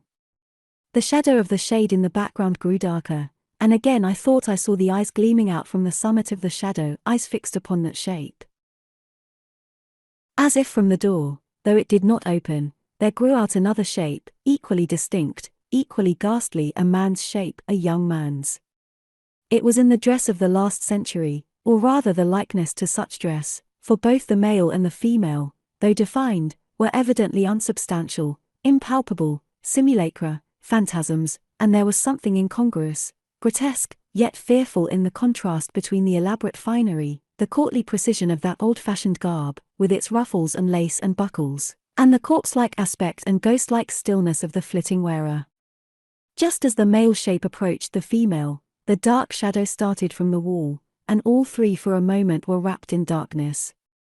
When the pale light returned, the two phantasms were as if in the grasp of the shadow that towered between them, and there was a blood stain on the breast of the female, and the phantom male was leaning on its phantom sword, and blood seemed trickling fast from the ruffles, from the lace, and the darkness of the intermediate shadow swallowed them up, they were gone. And again the bubbles of light shot, and sailed, and undulated, growing thicker and more wildly confused in their movements. The closet door to the right of the fireplace now opened, and from the aperture there came the form of an aged woman. In her hand she held letters, the very letters over which I had seen the hand close, and behind her I heard a footstep. She turned round as if to listen, and then she opened her letters and seemed to read, and over her shoulder I saw a livid face, the face of a man long drowned, bloated, bleached, seaweed tangled in its dripping hair, and at her feet lay a form as of a corpse, and beside the corpse there towered a child, a miserable, squalid child, with famine in its cheeks and fear in its eyes. And as I looked in the old woman's face, the wrinkles and lines vanished, and it became the face of youth, hard-eyed, stony, but still youth, and the shadow darted forth and darkened over these phantoms as it had darkened over the last. Nothing now was left but the shadow, and on that my eyes were intently fixed, till again eyes grew out of the shadow, malignant, serpent eyes. And the bubbles of light again rose and fell, and in their disordered, irregular, turbulent maze, mingled with the wan moonlight. And now from these globules themselves, as from the shell of an egg, monstrous things burst out, the air grew filled with them, larvae so bloodless and so hideous that I can in no way describe them except to remind the reader of the swarming life which the solar microscope brings before the eyes in a drop of water, things transparent, supple, agile, chasing each other, devouring each other, forms like naught ever beheld by the naked eye. As the shapes were without symmetry, so their movements were without order. In their very vagrancies there was no sport, they came round me and round, thicker and faster and swifter, swarming over my head, crawling over my right arm, which was outstretched in involuntary command against all evil things. Sometimes I felt myself touched, but not by them, invisible hands touched me. Once I felt the clutch of cold, soft fingers at my throat. I was still equally conscious that if I gave way to fear I should be in bodily peril, and I concentrated all my faculties in the single focus of resisting, stubborn will. And I turned my sight from the shadow above all, from those strange serpent eyes that had now become distinctly visible. For there, though in naught else round me, I was aware that there was a will, and a will of intense, creative, working evil, which might crush down my own. The pale atmosphere in the room began now to redden as if in the air of some near conflagration. The larvae grew lurid as things that live on fire. Again the room vibrated, again I heard the 3 measured knocks, and again all things were swallowed up in the darkness of the dark shadow, as if out of that darkness all had come, into that darkness all had returned. As the gloom receded, the shadow was wholly gone. Slowly, as it had been withdrawn, the flame grew again into the candles on the table, again into the fuel in the grate. The room came once more calmly, healthfully into sight. Nothing more chanced for the rest of the night. Nor, indeed, had I long to wait before the dawn broke.